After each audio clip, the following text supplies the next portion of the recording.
I'd like to call the April 8th, 2021 Planning Commission meeting to order. We start with the Pledge of Allegiance. I pledge allegiance to the flag of the United States of America and to the republic for which it stands, one nation, under God, indivisible, with liberty and justice for all.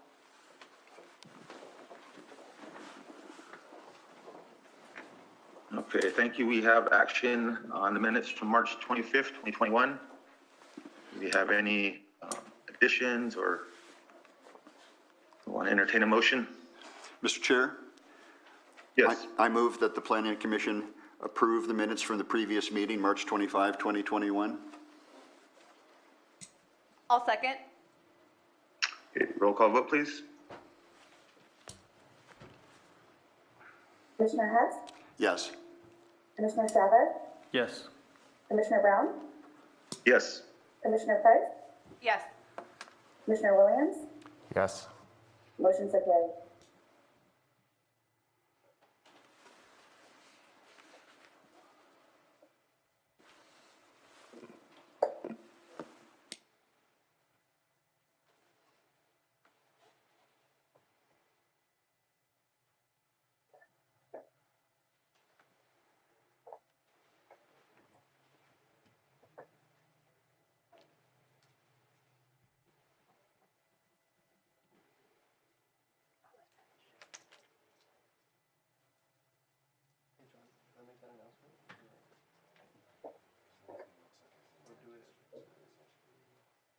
Mr. Chair, if I may, while we're waiting, I'd just like to give a reminder that the e-comment portal is up and running, and it is in real time. So our participants can also submit e-comments into the portal anytime, as e-comment is up and running. Thank you.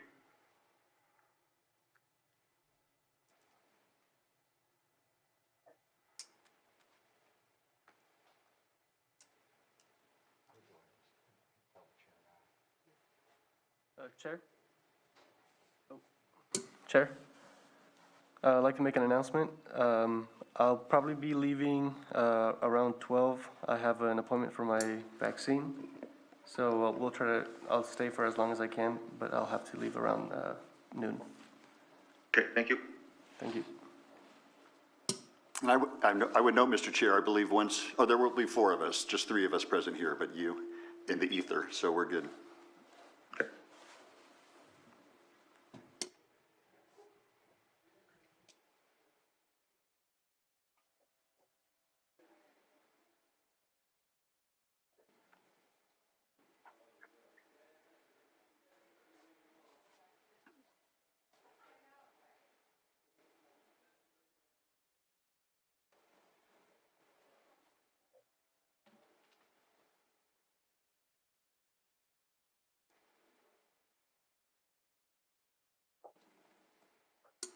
Okay, we'll take up our first item, 905, public hearing, consideration of approving a minor modification, MMU 20-13, original use permit, UP 18-16, at a public hearing, applicant owner, LC Private Reserves LLC, proposed project, a new 3,200 square foot outdoor nursery area for immature cannabis plants, the conversion of 10,000 square feet on previously approved greenhouse cultivation to outdoor cultivation area within the original footprint of the approved cultivation site known as Garden 1, and 1 A-Type 13 self-distribution license that was not available at the time of the original approval for UP 18-36, location 13333 Big Valley Road, Middletown, California, APN 012-006-58.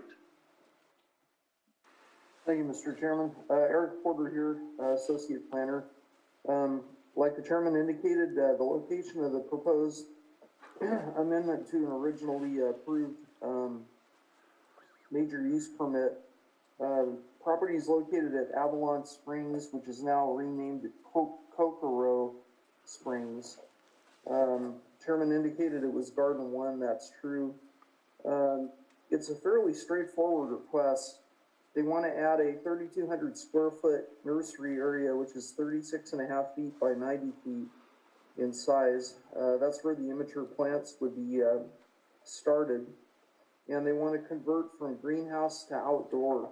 I don't believe they cultivated in 2019 or 2020, but they have an option of opting out if for some reason they're not able or choose not to cultivate over a period of time.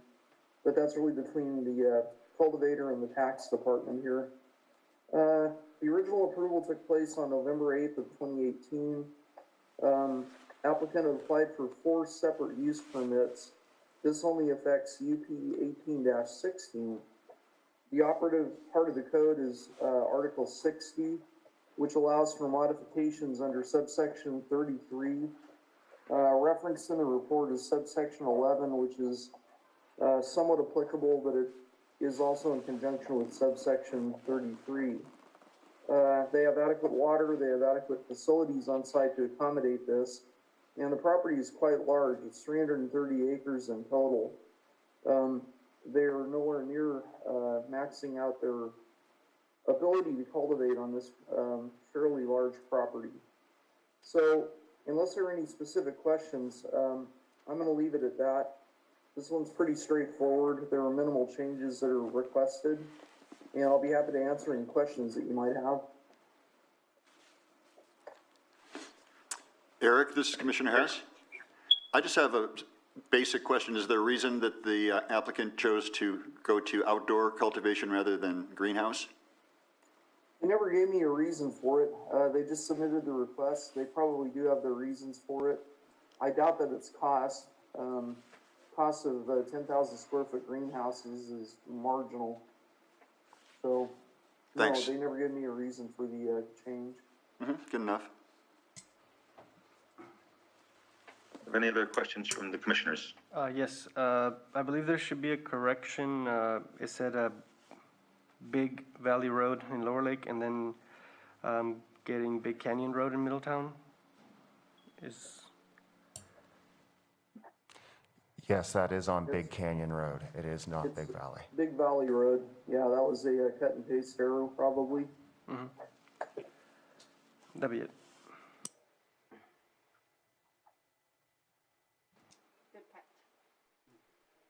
Mr. Chair, if I may briefly interrupt. Yes, go ahead. Just for clarification, this should be I believe Mr. Porter indicated it was a modification under the zoning ordinance. Should it not instead be a amendment to the permit?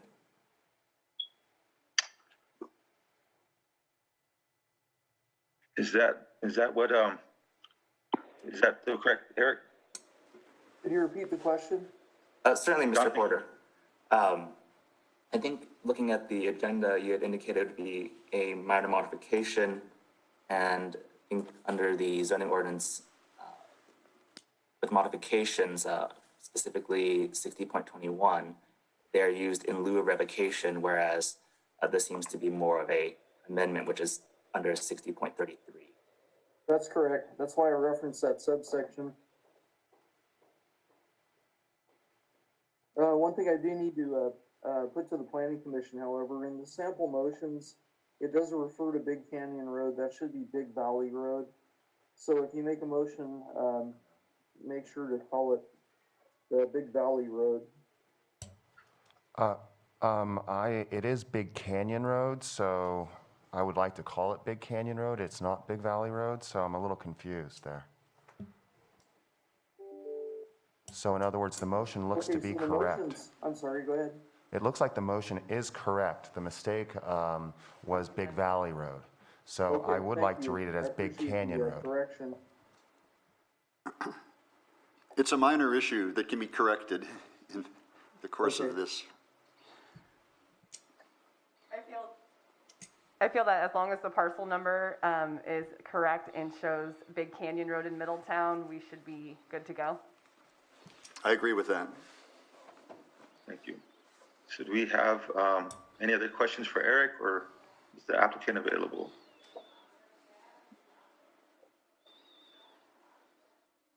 Will you please confirm for me the name of the applicant? Sure, Eric Sklar, Sklar. Okay, I do see them in the meeting here. I'm gonna promote them to a panelist so that they can participate in the conversation.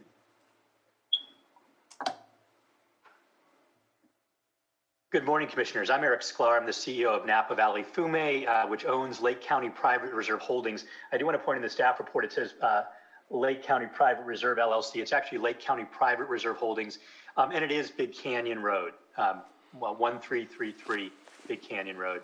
It's easy to make these kind of mistakes as we're doing these reports. Mr. Porter's done a great job of explaining where we are.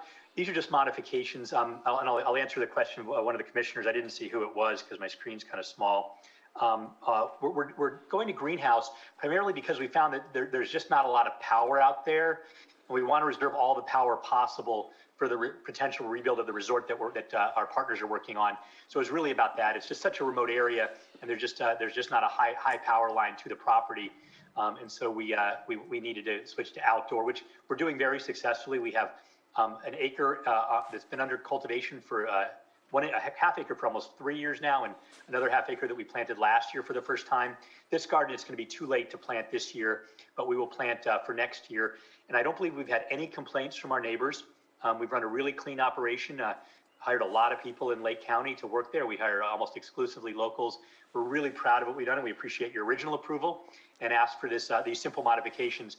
The modification on the nursery is, as we know, this whole thing is evolving, right? And so both the distribution and the nursery part of it are because state law has changed. We can't grow seeds from plants in one garden and use them in another garden on the same property unless we have a nursery license. So it's really just for internal use. We're not going to be selling anything to anybody else. It's really just so we can move among the seeds among the gardens.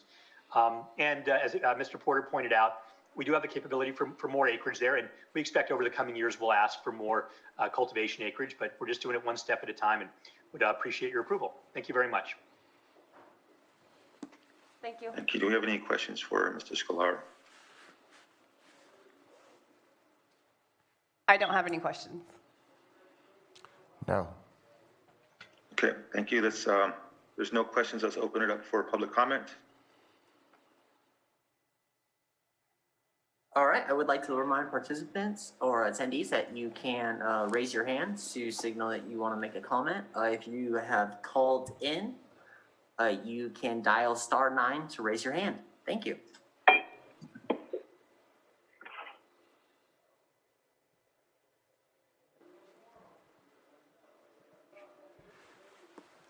Lance, Jake, could you close the door?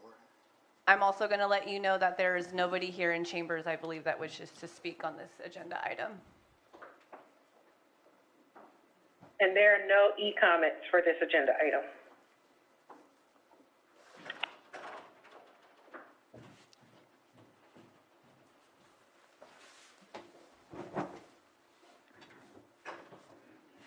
If we have nobody wishing to comment, we'll bring it back to the commission for action. Mr. Chair, I'd like to offer a Yes. motion. I move that the Planning Commission find that the categorical exemption CE 20-67 applied for by Eric Sklar on a property located at 13333 Big Canyon Road, Middletown, further described as APN 012-006-58, will not have a significant effect on the environment, and this project qualifies for a categorical exemption pursuant to CEQA Section 15304, with the findings listed in the staff report today dated April 8, 2021. I'll second. You have a second. Roll call, please. Commissioner Hess, Yes. Commissioner Chavez, Yes. Commissioner Brown, Yes. Commissioner Price, Yes. Commissioner Williams, Yes. motion so carried. Great. Thank you so much, and thank you, Mr. Porter, for your hard work on this. Mr. Sklar, we have one more motion. Sorry. I move further that the Planning Commission find that the modification MMU 20-13 applied for by Eric Sklar on a property located at 13333 Big Canyon Road, Middletown, further described as APN 012-006-58, does meet the requirements of Section 60 of the Lake County zoning ordinance, and the modification be granted subject to the conditions and with the findings listed in the staff report dated April 8, 2021. A second? Roll call, please. Commissioner Hess, Yes. Commissioner Chavez, Yes. Commissioner Brown, Yes. Commissioner Pike, Yes. Commissioner Williams, Yes. motion so carried. What I said before, thank you. To note that the applicant or any interested person is reminded that the zoning ordinance provides for a 7 calendar day appeal period. If there's a disagreement with the planning commission and approval of the board, the supervisors may be filed. The appropriate forms and applicable fees must be submitted prior to 5 p.m. or on or before the 7th calendar day following the commission's final determination. Okay, we'll move to our 910 item, public hearing and consideration of a major use permit, UP-40, to consider approval of a commercial cannabis cultivation project on a 77-plus acre property, and consideration of adopting a mitigated negative declaration, IS 19-59, April 8th, 2021, in the Board of Supervisors Chambers, 255 North 4th Street, Lakeport, California.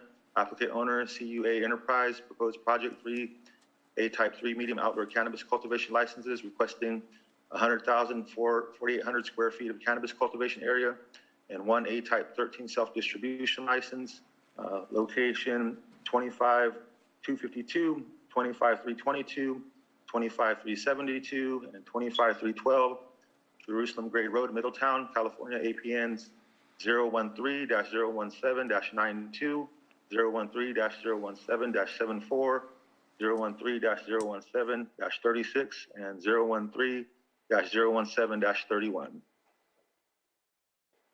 Thank you, Mr. Chairman. Well, I think you covered just about everything that I was going to say. We do have adequate water on site. It's served with an existing well and 4 8,000-gallon tanks. This is a new application. To my knowledge, they have never cultivated on this site. It's pretty straightforward. We have not received any comments either in support or against this proposal. We did a mitigated negative declaration that was sent to the state clearinghouse roughly 4 months ago. And again, no negative comments came back on this project.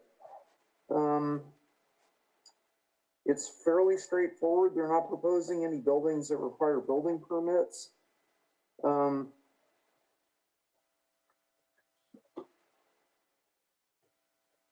not quite sure what else to say about it.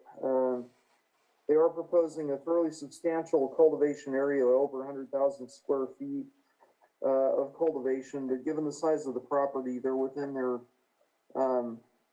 allowed area. So the square footage of the cultivation area is fine. It does take place on 4 APNs. That's okay. We would require a deed restriction be placed on any property that's used to make up their land area. So the land cannot be used for other cultivations. That's something I need to note for the record. That is not in the conditions of approval, but it can be added.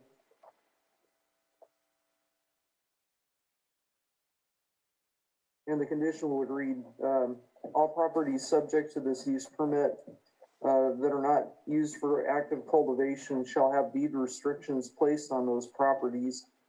That should occur prior to cultivation.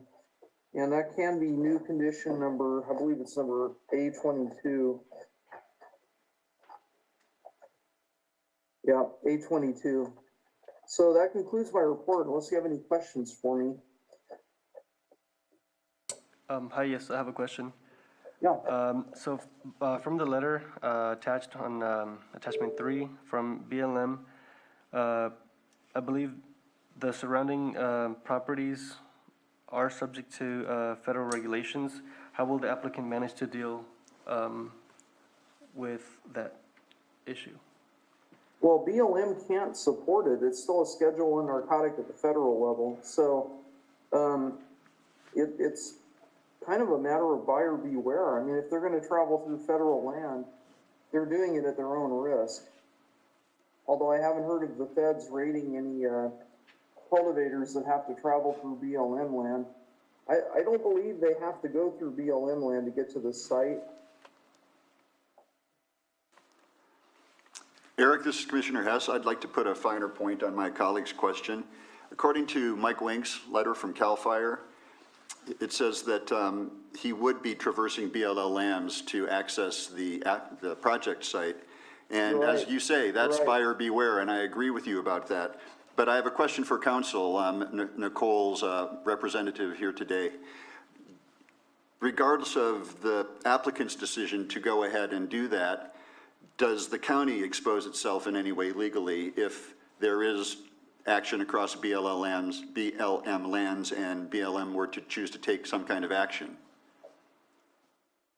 Unfortunately, I would not be able to answer that question at this point. If the commission were interested in perhaps getting a more thorough analysis, my office could certainly take that question up, provided at the next meeting if the commission were in. Well, I don't have an continue objection to this item. application. On the other hand, if there is potential exposure to the county, I would like to know that. And certainly, my office could provide that analysis if the commissioners were interested in continuing this current item to another hearing date and time certain. Or could you do 10 minutes of research and get back to us? Commissioner, this would be a topic that I would probably want to review more carefully, seeing as it might expose the county to liability. I don't think this would be advisable to rush it in 10 minutes.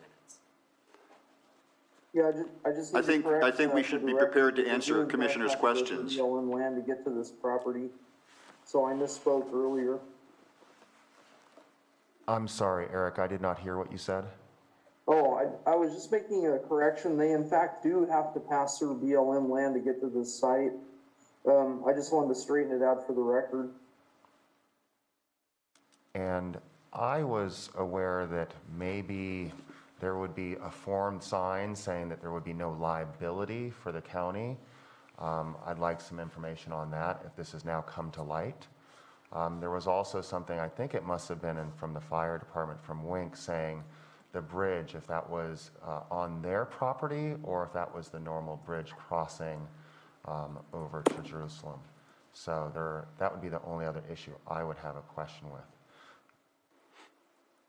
Is there anyone online, there would be a building department fire official, or is the fire department Wink available?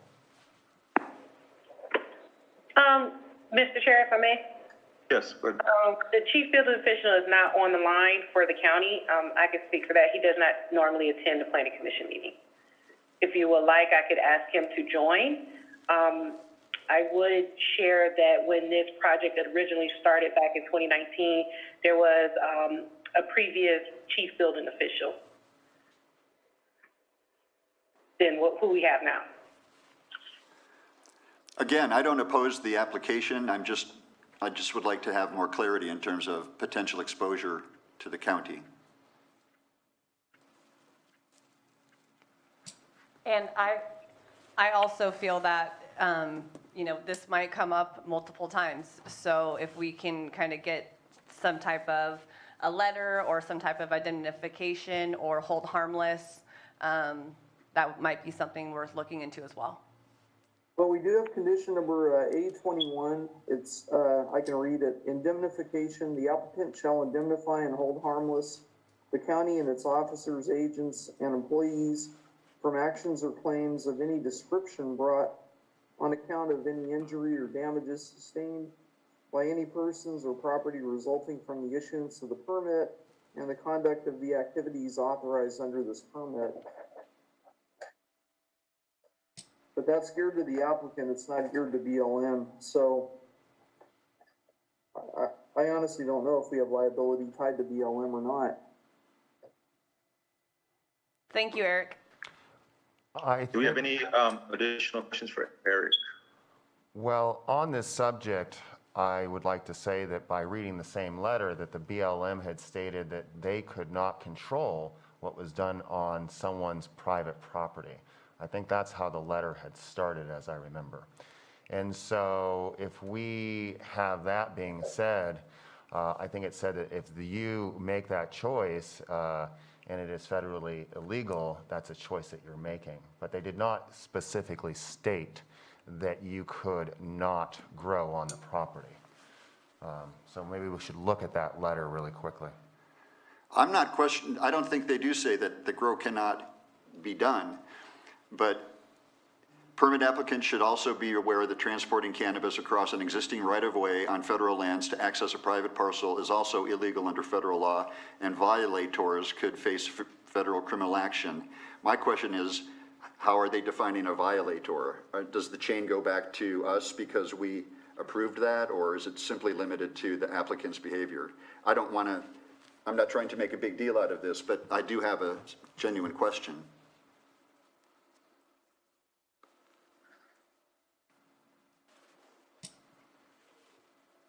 Is there anyone on council that can maybe clarify Commissioner Hess's concern with the county versus the applicant on who would be held responsible if there was anything to happen? Unfortunately, Commissioner, I'm the only one currently available, and I think I certainly understand the commissioner's concerns. And as I stated earlier, I think this would be analysis due to the potential liability and questions regarding such that it wouldn't be something that I'd want to do, spur of the moment, top of my head sort of thing. I think it'd be something more measured. And if the commission would like such analysis, my office could certainly provide that, but I would think it'd be more advisable to continue this matter to a date and time certain in the future. Thank you, Council. Do we have, is the applicant available for questions?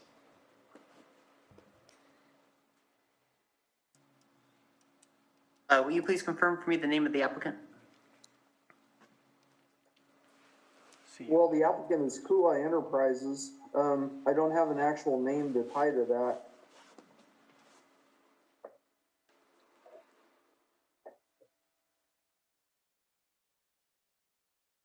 If the applicant is in the Zoom meeting, will you please raise your hand via Zoom? You should be able to find the hand raise button at the bottom of the Zoom bar. I have a Brian Klein here. I'm going to move you over to panelists real quick.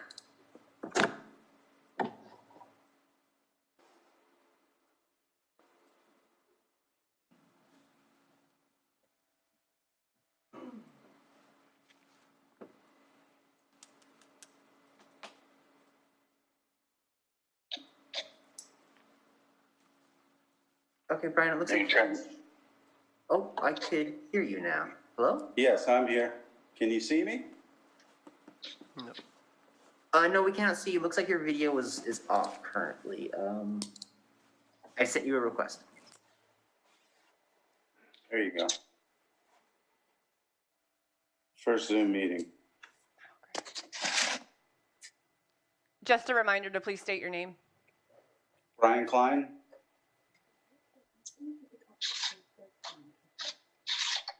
Oh. So Brian, do you have any comments? We're discussing the BLM letter and recommendations regarding the property. Yeah, we had a question. What about helicopter transport? Would that be an answer to your question? They have it. It's out there. I don't, My comment would be that might be an extreme measure that you don't need to consider if we can answer the question about the county's exposure. I will It go. was just another option. Sure. That's all. Sure. Excuse me, Commissioner Price. I believe that the application is not what is in question. I feel that the commission would like to just clarify that if we are to go ahead and give you the green light on this application regarding the BLM lands, that we will not be it's just the applicant and the county will not be held to any type of repercussions to that. Right, I understand that. So and on our application, that's like we got, our planner was taken away. And now we've been waiting for communication, finalizing our state. I apologize. I could hear your You were speaking, but it didn't look like it was coming from you. Is there someone else in the Yeah, I the have, applicant? one of our partners is on the line with me. He can't access where he's at right now. I think that on this subject, the county has passed many things past that creek and past that bridge. So this is not the first application. I also believe that the county has looked at this for the last few years as well. And that it should have, I think it's been deemed by letting these other ones go by that it is safe. And I think that letter, I've read that letter, I think there's been about 20 or 30 of those different letters. I believe that it is safe. What was also brought to my attention is that, state highways and federal highways are also throughout California, and the only way to move cannabis through those is going to be on those. So that could theoretically be an issue. So I don't believe we are giving them permission to break laws. I think we're giving them the permission as a land use to use their land.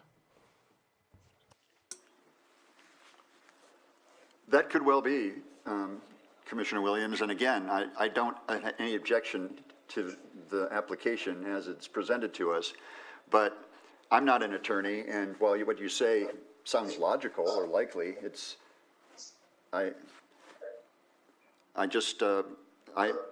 know how eager the applicant must be to get underway and approved, but if it means continuing this item until our very next hearing, which is just 2 weeks from now, and we could clarify that answer through council, because even though there are other applications we've done that, abut or are adjacent to BLM lands, I've never read a comment from both the fire and seen a BLM letter like that before. And I'm just trying to be super careful. Well, then, I think Mr. Chair, if I may, Yes, please. and I apologize, something's wrong with my camera. It's not working right now, so you can't see me, but I am on the line. This is Tokara Thomas, the Deputy Director. I would recommend that we continue this item to next week for several reasons. One, I agree with County Council. Two, to transport product, you typically would need to get a transport license. And I feel like we would need a little bit more research to see what will be the potential impacts of having to transport across the MLN. So I respectfully request that we take this item again until a date and time certain. I am aware that this project has been in the works for a while, but it is my recollection that it was primarily held up because of trying to wrestle around this idea of the transporting the product back and forth across the BLM property. And I believe it was Commissioner Williams who mentioned that, this permit is for the land use.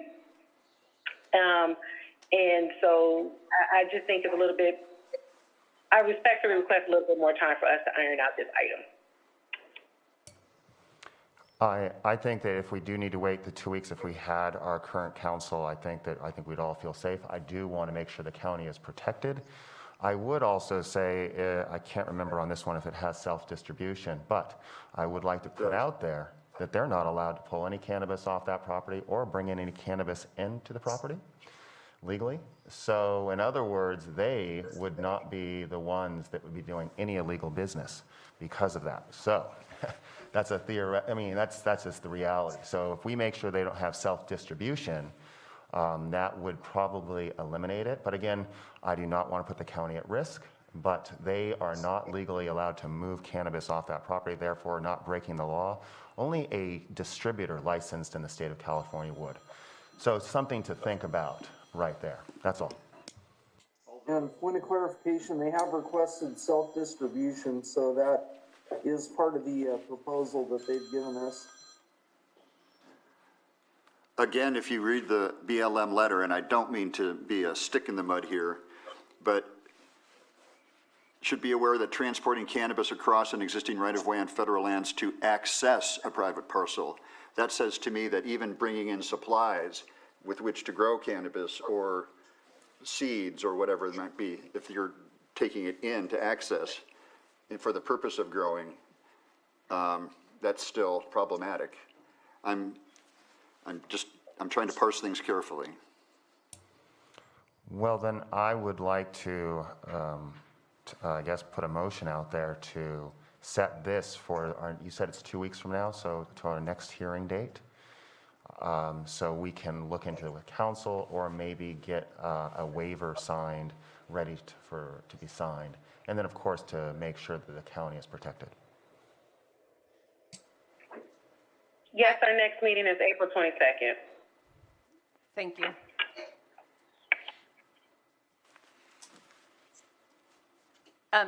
Was that your motion to table this until the next dated meeting? Yes, I would like to table this till April 22nd. I will second that.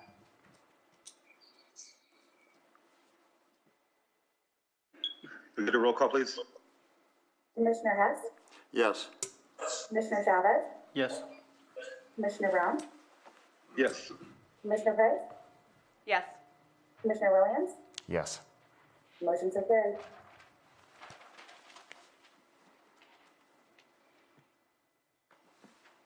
Okay, we'll move on to our 9:15 item. Public hearing and consideration of major use permit, UP 19-33, to consider approval of commercial cannabis cultivation project on 335 plus acre property, and consideration of adopted mitigated negative declaration, IS 19-51, on Thursday, April 8th, 2021, at 9:20 a.m. at the Board of Supervisors, 55 North Forbes Street, Lakewood, California.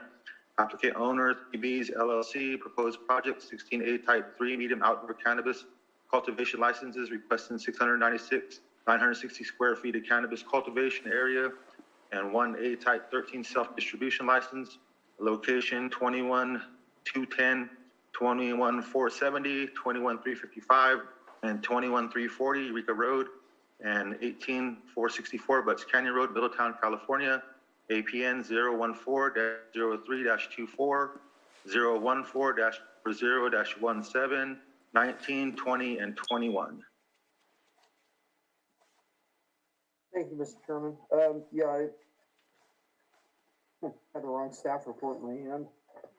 Why nothing was making sense to me. Can you guys hear me okay? Terry came in and said that my... It's a little muffled, Eric. Huh? It's a little muffled. All right. I'll try to talk closer to the camera. Yeah, this applicant has actually two applications before you today. This one happens to be in the Middletown area. It's a pastoral setting. It's a very large site. It's about 335 acres, I believe. Applicant's requesting 16 A-type 3 medium outdoor licenses, and this would also be accompanied by self-distribution. There was one note of concern raised by a neighbor pertaining to water availability, and that should be included in your packet. Otherwise, we haven't received any positive or negative comments. Well, that's not true. Actually, we did receive one comment in support of 3B's application from another cultivator in the vicinity. That came in this morning. As with any cannabis cultivation, we require certain findings to be met.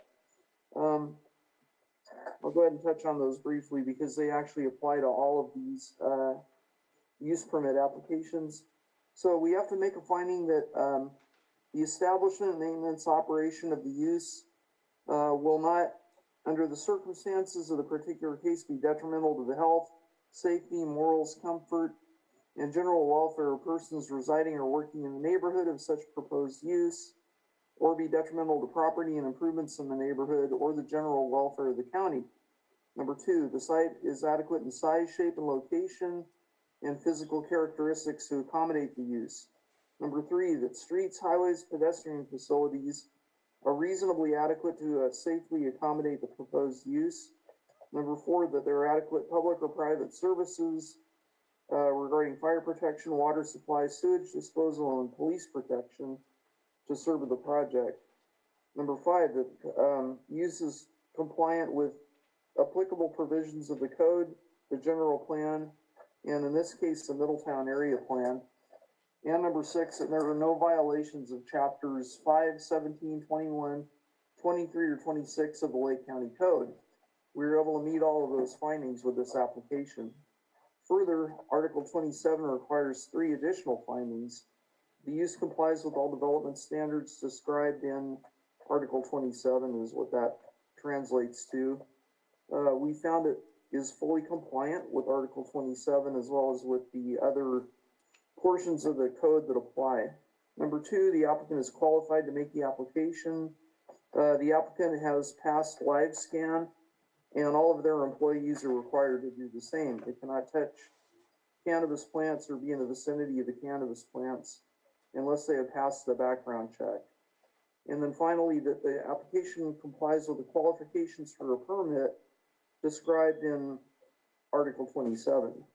And we found that it does comply. It's large enough, it's properly zoned. They've demonstrated they have adequate water to serve the site. It's in an area that's very flat. It's easily 4290 CAL FIRE road compliant, as well as 4291. So based on that, we're recommending that the Planning Commission adopt mitigated negative declaration IS 1951 and approve major use permit UP 19-33. And that concludes my report.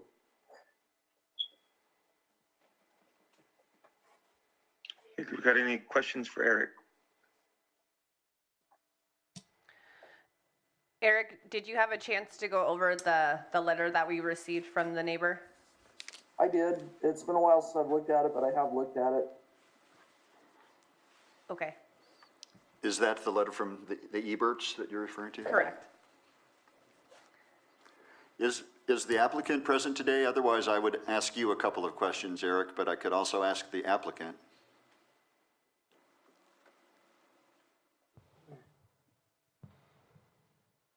I have a Damian Ramirez that has raised their hand. I'd like to confirm that they are the applicant. They are the applicant. Okay, I'm going, Damian, I will promote you to panelist so that you can take part in the conversation.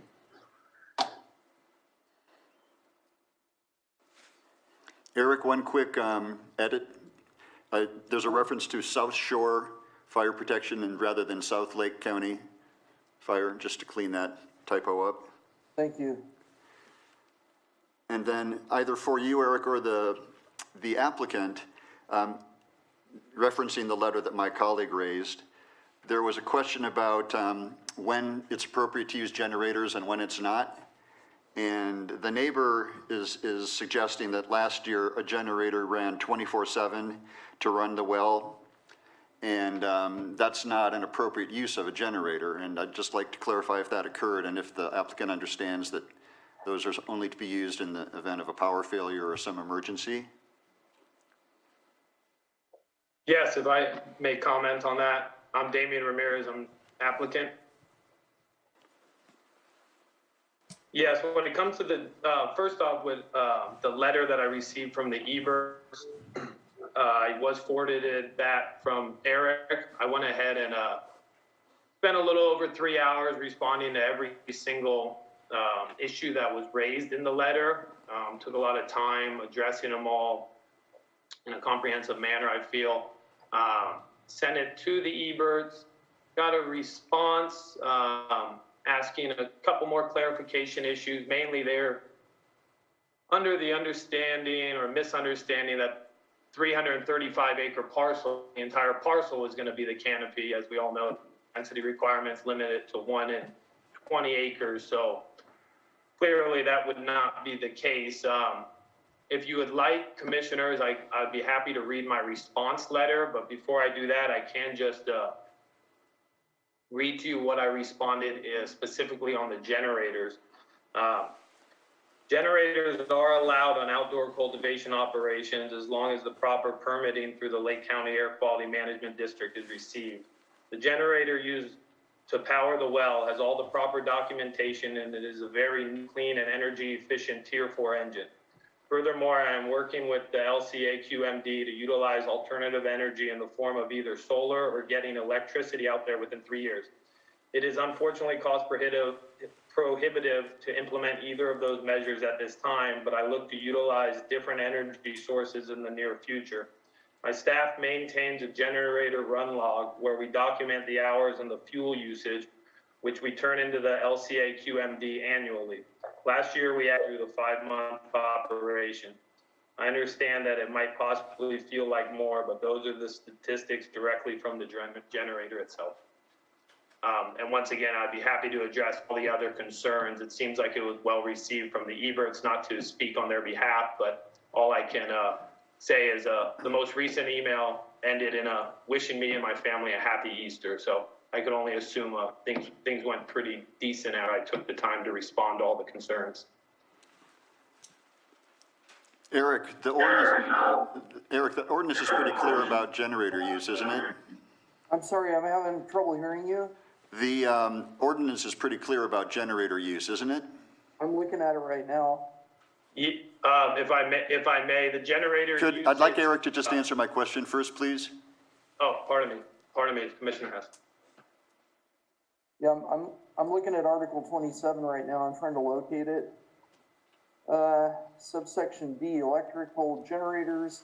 The indoor mixed light cultivation of cannabis shall not rely on personal gasoline. Okay, that applies to mixed light. Let me keep going.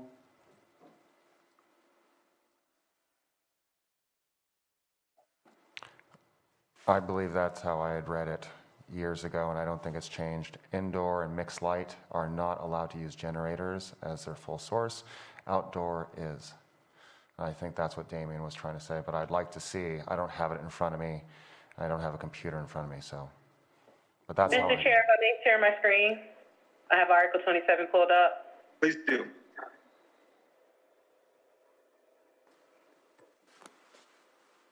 Can you see my screen? I can. I'm not sure if everybody else can. I can see it, but I can't read it. That's the rub, right? Is this, do you all see the article that's on the screen and I can make it bigger? It was originally, and then it switched off, and we went through about 5 different screens. So it was. Okay, so I got the wrong one. How about now? Yes. Okay, so this is Article 27, prohibited activities, electrical generators. The indoor or mixed light cultivation of cannabis shall not rely on a personal gasoline, diesel, propane, or similar fuels. Powered generator as a primary source of power and shall only allow properly permitted when applicable generators for temporary use in the event of a power outage or emergency that is beyond the permittee's control.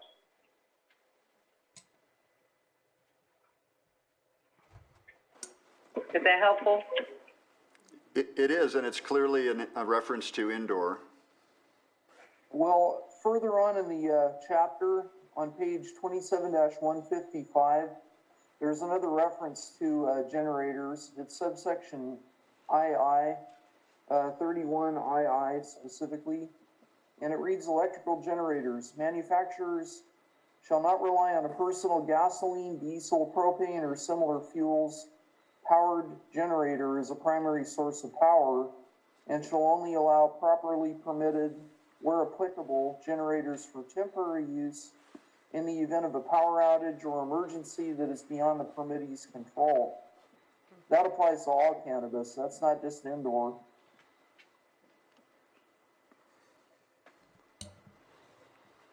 Didn't it just say manufacturers when you read that out, Eric? I think what I've heard from the commissioners is that they're concerned because this is a cultivation and not a manufacturing.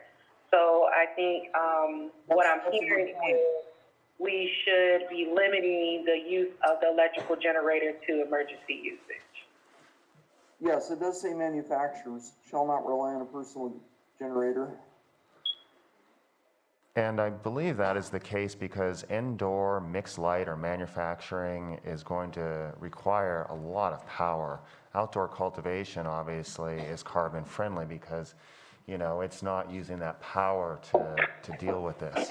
So obviously, it looks like there's going to be minimal stuff there. But again, it is a concern, obviously, about some of that noise. I don't know if it's possible to put in there eventually to put a solar system in, if that is possible, if that would come to that. But again, per our ordinance, it sounds like it's an ordinance issue if we have a problem with it. But manufacturing, mixed light, and indoor are the big concerns. We are in a topographically challenged place where there isn't a lot of power in some places. And we did try to say that we wanted the cannabis gardens out of sight in the beginning. So I just wanted to add that to it.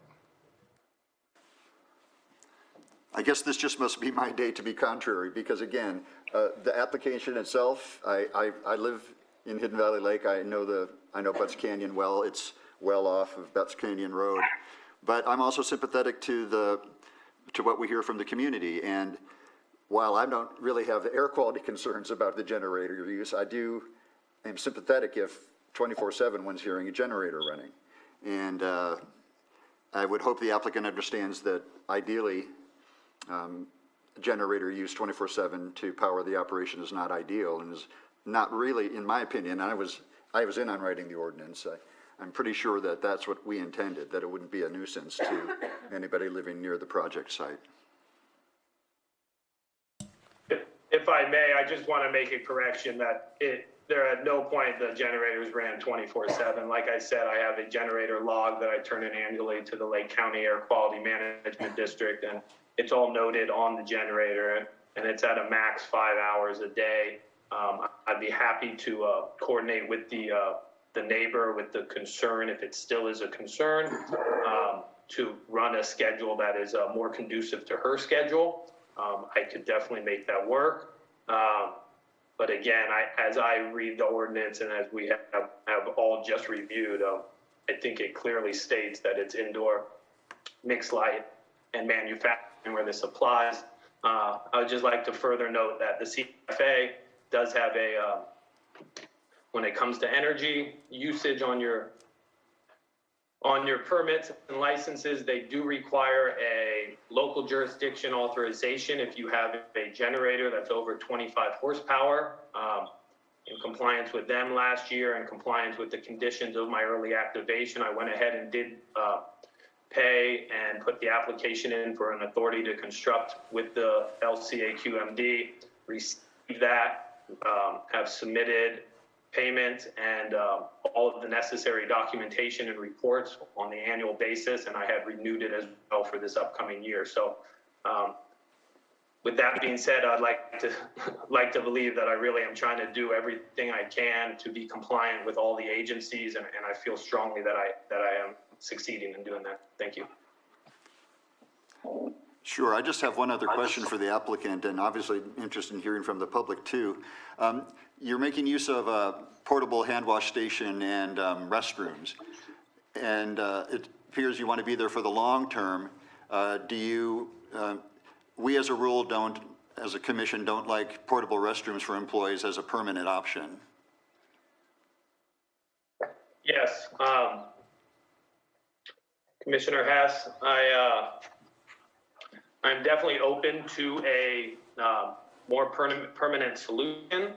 I did have the ADA and the hand washing station porta potties, as well as a standard porta potty there to assist in the staff's needs. Now, on a site as in the size that this is, similar to vineyards, for example, when you have concentrated work areas and maybe a specific canopy location that might be further away, I really find it proves to be very convenient for the workers and the entire site design to have one of those standard porta potties that is on a trailer, which I do relocate in the certain areas that are concentrating on work at the time. This is the standard practice in vineyards and other large agriculture. And I really think that's a positive attribute of it. When it comes to blue rooms and the approval or not with this, or before I get into that, I guess United Site Services has been servicing it. They come right off of Butts Canyon, and it's been working really well this previous year. Of course, I would like that to continue. And then just a brief note on when it comes to the history of planning commission and how they look at this. And I watch these very closely, Commissioner Hess. And as recently as in May, there was a project approved with Blue Rooms as the proposed sewage disposal. There was no conditions added to build them. Actually, one of the commissioners, I forget who it was, actually suggested maybe to bring in more during the high volume employees. So that was in May of 2020. If you go back to January of 2020, once again, there was a project approved. It had a 40-year-old septic in it, and there were legitimate concern about that and how that would handle the additional people and the intake of the human refuse, as it was a septic that was designed for a single family. And of course, the commercial operation would maybe attract more people than that during certain times. It was the advice of the commission themselves to actually bring in Blue Rooms and to help supplement during that time. In August of 2019, there was an above-ground septic that was approved, which for all intents and purposes, I believe it was approved. I cut out on my video. I'm not 100% on that, I should say for the record, but it seemed like it was going in that direction. It was an above-ground septic, which for all intents and purposes is a porta potty or a Blue Room. On June 2019, there was a project that had a restroom, and instead of remodeling their entire restroom that was existing, the commissioner suggested to add in Blue Rooms for the ADA compliance. In April of 2019, there was an approved project with Blue Rooms, and in November of 2018, one of the first projects that the commissioners have seen is, I would think, set an ultimate precedent that there is again a project approved solely with Blue Rooms with no conditions to add it. With all of that being said, I'm stating the facts, and as I've researched them, I am not against it. As in the generator, you know, I have a 3-year plan to provide solar or work with PG&E to bring electric out for the well. I'm willing to work with that in addition for the Blue Rooms or you know, to supplement that with a permanent restroom. But I just wanted to make note of that before we went ahead and added a condition that not necessarily standard practice at all times. Thank you. I appreciate your answers, and you know, be prepared for questions from the commission. I know that some of those examples you cite, we asked about the Blue Rooms because the existing facilities were actual bathrooms, but they were quite a ways from the work site, and to expect somebody to walk half a mile and back was the reason in some of those cases we approved those Blue Rooms. Thanks for your responses. You're welcome, Commissioner Hess. Mr. Chair, if I may. Yes, please. Question to the applicant. I just wanted to know if you had any thoughts or consideration in regards to the letter, changing the access road from Butts Canyon. Not at this time. There is I feel an access road that is completely viable, as I'm sure Mr. Burr and Mr. Andrew Williams, who came out and recently inspected the property, could attest to. I think it is the existing one would lower any sort of environmental impacts. There is on south of the canopy, there are identified vernal pools and wetlands. To cut a road through there as suggested, and of course I don't expect the Eberts to understand the level of inspections and reports that are you know, entail with a project such as this, but there are various spots where there's vernal pools. I have spoken to the U.S. Army Corps of Engineers, CDFW, the Water Board, Department of Water Resources, and while we are fully set back and fully safe from those on the canopy, well thought out canopy location, to cut a road in there seems like a detriment to some pretty important environmental areas that I just don't feel would be absolutely necessary. That's how I feel. As far as transportation goes, as stated in the letter, there was a 20 to 40 trip during the peak hours, peak times during the season. And the sake of just further clarity, I'll just go ahead and read my response specifically to that to give you a more detailed response, ma'am. The anticipated 20 to 40 trips during peak harvest times is an accurate estimate, as you have attested to firsthand. Harvesting will be spread out further if the additional canopy space is approved, which will essentially maintain the same amount of peak traffic. It will just be a couple additional weeks. Based on California Transportation Agency data, the average single-family residence produces 9.55 average trips per day. So if you spread this proposed traffic out for the entire year, it would actually be less than the total annual traffic generated by one house being built down the road. I understand that it is more concentrated at times than the steady traffic a residence would create. However, the total numbers of trips are mathematically less. Once again, I feel the fact that this is only potentially increasing from 8 acres to 16 instead of, as you state, 20 to 365. I hope that sets you further at ease. And that's just alluding to the previous miscommunication that we had with the canopy size. Thank you. Thank you. Are there any other questions for the applicant?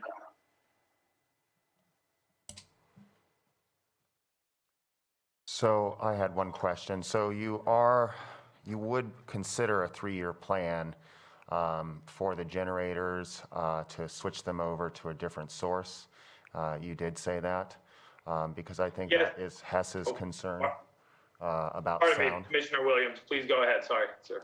Yes, I was just going to, I wanted before, so when we were looking at this decision, in terms of conditions, a 3-year plan, or what I was also going to think, if you were if you thought it was a good idea, but I was going to then put out there the thinking about decibel levels, and I'm curious, what size generator are we talking about?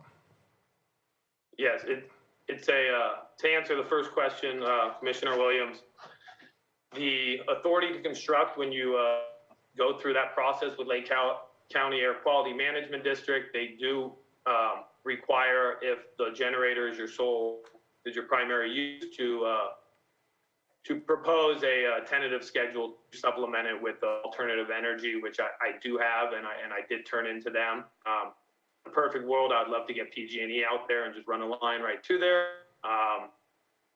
Might be cost prohibitive, depending on solar and the battery costs. I guess that would be a business decision to revisit at a better time. I am not only okay with that, I actually already have it implemented with the LCA QMD. So that's definitely been addressed. And as far as the second question goes, the generator is a 20 horsepower generator. It is brand new Tier 4. It runs relatively quiet for generators. I could be happy to go out and get the testing instruments to check the decimal levels. It is on top of a hill. The hill is north of the property of concern. There is a very strong predominant wind cutting through that valley, as anyone would know that's been out there. And Eric can personally attest to while he was there, because the wind kicked up a little bit. It runs northeast, which, in addition to the far location, I think that actually helps with the noise as well. Thank you. Great, thank you. Mr. Chair, if the commission doesn't have any other questions for the applicant, if I would like to hear from the public, if we have any public comment on this. Yes, if there's no questions, let's definitely open up to the public.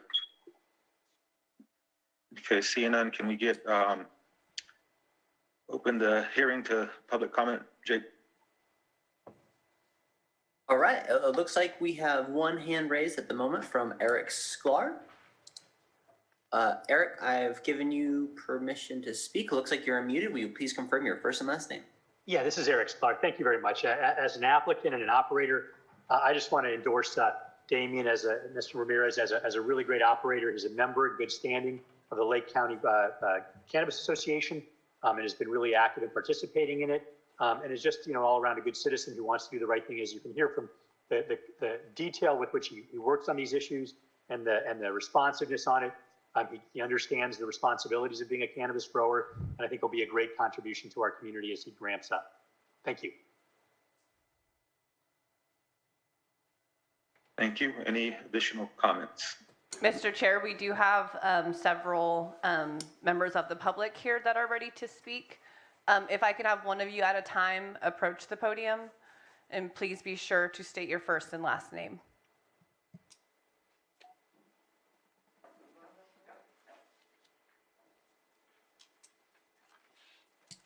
Good morning. Good morning.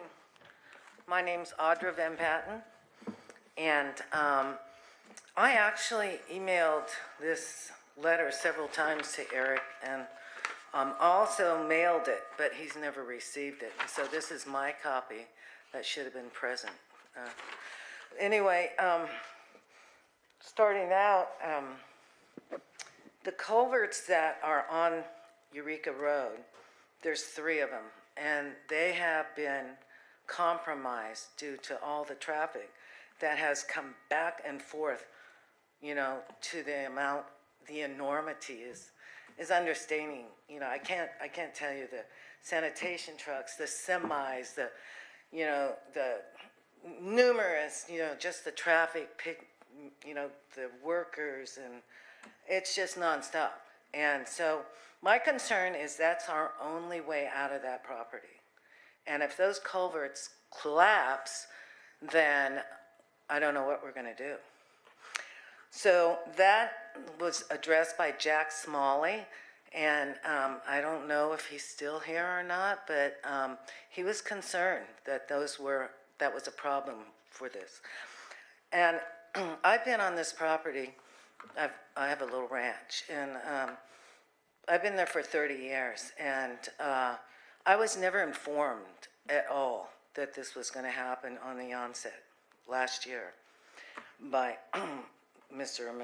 Ramirez. So that was concerning, because by the time it actually transpired, it was too late to do anything about it. I was just hit, bombarded. I was used to having that country road by myself. I had no idea that this was going to happen. Then I was told that they were going to grow celery out there. Well, anyway, it came out that the culverts are a problem. The road, he has put some gravel on it, but with that kind of volume, that road should be paved. I've been subjected to the traffic, the noise, the smell of that marijuana. I raise cattle. I don't know if my animals are going to be subjected to, any harm from that. I personally can't stand it. So, it's very offensive, and I'm just telling you that it's all hours of the day, over the night. 2 nights ago, they were leaving. They're coming in now with hot soil, and they're coming back and forth. They're going to Sacramento to get it, and the last trip out was 8:45 at night. So, it's nonstop, and I think there should be some kind of, supposedly they're supposed to stop at 7 o'clock. That has never happened. They're supposed to start in the morning. They've started as early as 5 o'clock in the morning. So living there has now become very, very upsetting and challenging. It's to the point where I think I'm being forced out of my property. So that's what I have to say. Thank you for listening. And I would like to submit this for your future, for your files, if you would like. And this is my letter that is kind of concise with that. If you need it. No, that certainly should be entered into the record. If you would just leave it on the ledge for now. Okay, great. Given our COVID situation. All right. And that can be made a part of the record, sure. Thank you. We appreciate your comments. Thank you.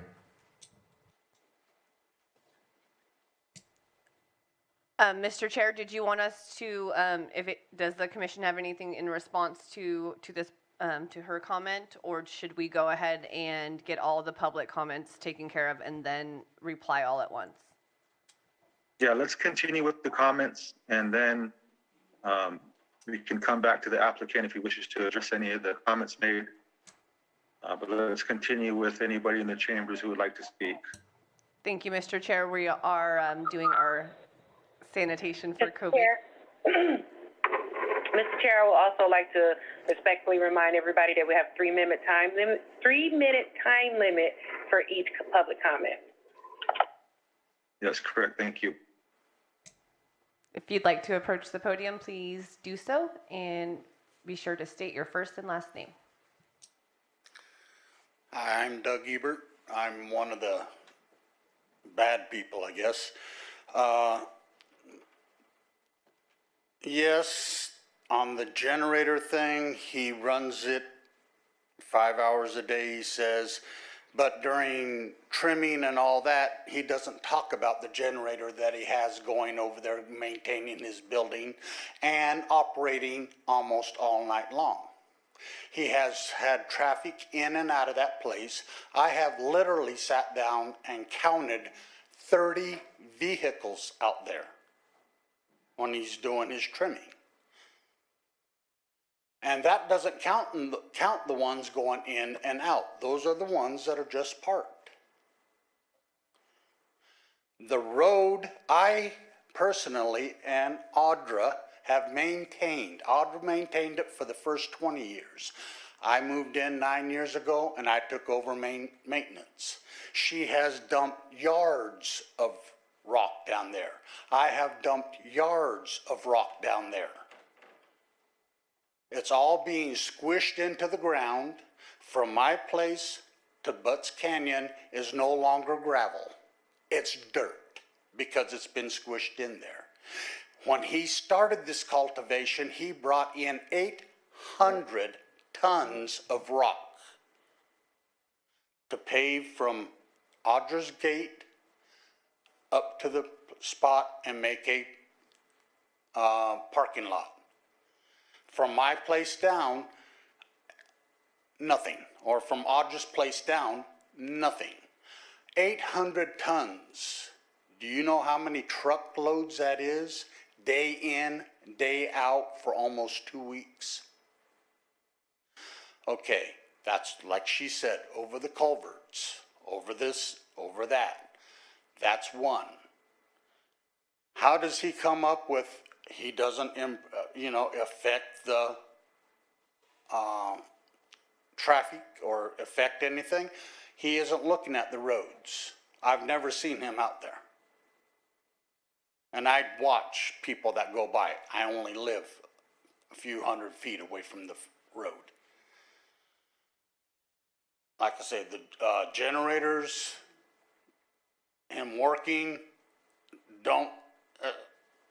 when he says, or when they say that you have to be done by 7, last year during trimming, he had people living there.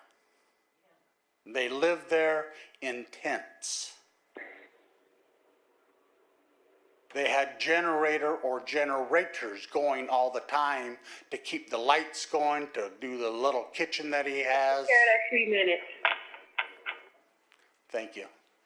Thank you. And once we go through the rest of the public comment, if you feel like you would like to have a closing statement or come up and say something else, you're more than welcome. All right, thank you. One moment while we sanitize and you can approach the podium, okay?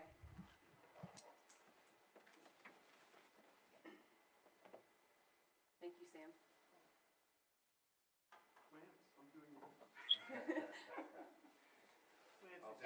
I'll do the next one.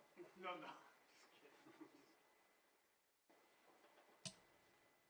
Feel free to go ahead and approach the podium, and don't forget to state your first and last name. Thank you. Hi there. My name's Lauren Fuller. I live just across the field from Audra and Mr. Ebert on Loconomi Road.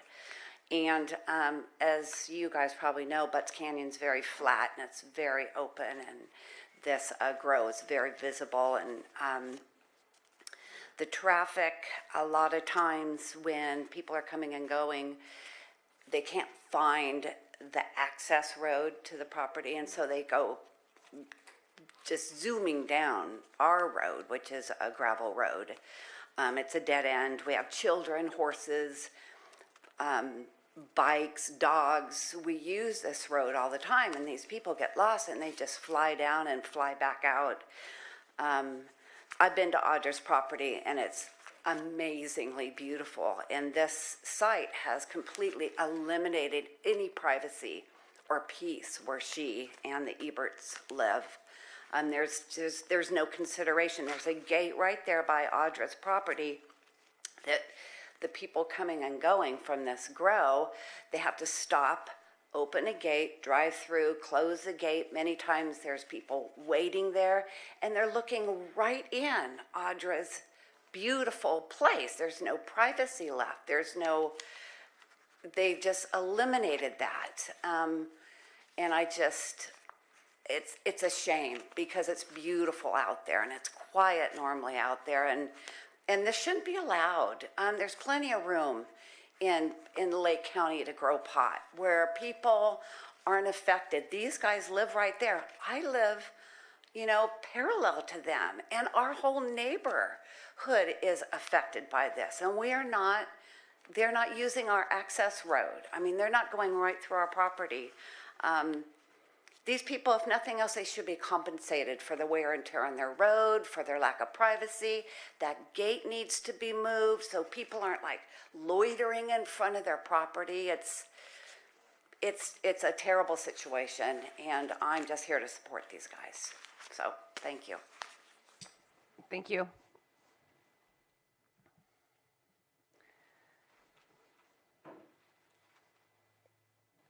Just to keep you all informed, we do have someone else who would like to speak on behalf of the public. Just a moment while Sam does his sanitizing.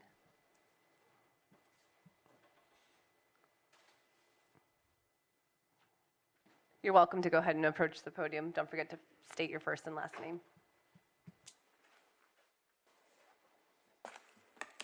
Thank you. My name's Jan Ebert. I'm the other half of the trouble. Sam, thank you. Awesome job. You got to give credit where credit's due, So I had a couple of things. My husband took care of a lot of the things on the list.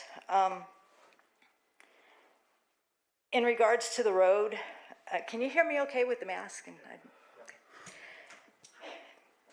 Sorry, I always get nervous when I speak in front of people.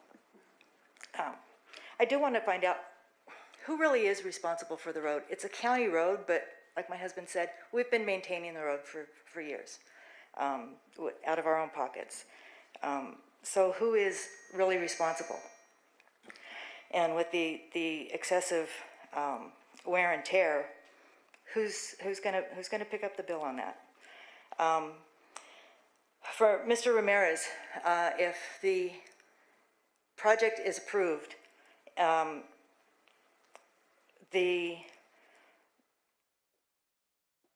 don't know how many of your employees smoke, don't smoke, cooking, whatever. The generators, what do you have in place in case a generator sets off a spark? What's in place to prevent any fires? We've had 5 years in a row, I've had to evacuate from wildfires through there.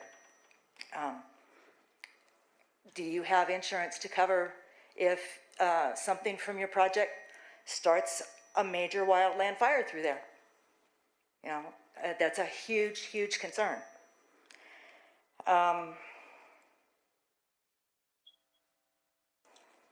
You talked about a plan for odor control. What's that look like? We talked in the letter about my asthma, as well as your daughter. What's that going to look like during harvest season?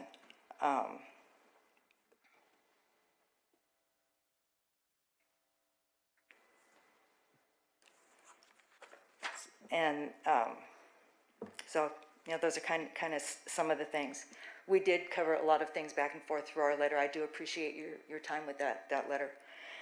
And as far as not understanding what goes into looking into other access roads, yeah, I'm a little smarter than that. So, thank you. Thank you so much.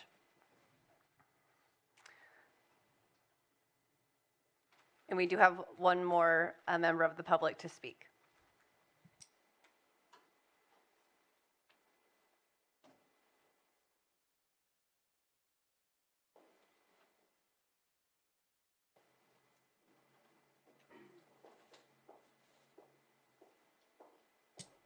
Good morning. Just don't forget to state your first and last name, please. Okay. My name is Mary Draper, and I'm here to actually speak on behalf of Damien. I've known him for a while.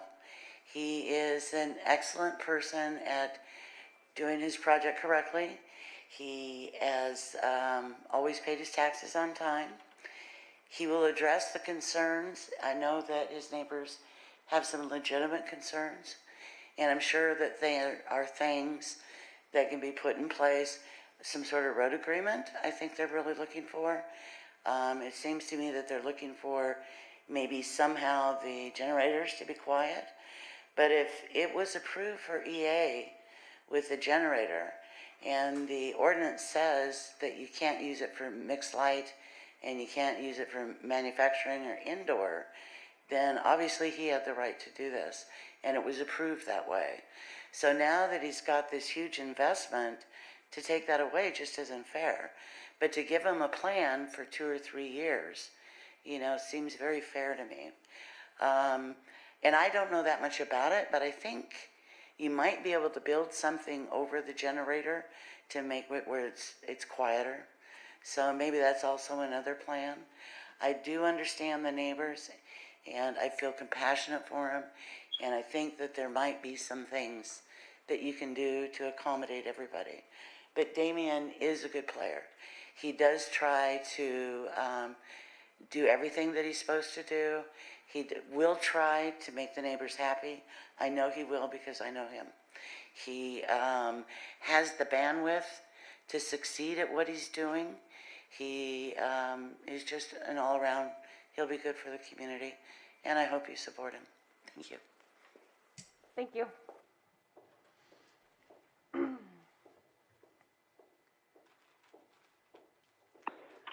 While we still have it open for public comment, does anybody else want to throw in any last comments before we throw it back to the Zoom world and then back to the commission? If you'd like to, you can approach. Information that hasn't already been offered, please.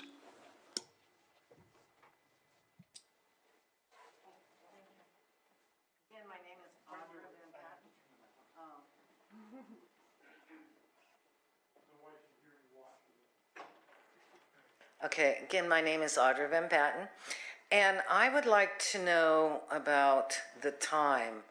I was told originally that this was going to be only 2 years. If one of you guys could let me know clarification on that? Go ahead, Lance. I'm not sure I understand the question. 2 years to get the permit or once it is permitted? Once they, from last year to this year, this year would be the last year, I had assumed, that's what I was told, but apparently it's sounding like he wants to go forever. Okay, so yeah, these permits do run once they are permitted and then they meet the conditions of their permit. These permits are supposed to be good for 10 years. All right, thank you. That is correct. And if I may, I can also provide a little bit extra points for that.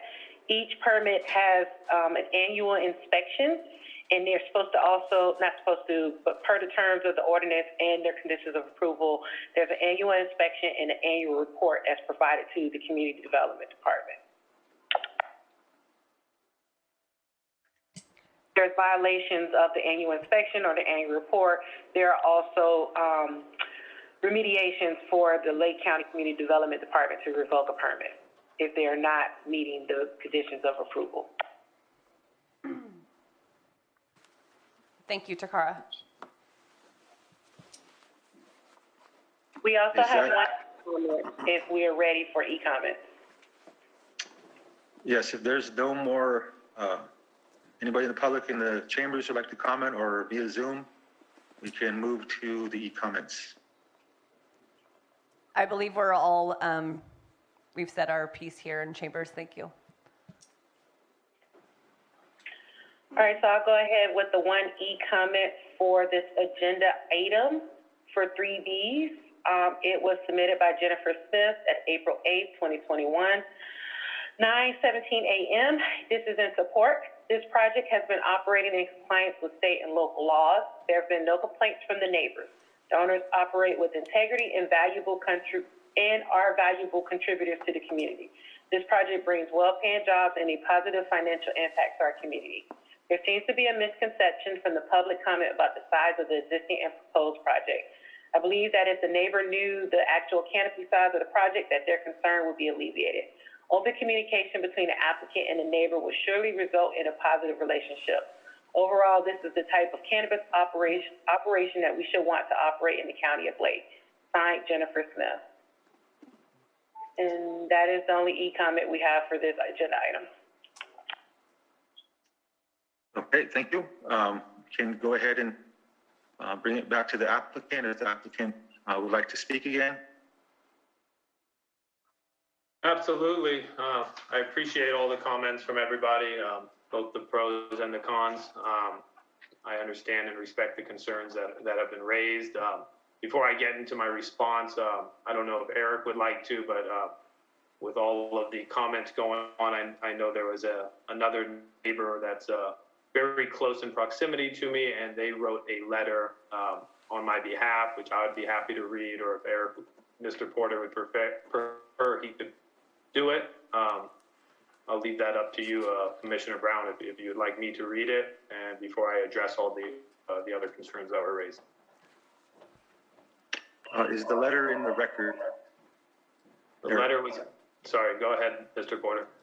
No, it is not, although I am aware of it. I have not received a copy of that letter yet.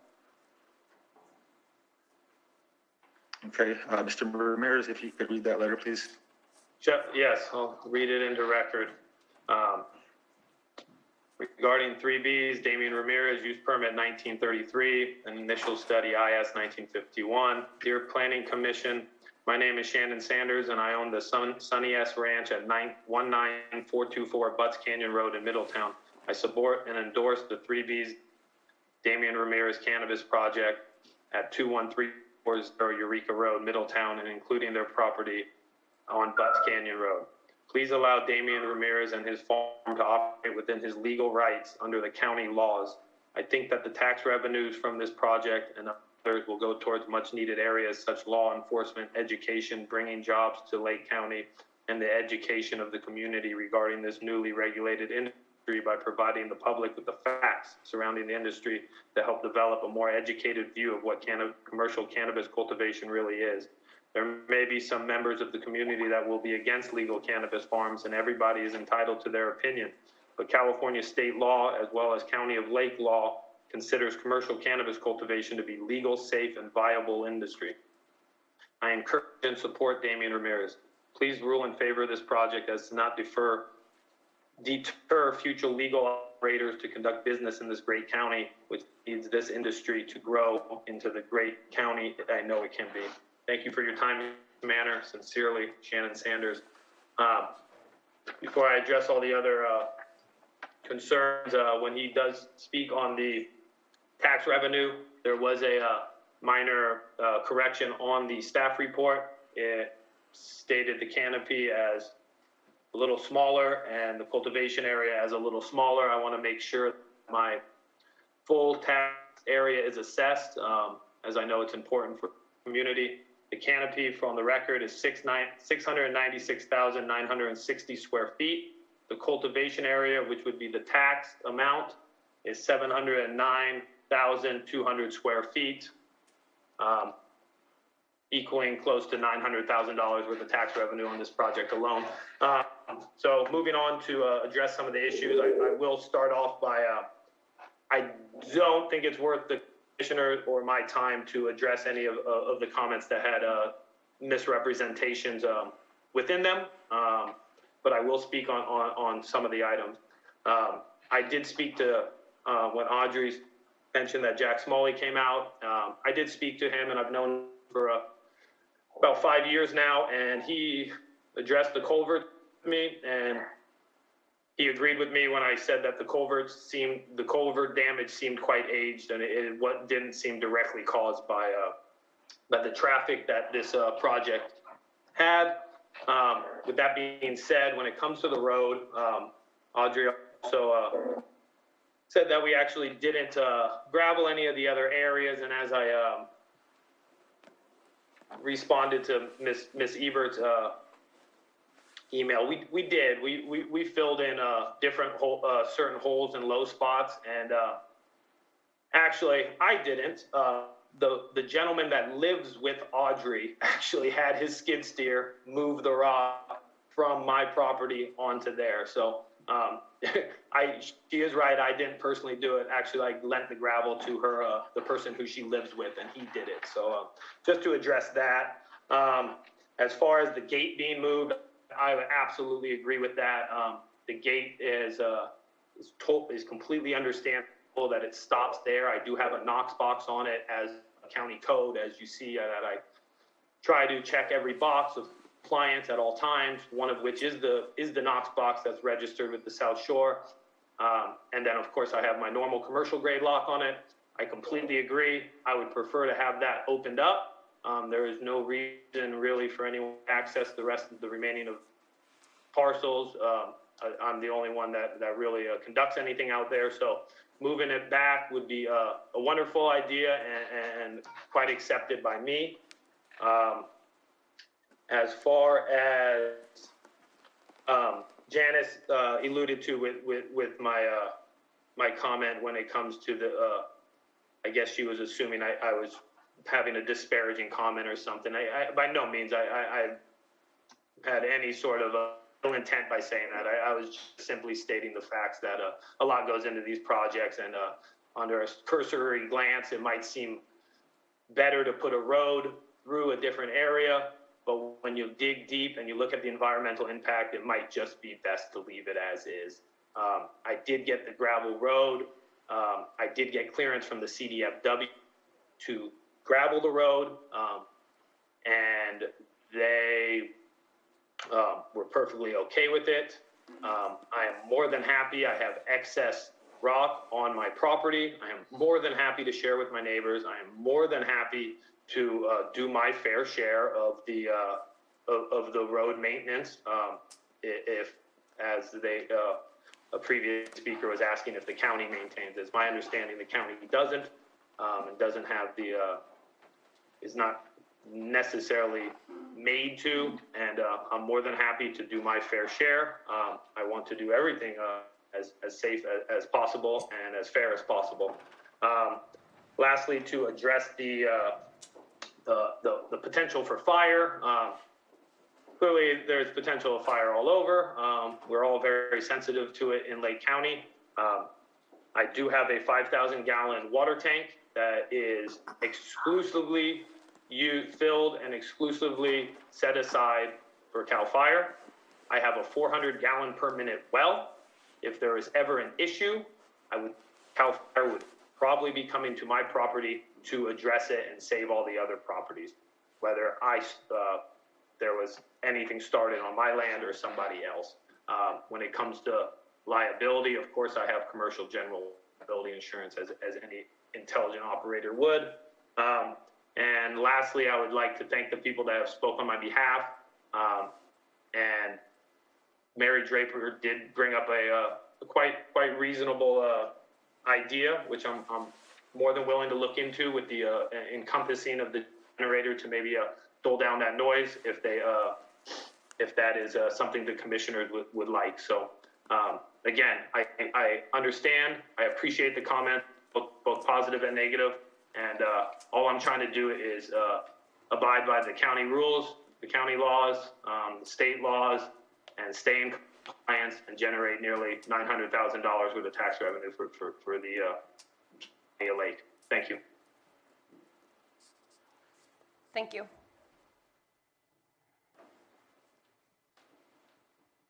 Okay, so I failed to close public comment. Public comment is now closed. Want to bring it back to the board for any additional questions, any action.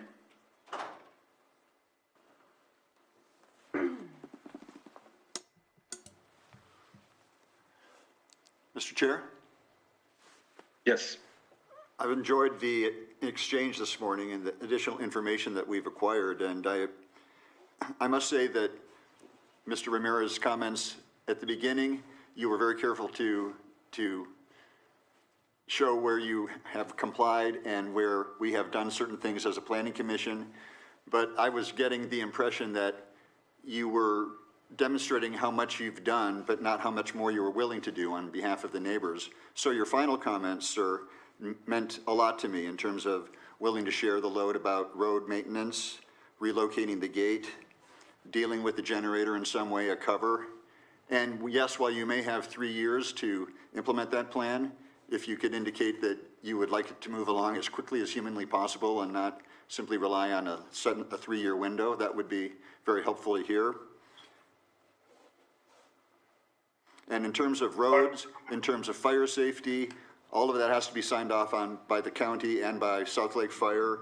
I'm looking at your site plan. I do believe you have defensible spaces established. So in general, those are my comments. Thank you, Commissioner Hess, and absolutely, I want to address all these issues in a timely manner. Obviously, as everyone knows, there's a lot of expenses going into this, and I intend to make all the upgrades that are necessary to satisfy everyone, because everyone does deserve being satisfied and living comfortably in their home. Thank you. I'll go ahead and say my 2 cents. As far as you putting a new road in and the environmental impact, I appreciate the concern with what that might be. I would appreciate maybe looking into an alternative road for your traffic that happens to go to your project, just based solely on the impact that it's having on the surrounding properties. I can see both sides. I do believe, Lake County is a great area to cultivate. There's plenty of other places to go. I'm fine with where your project sits. However, I can't not take into consideration the impact daily, whether it's 5 hours or 15 hours, that it has on the surrounding properties. Thank you. I do agree that the neighbors, I'll start off by saying that I reached out to Damien 2 days ago. I reached out to quite a few people on this list that we have today, especially about the letter, and because I wanted to make sure about this letter, because it was concerning to me. And he had said that he had reached out. I did not get to go by that site. I think everyone has brought everything to the table: the sound, the road, the power, the gate. It sounds to me that Damien would like to address these, and I believe that he definitely sincerely means that. And so I think we do have some issues. As Mary had brought up, there is ways to encapsulate and lower the decibels, and so maybe that is an option that we could put through. I'd have to ask to see if we've had situations like that, but not just encapsulate. We would have to say we would have to lower by a certain decibel range, I believe. The road is definitely something where I believe that, watching some of the other planning commission meetings, that the road, and in some cases, I think there was a recent one where the neighbor at the end of the road, the other neighbor said this is not going to be, this is just more than it ever was. So the way I look at this is that I believe that this road should be maintained, at least with that rock right now, by Damien. And if there is a way to put another road in there, it sounds like that would make it happen. But I also don't want to stop this project by any means, because it could take a while to get a road in. But it really sounds like the neighbors want to make sure the whole road is rocked to start off with, and that there is culvert damage, that there will be more culvert damage, it sounds like to me, and that there is enough traffic on that road. So I think that we have to deal with that road issue, the sound issue. Also, whether, I think that mitigating that decibel level would really do it. I don't know if we have to impose solar or something like that. The gate issue, obviously, I wouldn't want someone, a gate right next to my house and then people waiting to get in that gate. So I think there's a couple things. I'm almost finished, and then we're going to talk amongst ourselves, and I think we might be able to find out anything else. So I think there's some issues that, again, I was not aware of. I did read the letter, and again, it is legal in California to do, but obviously we listen to the neighbors. Everyone in this county is here for a reason, and you chose that spot. So I think there is a way to go about this, and I would, I am the newest member here, so I'd have to ask, what we can do, what we would put on terms of conditions and things. So that is my 2 cents on that.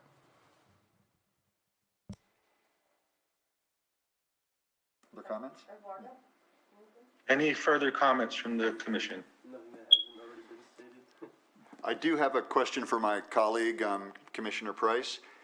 Christina, are you saying that you would support this application only with additional language requiring a new access road to be built? No, I'm not saying that I would be opposed to seeing this project go forward. However, if we are going to take into consideration that timeline of 3 years, or to have him in compliance with the other conditions, I'm fine with that. I would like something included, either a road maintenance agreement solely for the applicant, or an alternative route possibly to the project. But that's just, I want everyone, his project is well thought out, well done. However, the impact that it has on the neighboring properties, I feel like we could put our minds together, make something work, not only for the applicant, but for the surrounding properties as well. Well, That's my main concern. As long as we have something addressed here now, so that the applicant can move forward with his project, and also so that the neighboring properties can have some type of relief, knowing that if this does get its approval in the next 10 years, isn't going to be something that you guys have no control over, or that they feel. I just want there to be a little bit of compromise. That's all I'm saying. Sure.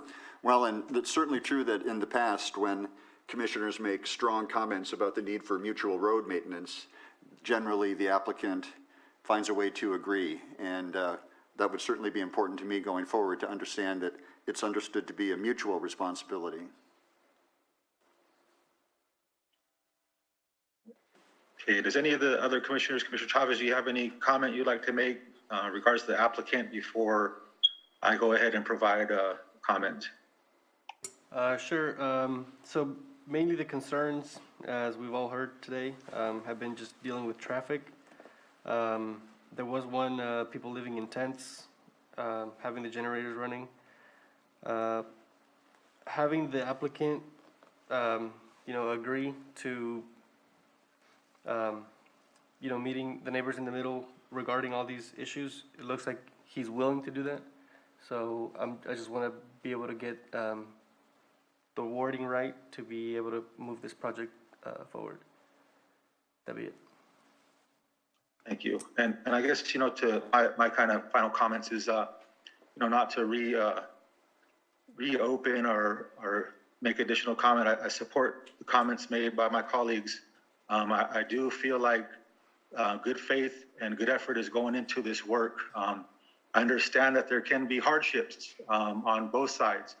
And I think as a part of this, we have to understand, we live in the same community, and we have to be good neighbors to the best of our ability. And I feel like that's being done. The concerns are being heard, they're being addressed. So I would like to definitely, if we can get some type of language that supports some of the key issues, the road maintenance being one of them. I definitely think, it's important that that's something that is worked out, and not all the onus is put on the applicant to maintain that road. It's a shared road. And I think in terms of being good neighbors, everybody doing their part is important. Regardless of our position on cannabis or this application, applicant has the right to use this land in that fashion. And so I think moving forward, if we can agree to some type of language regarding some of those key points, I'd be ready to accept some action or a motion.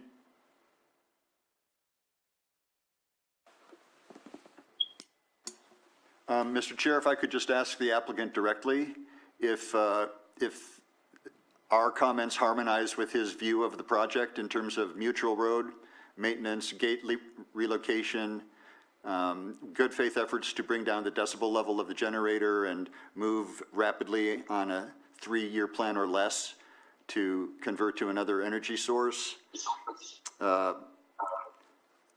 If those are, I think that reflects the bulk of the concerns of the commission in terms of creating some kind of consensus between the applicant and the neighborhood. Yeah, agreed. Yes, Commissioner Hess, I feel those are all reasonable conditions or suggestions rather, and I'm more than willing to do my best to make sure everyone in the community is okay. I really do just want to run a quality project and respect my neighbors while doing it. I think you astutely mentioned every level of concern, and I'm more than willing to work towards addressing all of them in a reasonable and timely fashion. Thank you.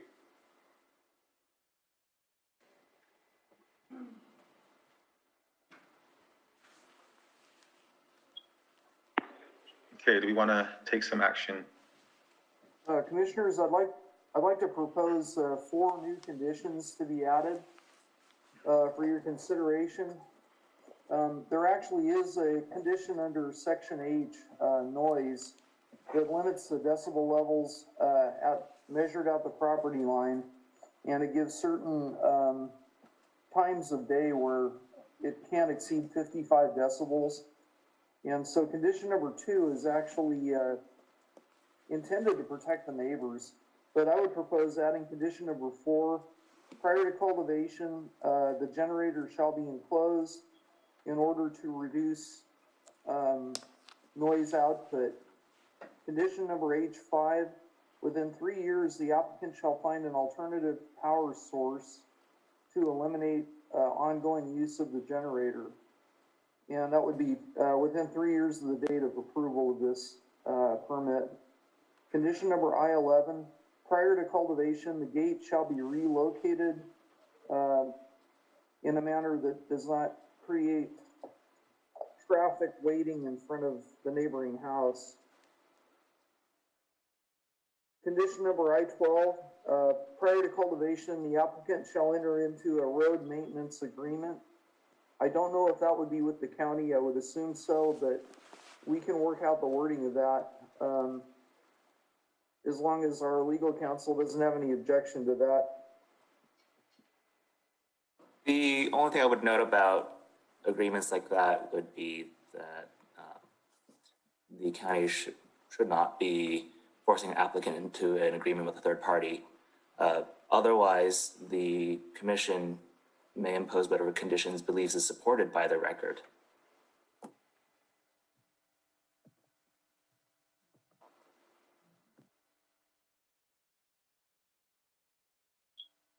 Are those all of the updated conditions, Eric?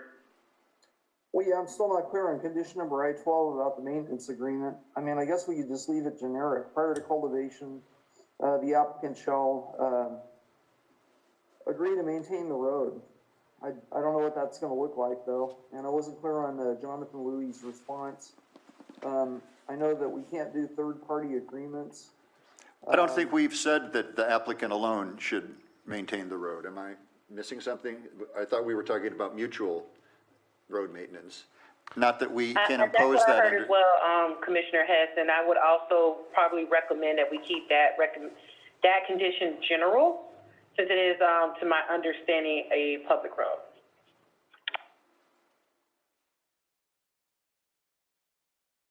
Okay, so we can leave that condition general. We'll just have to figure out how that, would actually work.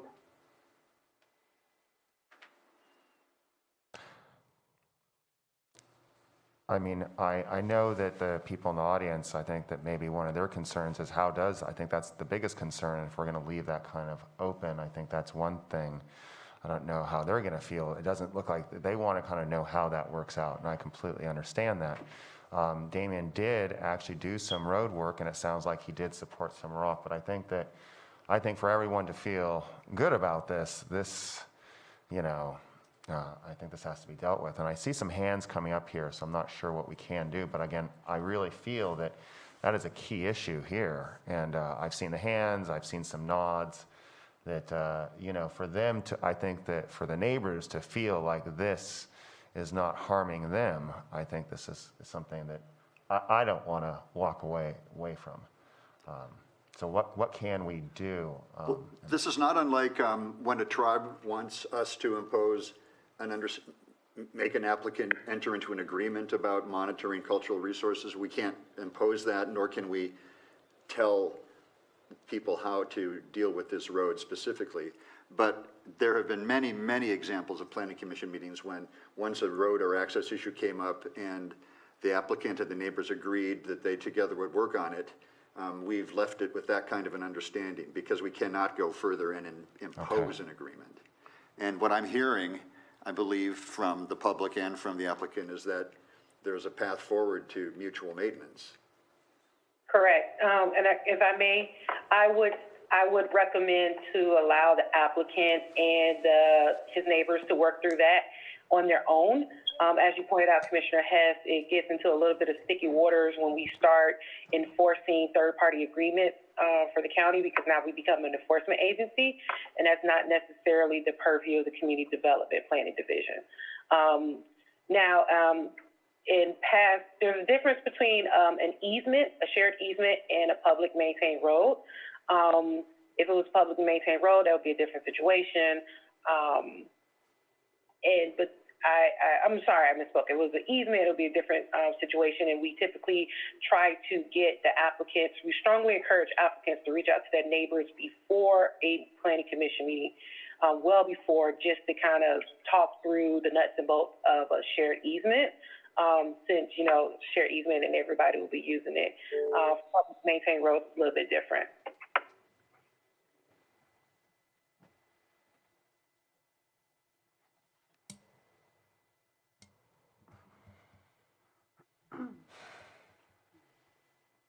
So are we finished with the conditions, Eric?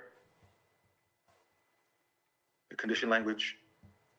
My understanding is that we're going to strike condition I-12, which would be the road maintenance agreement, and leave it up to the cultivator and the neighbors to work that out, as opposed to us requiring it.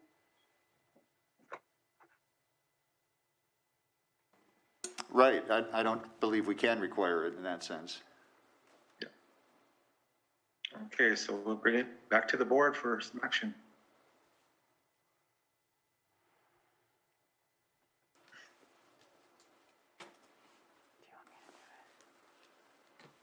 You don't have it on your phone, huh?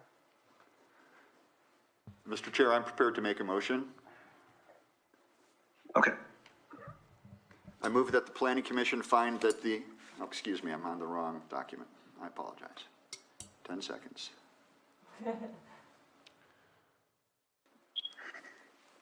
I can make the motion. Go ahead, Lance.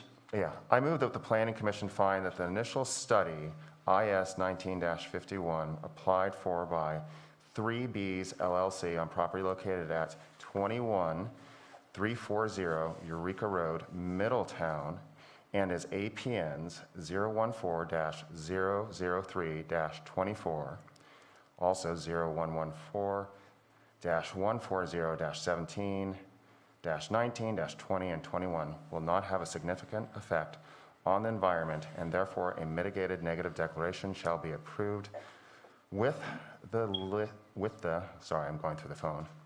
findings listed in the staff report dated April 8th, 2021. And as amended today. And as amended today. I second. Roll call, please. Commissioner Hess, Yes. Commissioner Chavez, Yes. Commissioner Brown, Yes. Commissioner Price, Yes.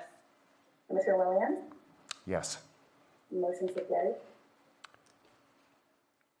I also, for major use permit UP 19-33, I move that the Planning Commission find that the use permit UP 19-33 applied for by 3Bs LLC on property located at 21340 Eureka Road, Middletown, and as APNs 014-003-24, 014-140-17, 19, 20, and 21 does meet the requirements of Section 51.4 of the Lake County zoning ordinance, and the major use permit is to be granted subject to the conditions and with the findings listed in the staff report dated April 8th, 2021, as amended today.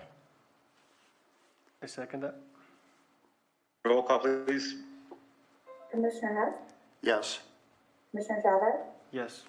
Commissioner Brown, Yes. Commissioner Price, Yes. Commissioner Williams, Yes. motion so carried. Okay, I'd like to note that the applicant or any interested person is reminded that the zoning ordinance provides for a 7 calendar day appeal period. If there's a disagreement with the Planning Commission, appeal to the Board of Supervisors may be filed. Appropriate forms and applicable fees must be submitted prior to 5 p.m. on or before the 7th calendar day following the Commission's final determination. Thank you, Mr. Porter. Thank you, Deputy Director Thomas. I know you were very instrumental in getting this project to the commission in a timely fashion as well. Thank you, Porter, for taking over the project from the previous planner and helping me out with this. Thank you. You're welcome. Okay, do we want to, how do you guys feel? You want to take a 5 to 10 minute break? Do you guys want to continue with our next agenda item? Mr. Chair, 2 items. 1, we have to read the appeal language, and 2, I would request a 10-minute break. Okay, I'm open to that.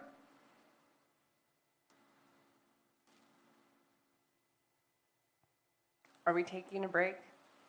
Well, Yes, let's take, we need let's- to read the appeal language from that last, file. So we will reconvene at 10 after the hour?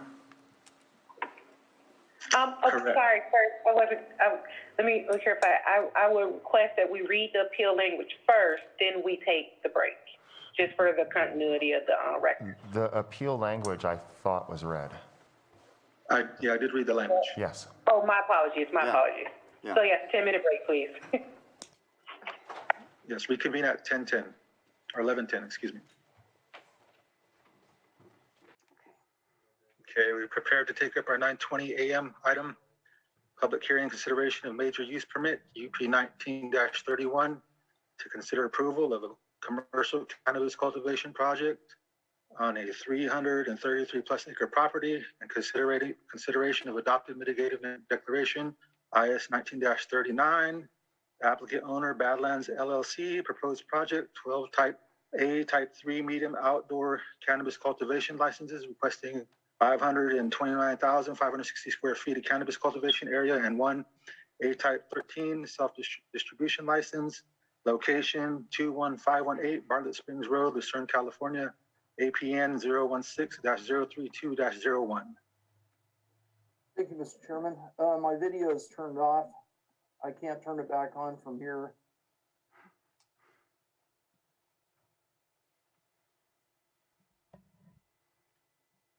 Thank you.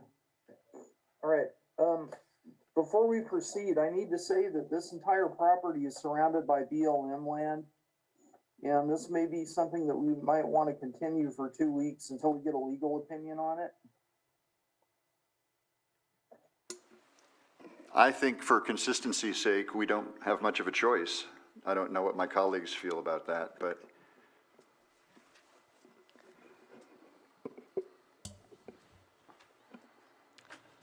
I would have to second for that and put it to an April 22nd date.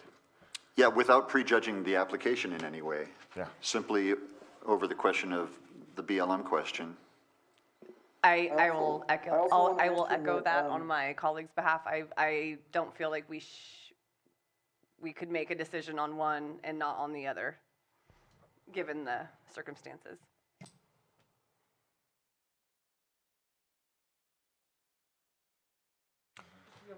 Eric, did you have a comment? I did. I just want to mention that we had approved a 4-acre outdoor cultivation site on this same property in late 2018 or early 2019. I don't remember which. At that time, BLM was not on our radar. And so I just want to add that for the record, that he does have approval to cultivate 4 acres on that property already.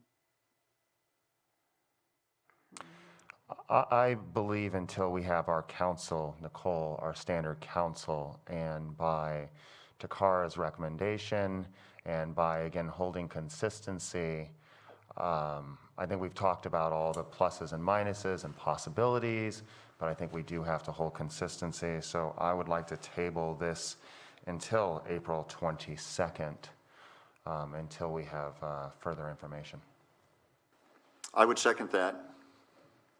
Again, without any comment on the application itself.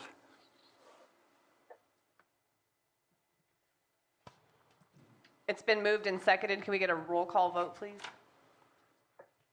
We have a hand raised really fast. Do we want to address Mr. Ramirez? Do you have any standing with this application? And also mentioned we do not want to hear any information regarding this application. We'd like to listen to it on the 28th in its entirety. So I'm not sure what comment you can provide us. Yes, I would like to just provide a brief comment, not getting into the details of the project. And while I appreciate the efforts of consistency on today, looking specifically at today and the consistency of today, I would like to note that the first project ever approved by the Planning Commission in October of 2018 set precedent. It traversed through BLM land. It was a large, and there was 4 separate licenses, all approved. As Mr. Porter alluded to, on April 25th, 2019, I did get approved on this property previously for 4 acres of cultivation. On May 14th, 2020, a little more recently, since at that point BLM was on the radar, to use Mr. Porter's words, once again, a very large project was approved that traversed through BLM land. It had letters, just as the ones that Lance said he'd seen 20 of. And most recently, as of December 10th, 2020, another property project was approved traversing through BLM land. And so, with all due respect of the thoughts of the commission, I do, and if we're going to be respecting consistency, I think we might need to look beyond today's consistency and look at overall the commission's stance on it, and historically and the precedent that's been set over and over again. Most recently, not even 5 months ago.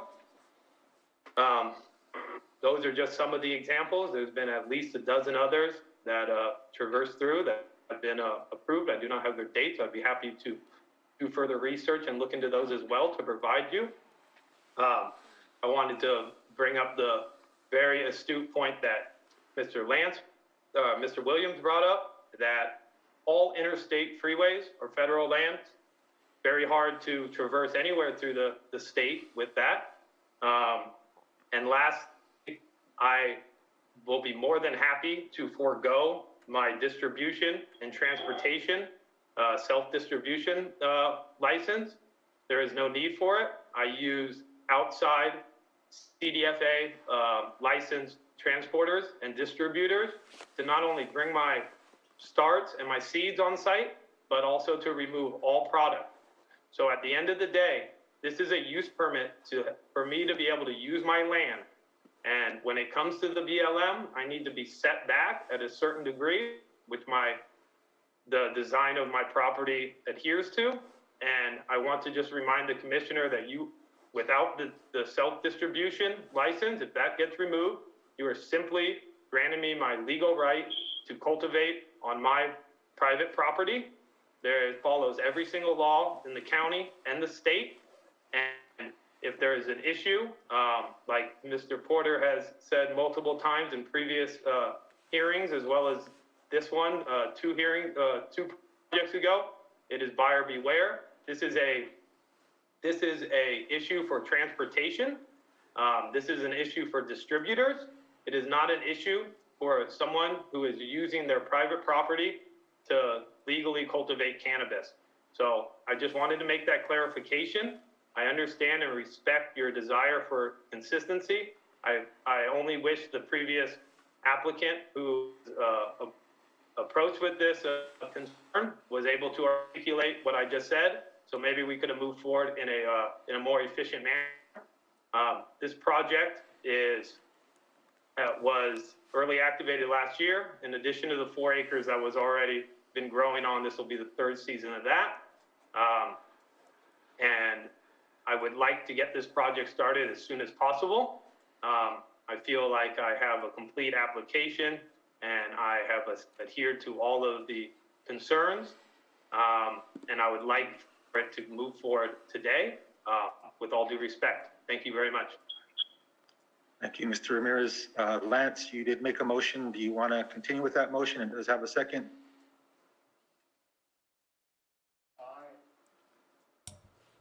I could rescind that motion, but I believe that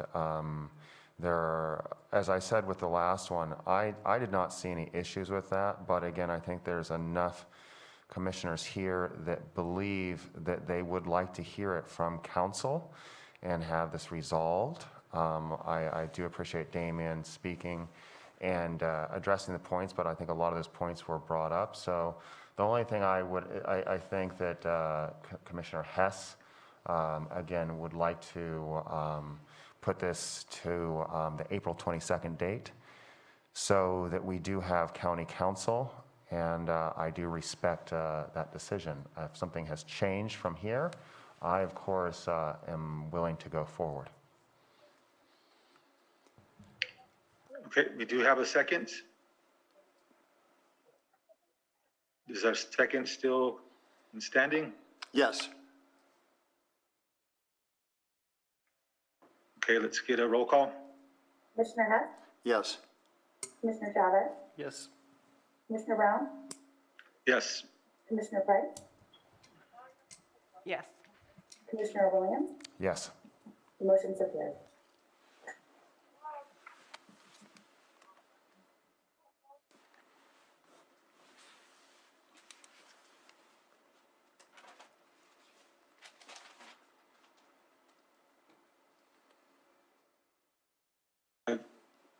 We're going to move on to our 9:25 a.m.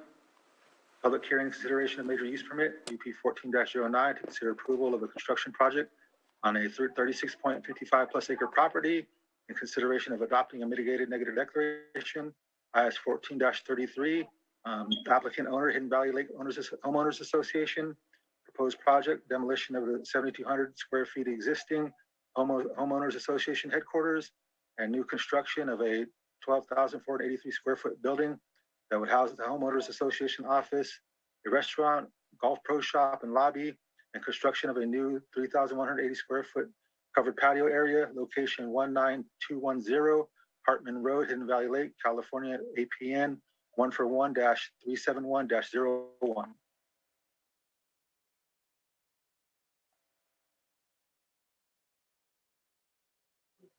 Eric, you're muted. Thank you. Sorry.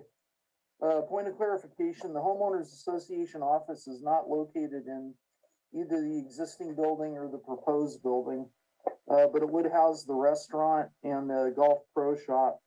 The other portions that the chairman read are correct. This is somewhat controversial to the owners within the project, and we got a lot of feedback on it both in 2015 when, well, it was submitted in late 2014, but in 2015 we got quite a bit of written comment on it. And then more recently, we've received, as of this morning, a petition with 28 owners objecting to it. That's in addition to about 10 other letters and emails of objection. So there's probably going to be a fair amount of public input on this one. Nevertheless, my job is to look at it in terms of compliance with the code, the general plan and the area plan that applies. In this case, I believe it's a Middletown area plan. So I did that. I reviewed it fairly thoroughly. I guess I need to, just for the record, give a little bit of history on it. Originally, this came in as a zone change, general plan amendment, use permit, and mitigated negative declaration. Determination was made some time ago that the zone change was not needed, that they could proceed with the project without having to rezone the property. Property zoned open space. The lower half of the property, which is where the existing building is actually in an AO floodplain. Floodplain construction is allowed as long as it's not in a floodway, but the footing is probably going to need to be engineered. The homeowners association that made the application is aware of that. And so that should not be any kind of a hindrance towards proceeding with the review and decision on this proposal. So the applicant wants to build a brand new 12,483 square foot building that would house the restaurant and pro shop. They would leave the existing restaurant and pro shop standing until the completion of the new larger restaurant pro shop is completed. Once the construction is completed, they would demolish the 7,200 square foot existing restaurant and pro shop. My best guess on construction is that it would last between 4 and 6 months, including the demolition.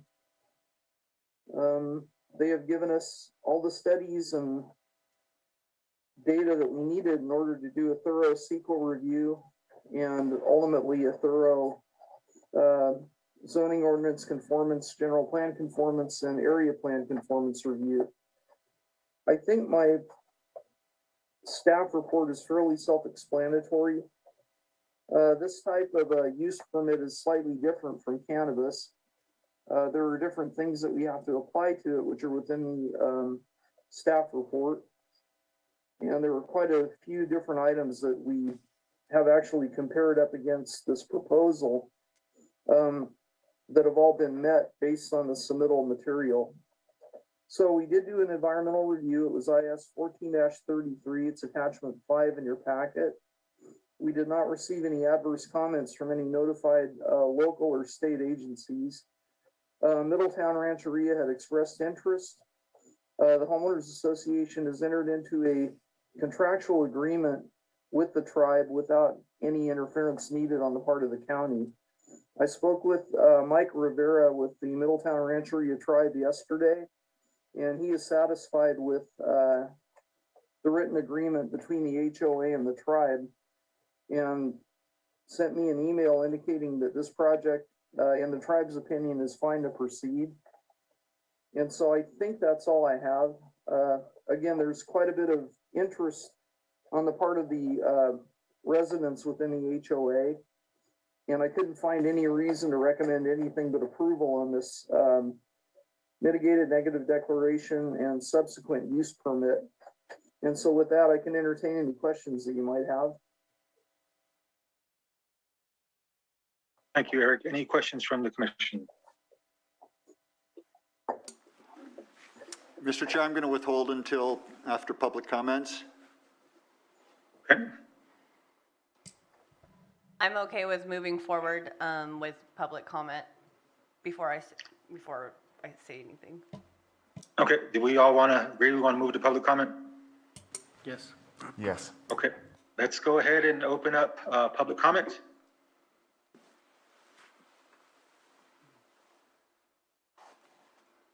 All right, would you like to start in the Zoom room? Yes, let's start in the Zoom room first. All right, so the first hand I have up here is from Randy Murphy. Randy, you should be able, looks like you're unmuted there. Will you please confirm your first and last name?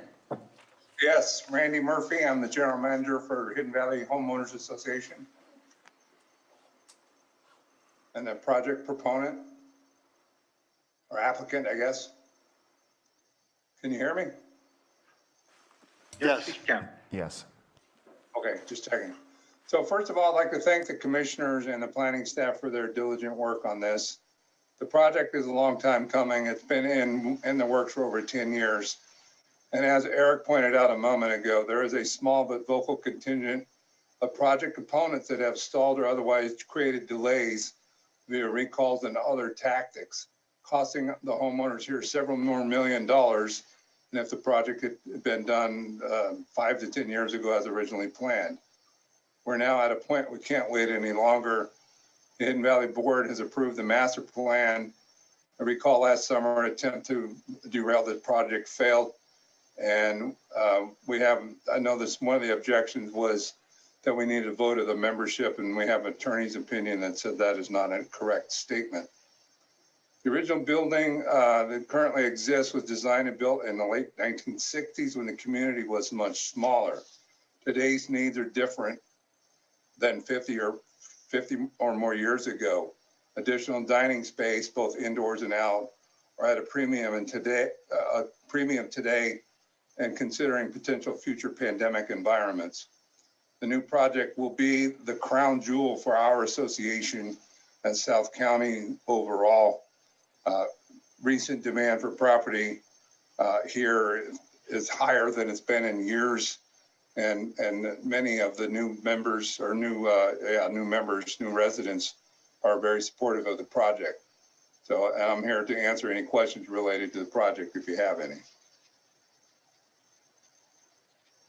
Thank you. Do we want to continue our public comment? I forgot to ask the applicant if he wanted to speak. So the consensus, move on with public comment? Or any questions for the applicant?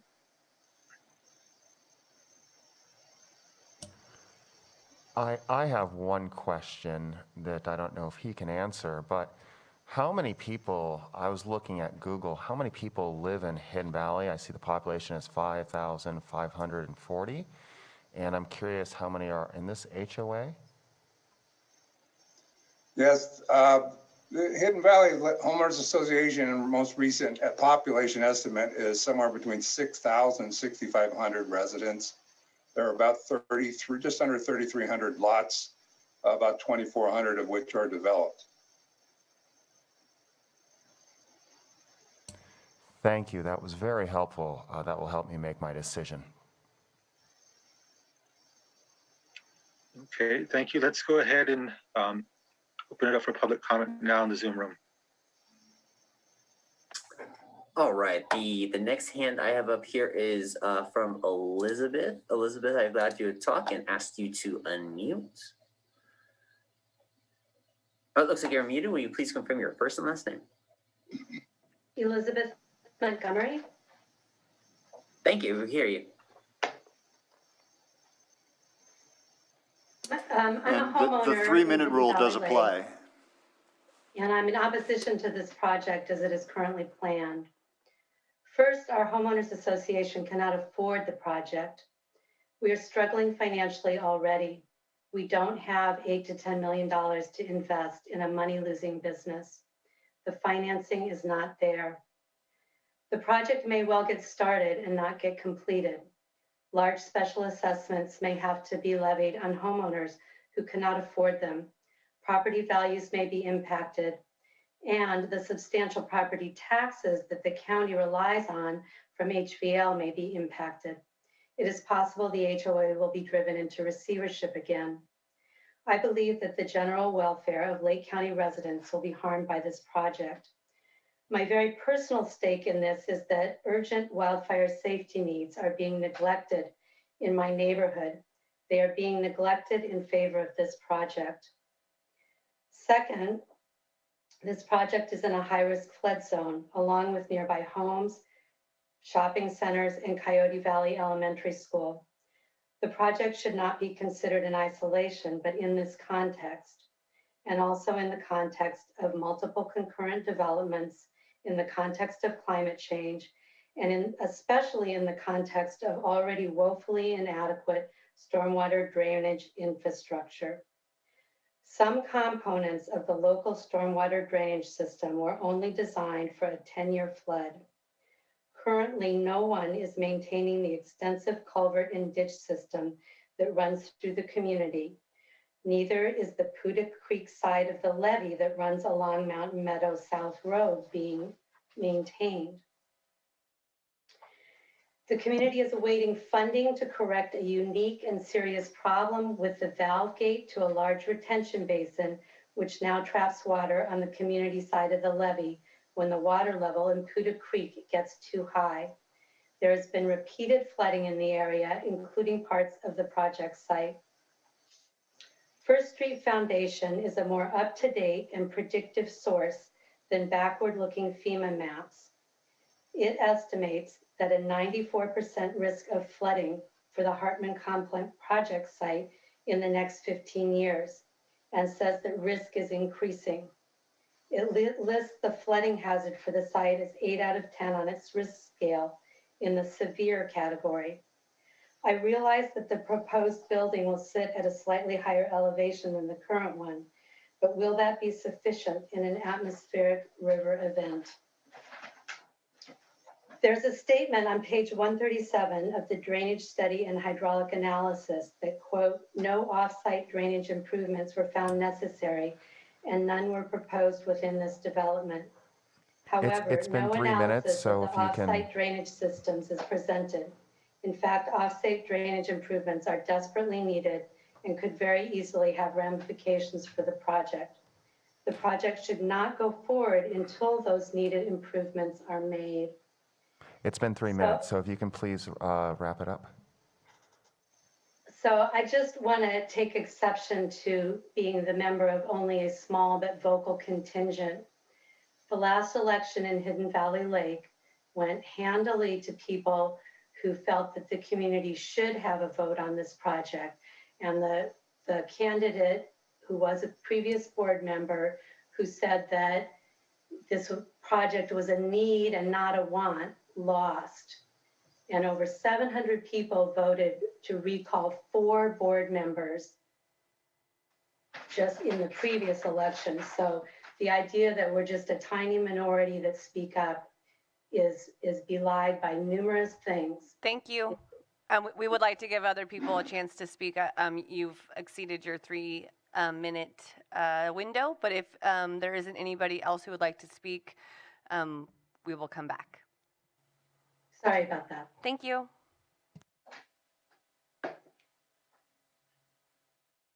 Hey, Jake, anyone else in the Zoom room? Yes, we have Lisa Kaplan. Okay, and a reminder, you have 3 minutes.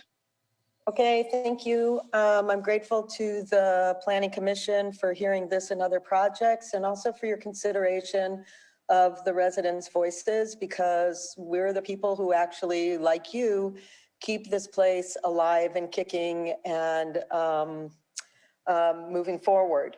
So as you know, Hidden Valley is populated by, it's a large concentration of population. And as Randy mentioned, this project proposal has been in the works for 10 years. Well, so why did it take so long? So because this tiny majority that's not actually a tiny majority actually is a tiny minority is actually a significant amount of people. As a matter of fact, I would say that kind of like our political situation in the United States, we're pretty much divided here, except that people are exhausted after 10 years with a wildfire in the middle of it. You know, 2015, it didn't take more than just a few months for this project to go right back on the table and for the contention to begin again. So, you know, I echo everything Elizabeth said, and I know that there are many people who do too. Hidden Valley Lake is comprised of many, many young families as well as middle-aged families, and we're tired of this conversation. And not very many people even knew about this event today, which is, it's very important. And as you know, it's always a problem for people from the Middletown area to show up over there. Of course, Zoom makes it much, much easier, but it's not part of everybody's consciousness, nor reading EIRs. But when it comes to our pocketbooks, it's like, this is a real problem. Our assessments will go up, and more importantly, the pool, the community center, the youth center, the dog park, walking lanes, all of our real public spaces are being neglected in favor of this building, which is, it's a business essentially. And so it's like, whereas you can't tell us what to do because we have our own governance, there is a place where what the community feels, and the fact that it's taken 10 years speaks to the fact that this is extremely contentious and it's a big deal. And I want to say too, that when this construction starts, it's going to be very noisy.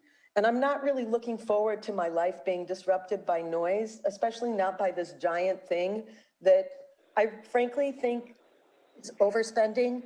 The businesses haven't made their own money. They've been in, they've had minuses part of the time, and we deserve to have a voice in this. At least 60% of the people should be voting in favor of it, to, like taxes, to have to move forward with their assessments going towards such a building. That's community input. We represent a lot more people than are showing up or than you've seen in those letters. I just want to make that clear. Thank you.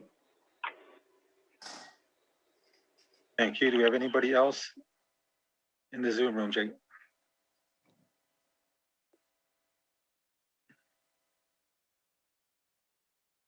No, I think, it looks like we just had another hand come up from Christina. I do believe the hand we have up from Randy Murphy, he is the applicant, so I wanted to leave that hand up just to identify him there.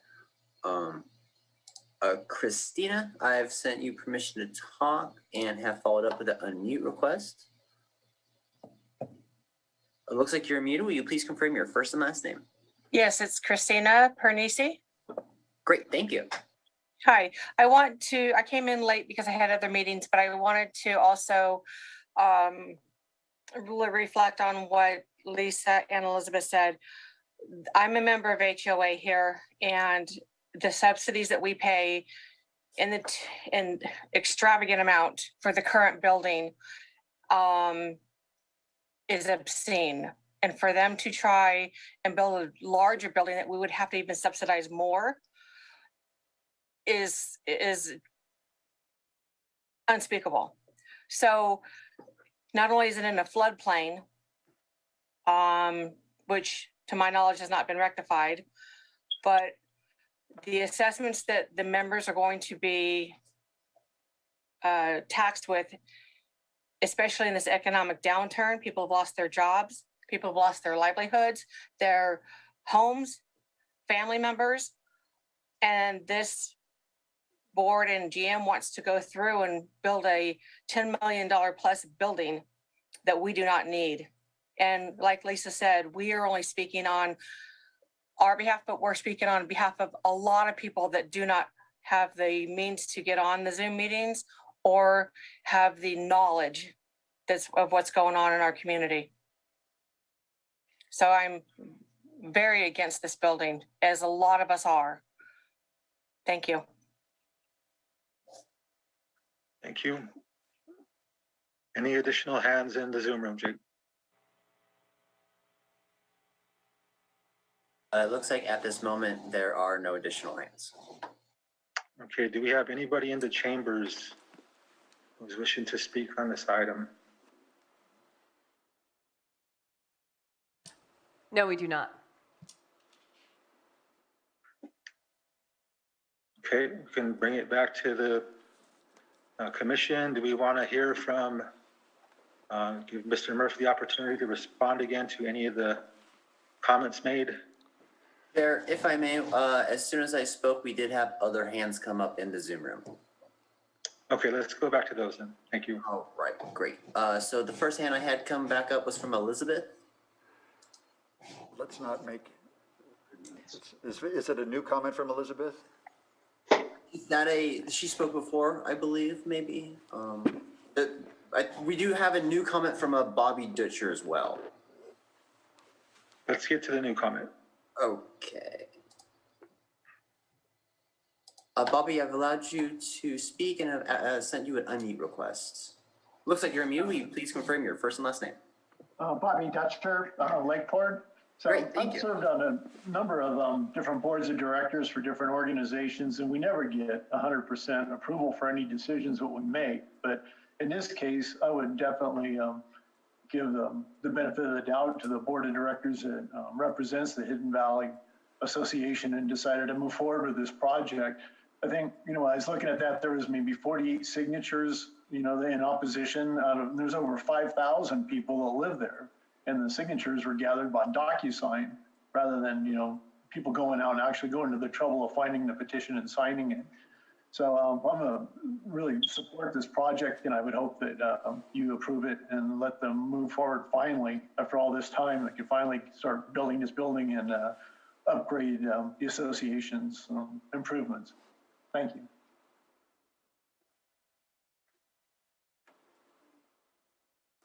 Okay, thank you. Do we want to give Elizabeth an opportunity to finish her comment, or do you have new information you'd like to provide? If so, let's go ahead and unmute Elizabeth. Okay. Elizabeth, I've sent you an unmute request.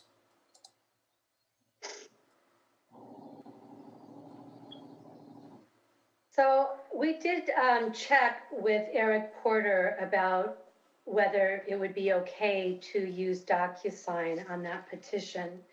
And I just wanted to make sure that you are actually in possession of both petitions, both the change.org petition and the signatures that were added to the HVL Now detailed comment letter.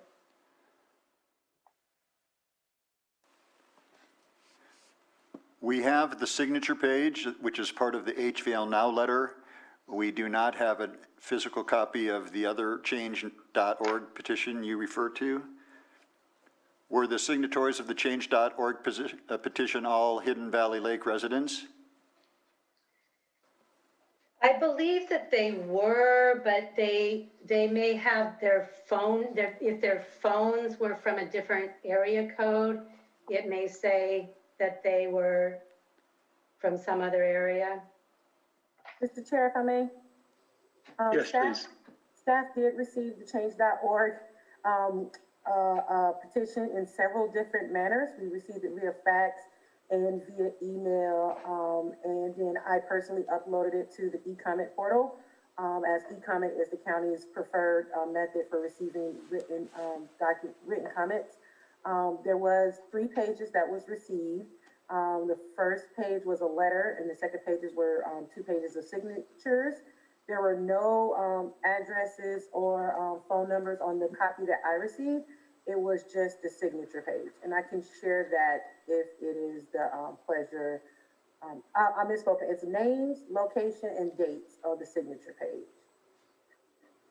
And some are from Santa Rosa, some are from Hidden Valley, some are from Idaho, and I can share that for you all if that's the pleasure of the commission to help.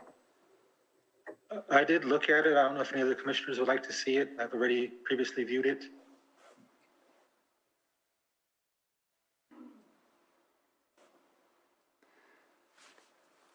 Mr. Chair, I have not seen the detail that you have, but I believe the speaker and I believe Tokara when she says they exist. I would also recommend that we restart her time since we did talk a little bit over her time, if she would like to reclaim her 3 minutes. Okay, Elizabeth, do you have any additional information you'd like to add? So you have 3 minutes. No, that's all right. I appreciate your consideration of public comment on this. I hope that you all had a chance to read the more detailed letters. Okay, thank you.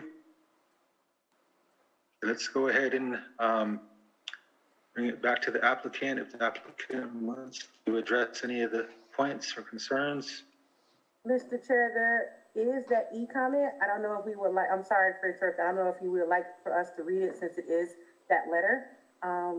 I would recommend that the letter be actually read into the record. Okay, please do.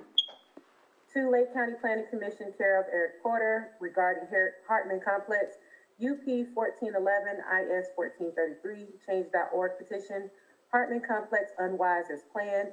We, the undersigned, urge the Lake County Planning Commission to carefully consider the potential negative consequences to approving the Hartman Complex project, UP 1411, IS 1433, and Hidden Valley Lake, as it is currently planned. Our reasons for opposing the project include: number one, location of the project in a high-risk flood hazard zone.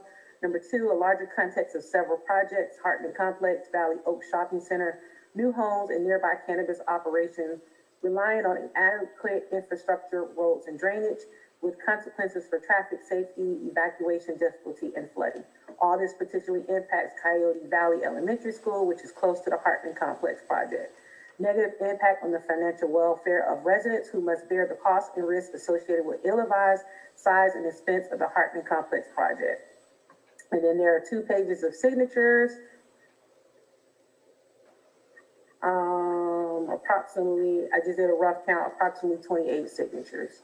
And this letter is also attached to the e-comment portal if you would like to review the letters, the individual signatures as well. And I am checking to see if there are any other e-comments that were received during the meeting. As of this moment, that is the only petition, that's the only e-comment that we have.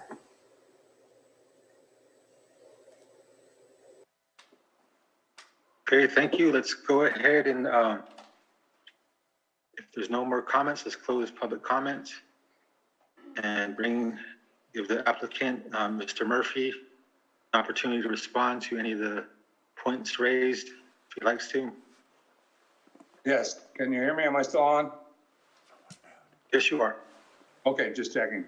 As was pointed out by the one commenter a moment ago, this board approved the master plan in October of 2019 and was approved. The concerns by some of the folks raised that issue, and this board is separately elected to govern the business of the association. Many of the comments that were made today and through the submitted comments are based in fear mongering, in the sense of what if the flood happens? What if the association goes bankrupt? None of those things are real. The association is very well financed. We have seen very little impact due to COVID on our receipts of our assessments.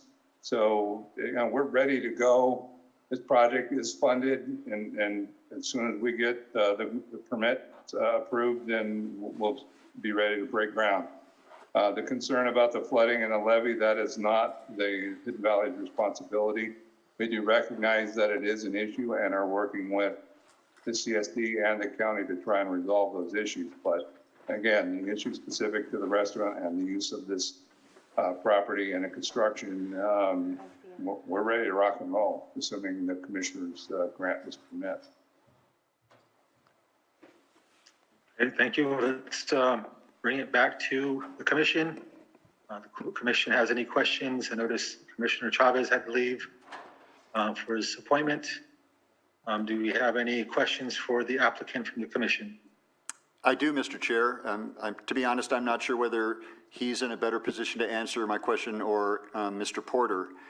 But if my colleagues could go to the 7th letter in the public comments section, and then scroll to the photographs at the end of that letter. The letters from HVL Now. My question is the current complex building also considered to be in the AO floodplain?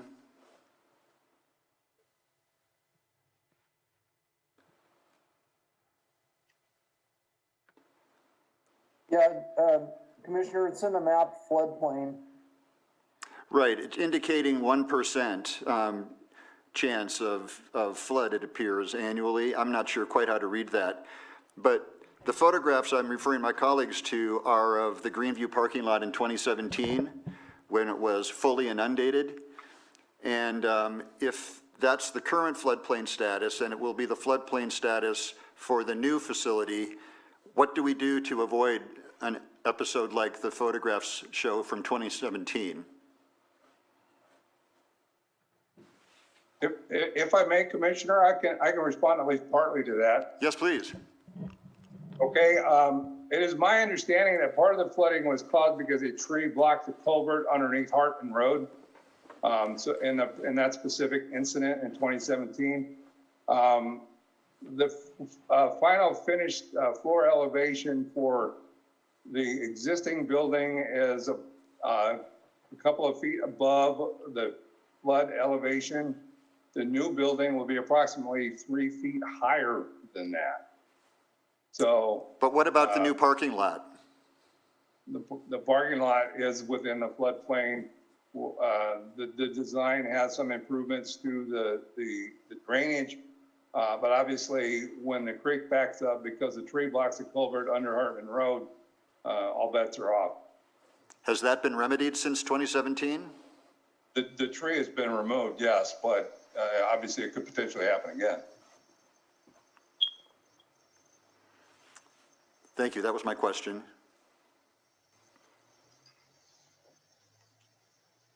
Any other questions from the commissioners? I don't have any questions.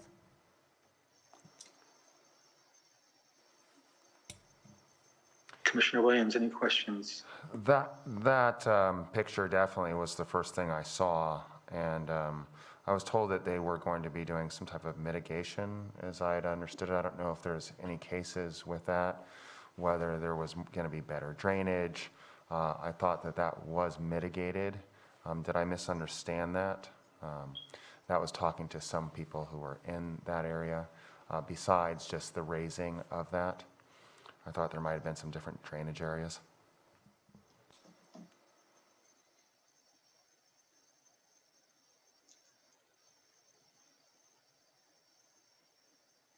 Mr. Murphy, would you care to respond to the comment, or Eric?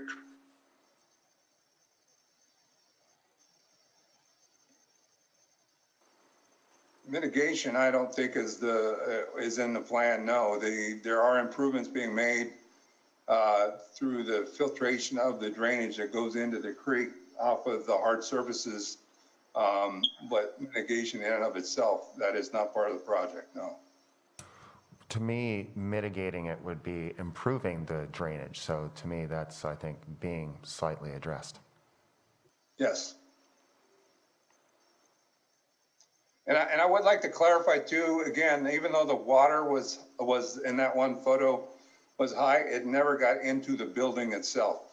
It flooded the substructure, but not the building.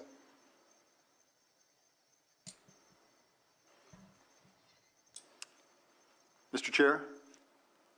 Yes. I don't have another question, just a comment in general. I am a Hidden Valley resident. I did live through that episode in 2017 and the Valley Fire as well. We all remember that evacuation. I don't see a strong enough reason to oppose the entire major use permit.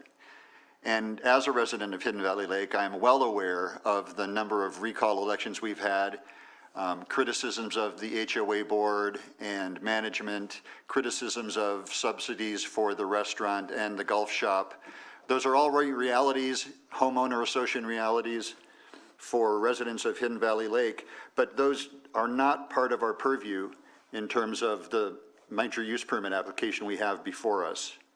And I just want to make that distinction, both in my own mind and for the public, that while as a resident I'm very familiar with those concerns and criticisms, but those do not factor into our consideration of the major use permit before us today. I appreciate you sharing both sides of that, Commissioner Hess. Yeah, definitely. That's definitely will be noted. I guess, the concern without having any information on how the Hidden Valley Homeowners Association works. I don't know how we can, as you stated, use any information to base our judgment off this application. I am concerned that if there is a number of people in opposition, how does that factor into the homeowners association? The pictures myself, looking at them, are very powerful and impactful, and I wonder how that impacts the residents as well. If the culverts aren't being maintained, if there's not being upkeep of those types of issues. So I definitely want to thank you, Commissioner Hess, for your input on that. Mr. Chair, if I may? Yes, please. Just to provide some additional perspective, as the applicant did point out, there are going to be some mitigations that will help in the future since it is within the floodplain. Additionally, there are, and we've not talked through this with the applicant, so I'm kind of coming off the fly, so Mr. Murphy, please don't be taken off guard. There are further mitigations that can go along with parking lots to help with the flooding if we do go through another event like that. So that could be something that we can talk through additionally with the applicant. There's been some really cool innovations in that space with dispersing water quickly. It will have to be up to the applicant to determine if that's their appetite to look into things like that. But staff has looked at the project. It has been submitted, as the applicant has stated. It has been worked through for the last couple of years because there have been a couple of design changes over time. So I think that there might be some appetite there to help with both sides of it. Additionally, it is within your purview as the Planning Commission to hear the information before you today. The application is for the land use and for the rebuilding of the structure, so that they can continue through the process. I would caution the Planning Commission, though, if when you do make your decision, to keep it to the facts that are provided to you at hand, as far as the land use. Does it meet the zoning ordinance? Does it meet the requirements for the floodplain, things of that nature?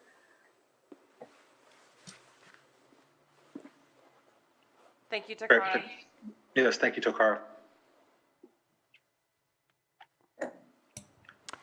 And anybody speak right now or no? Public comment is closed. Okay, thank you. Can you go ahead and bring it back to the board for action? Any I'm sorry, additional comments? one more, I forgot one more point. May I jump in one more time? Yes, go ahead. There was, an initial study also completed. Staff reviewed that material in coming up with that recommendation. So I would also direct you to that initial study and mitigations as outlined in that initial study when making your decision.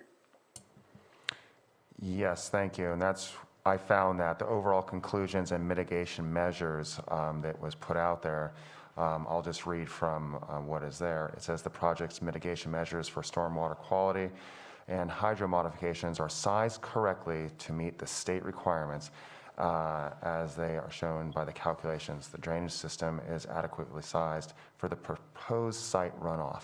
And that's when I saw the first flooding, but then I did search deeper in, and that's why I was talking about the mitigation. So I don't know if we can ask for it to go bigger, but again, I don't live there, and so I would defer to you. Right.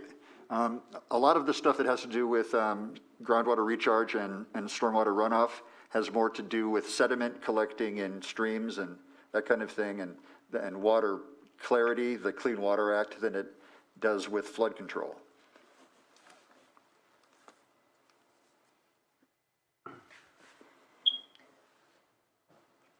If the commission has nothing else further to discuss, I'm prepared to make a motion. Yeah, I have no further comments. So let's go ahead and entertain that motion. I move that the Planning Commission find that the initial study IS 14-33 applied for by Hidden Valley Lake Homeowners Association on property located at 19210 Hartman Road, Hidden Valley Lake, and further described as APN 141-371-01 will not have a significant effect on the environment and therefore a mitigated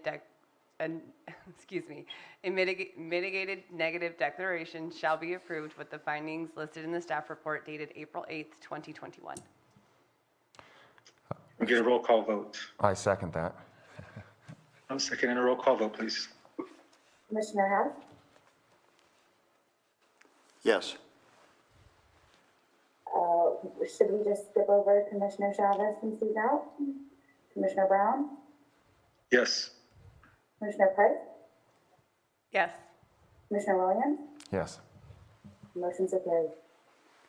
Furthermore, I move that the Planning Commission find that the Hidden Valley Lake Homeowners Association on property located at 19210 Hartman Road, Hidden Valley Lake, and further described as APN 141-371-01 does meet the requirements of Section 51.4 of the Lake County zoning ordinance, and the major use permit be granted subject to the conditions and with the findings listed in the staff report dated April 8th, 2021. And that was in regards to major use permit UP 14-09. Second? Roll call vote, please. Commissioner Hess, Yes. Commissioner Brown, Yes. Commissioner Price, Yes. Commissioner Williams, Yes. motion's carried. Okay, I'd like to note the applicant or any interested person is reminded that the zoning ordinance provides for a 7 calendar day appeal period. If there's a disagreement with the Planning Commission, an appeal to the Board of Supervisors may be filed. Appropriate forms and applicable fees must be submitted prior to 5 p.m. on or before the 7th calendar day following the Commission's final determination. Thank you very much. Okay, do you want to continue on to item 6? How is everybody feeling? Push through? I'm ready to go. Let's push through. I'm ready. I note that here in the chambers, Mr. Chair, there's also been a representative of this application here since 9 a.m. So rather than making him wait any longer. I mean, unless you want to go to lunch and then come back. No? Okay. I'm fine. I'm definitely fine. Okay, let's continue with our 9:30 a.m. public hearing and consideration of major use permit, UP 20-80, to place a 150-foot tall cell tower on a 28.61 acre property. A consideration of mitigated negative declaration, IS 20-96. The applicant is New Singular Wireless, PCS, DBA, AT&T Mobility, owner Michael Worth.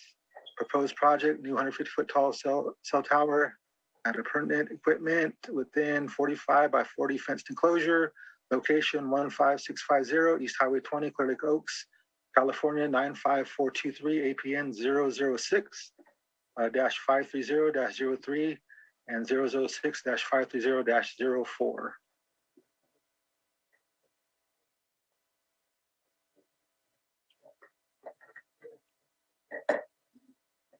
Is this Eric also? No, Mr. Chair, this is Michael Taylor, and I think we're trying to transition. So if you could just give us a few more seconds. Yes.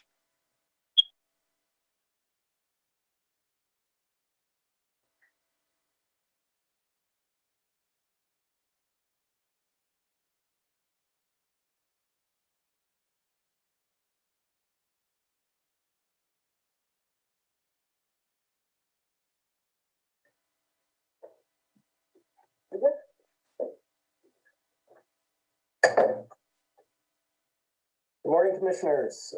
Mike Taylor, Assistant Planner with Community Development Department. And I'd like to thank you for the opportunity on behalf of the applicant for your consideration of approval of major use permit UP 20-80, mitigated negative declaration IS 2096. And I'd like to share my screen if possible here. I have a PowerPoint presentation.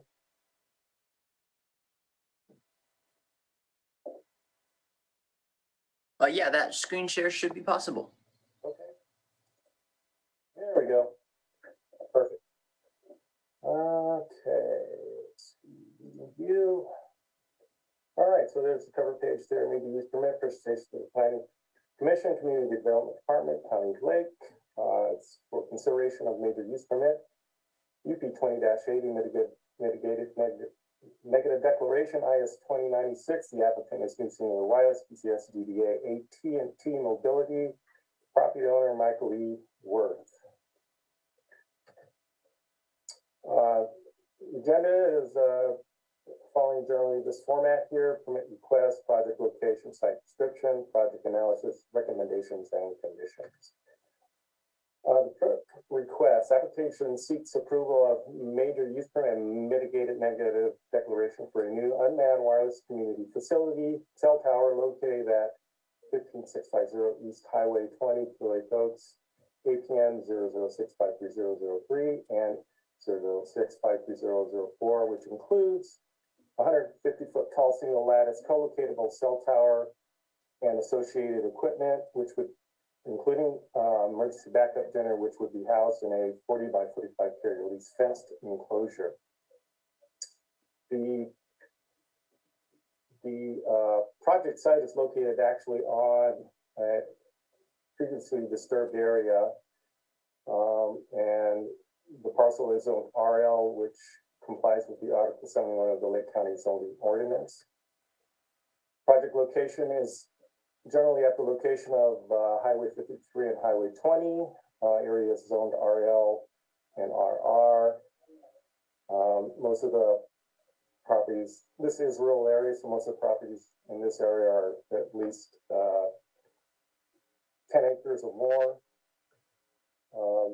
Recommendation is approval of major use permit UP 2080 with conditions outlined in the staff report. Site description, existing conditions, access is an existing gravel and dirt driveway with a slope of 1.5 to 32%. And a driveway is accessed via Almond Lane from Highway 20. Total acres of the site is 28.61. The actual project is located on APN 0065303, which is on the left half of the project site, which is here. Michael, I'm gonna jump in real quick and interrupt you. Could you speak up a little bit louder? It's a little hard to hear you. Thank you. Yeah, I've got my volume up pretty high here. Let me try this. Cell tower is located on existing disturbed area. Cell tower area is on RL Rural Lands District.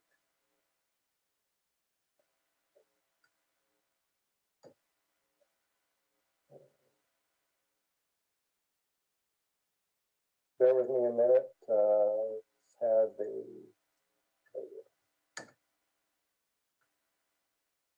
here's that.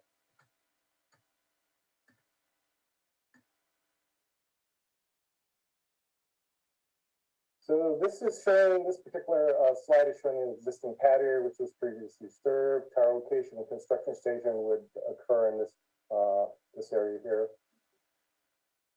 Staff conducted a site visit and 4290 preliminary inspection on February 11th, 2021. This is the existing road which accesses off of Almond Lane, and then Almond Lane accesses off Highway 20. So this is an existing road which is currently graveled, and it has an access gate. This is part of the existing access road which leads up to the tower. It's currently dirt, and the grades in this particular area are generally ranging from the entry to the top, ranging from 0 to 32%. Another view of the access road. This is a view of the pad again. This is the tower is proposed to be located near an existing PG&E tower. As you can see, there's a PG, it looks like a 240 kV and additional single power poles at the top. The road you're looking at is an existing road that accesses the electrical towers, which is PG&E. Zoning, it's currently zoned, as I mentioned, RL and RR. RL is what the project site is located on in this area here. Can you actually see my pointer? Yes, we can. Okay, so the tower site is located on 0065303, which is zoned RL, and it's approximately in this area here. This is a site plan of the property. As you can see, this is Almond Lane here, where my pointer is, and then the existing access road, which follows along the east property line. There are some existing structures in this area. There's a dwelling unit, some existing ancillary structures, and various random equipment out there. But the road starts here. It exists up to about this point where the dwelling is graveled, and then it becomes a dirt road all the way up to the tower. The applicant is proposing proposing a non-exclusive 20-foot wide utility access easement and utility corridor all the way to the top, and they're also proposing to widen the road from beyond the residence, where it is a dirt road, to 12 feet. And also including weather-resistant surface. So staff reviewed the project for concurrence with the Lake County General Plan, Shoreline Community Area Plan, Zoning Ordinance, and staff determined the project is consistent with the above. Wireless communication facilities, new or replacement, are permitted uses in the RO district upon issuance of a use permit. Major use permit submitted by the new center is recommended to be categorized as a mitigated negative declaration, as staff has determined that all impacts can be mitigated and reduced to less than significant. And this is outlined in attachment 5, which is the proposed conditions of approval, and attachment 6, initial study. So for Article 51, our findings were there are generally no impacts to surrounding neighbors. Project shape is adequately sized. Streets, highways are adequate to accommodate the tower. Adequate public-private service to project. It's a tower, so there is a well and septic on the property, but they won't be using those. It is in conformance with Article 51 and no known violations with county code. As far as Article 71, compliance with development standards, it complies. Applicant qualified to make the application and meets all qualifications of this permit. Staff has determined that the proposed project complies with major use permit findings. Recommendations and conditions of approval of major use permit UP 2080 and the adoption of mitigated negative declaration IS 2096. Staff report is fully outlined in conditions and attachment 5. Conditions of approval aesthetics will be addressed also in the IS lighting, facilities, material, signage, federal and local regulations, air quality, taking care of dust palliatives, equipment requirements in terms of diesel emissions. They are proposing a diesel generator, and during construction there may be diesel vehicles. Access and parking requirements, they are providing fire turnaround midway and also fire turnaround at the project site where the tower will be located, and also technician parking. Biological surveys will be conducted. Mitigation avoidance measures will be adhered to, and awareness training and additional applicable permits by state, federal, and local agencies will be taken care of. Cultural resources, there were no significant cultural resources found on the site for Sonoma State, and also in the cultural studies report. No significant comments to that effect, other than referring to other agencies, so we had not received anything on that. Geology of the soils, erosion controls and BMPs will be taking place. They'll be using roles to control erosion runoff and sediment. They will be submitting for a grading permit upon approval of this use permit to do minor grading out there. And there will be monitoring for sediments and erosion control. Permit expiration would be April 8th, 2023. Any questions, please? Thank you.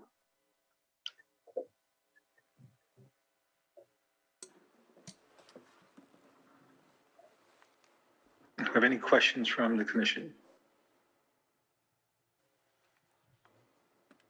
I don't have any questions. Thank you for your report. Thank you.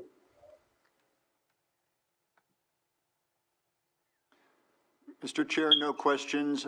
I know that the last time we were looking at a cell tower application, you had some concerns about raptors and their welfare. Correct. And that is addressed in the initial study and conditions that if there's any raptors noticed in the area, that all construction activity will be ceased. Again, have a biologist out there to survey the area. Yes, and you know, I just want to say too, this is in reviewing this, it's pretty straightforward. I felt that question was addressed, and so I don't have any further comment at this moment.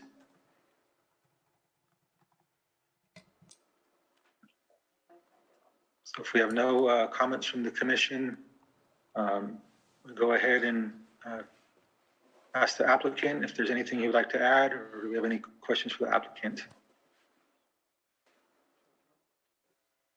He's in chambers. He's going to come to the podium. Be sure to state your first and last name. Thank you. Good afternoon. My name is Carl Jones. I'm representing the AT&T project today. Thank you all for your time and consideration, obviously in particular Michael Taylor and the Deputy Director, Takara Thomas. She's also worked on this with our Marketing Director to try and get this in front of you.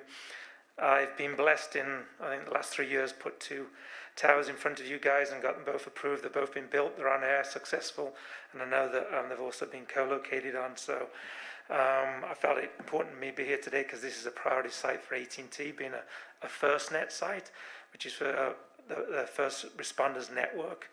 Obviously, Lake County is another county that deals with evacuations and a lot of these first responders that in particular that need to have their vehicles as a command center. So I'm kind of glad AT&T is going to invest more money in this county and improve public safety. I'm here to answer any questions you guys may have about the project. Thank you. Thank you. No questions. No questions. Yes, I have no questions either. Me neither. There's no public comment in the Zoom room? It doesn't look like there are any hands raised, and Jake, please correct me if I'm wrong, but we do have one e-comment that I have to read into the record. Okay, please read it in.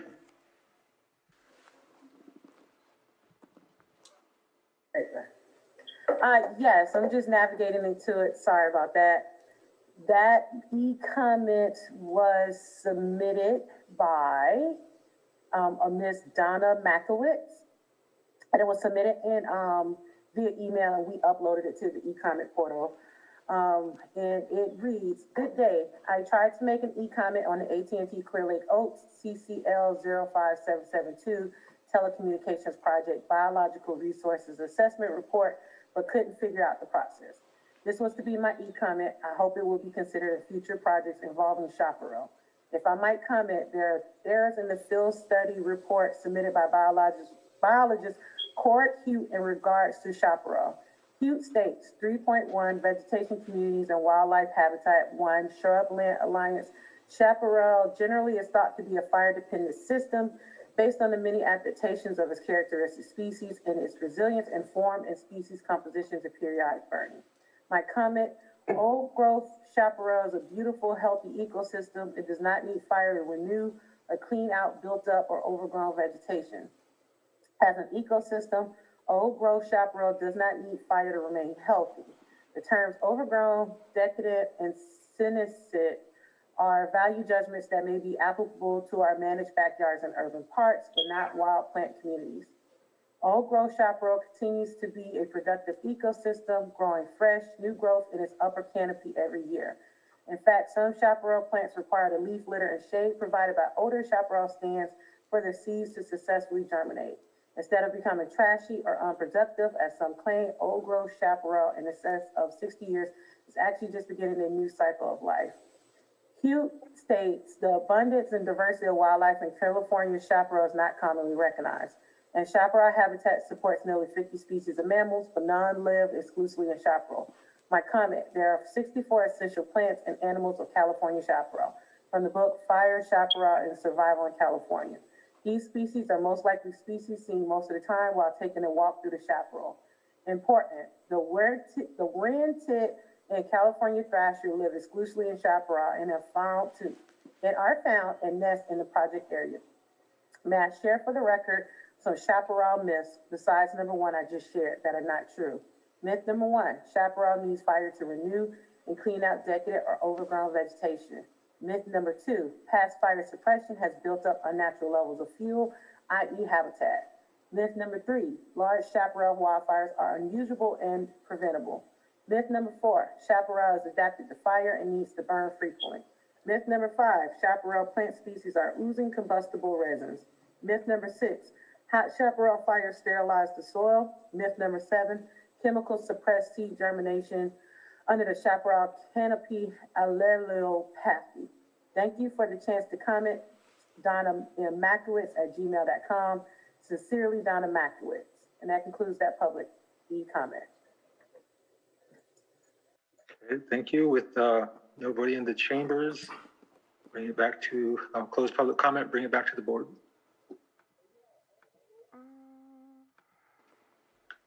I have no further comment. If my colleagues are on board, I'm prepared to make a motion. Yes, since this is in the chair's district, he's unable to offer the motion, so. I'd be happy to do so. Thank you. Sure.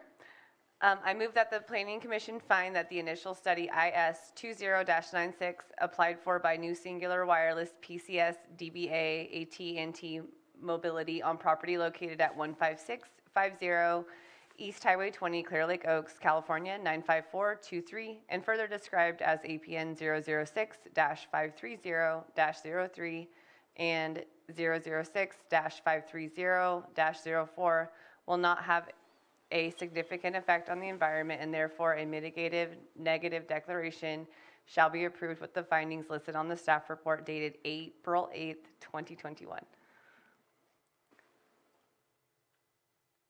We have I a second. that.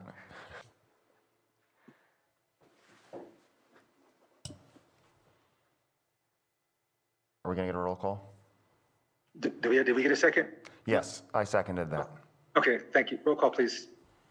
Commissioner Hess, Yes. Commissioner Brown, Yes. Commissioner Hess, Yes. Commissioner Williams, Yes. motion to carry. In regards to major use permit UP 20-80, I move that the Planning Commission find that the use permit UP 20-80 applied for by New Singular Wireless PCS DBA AT&T Mobility on property located at 15650 East Highway 20, Clear Lake Oaks, California 95423, and further described as APN 006-530-03 and 006-530-04 does meet the requirements of Section 5.1.4 of the Lake County zoning ordinance, and the major use permit be granted subject to the conditions and with the findings listed in the staff report dated April 8th, 2021. I second that. Roll call, please.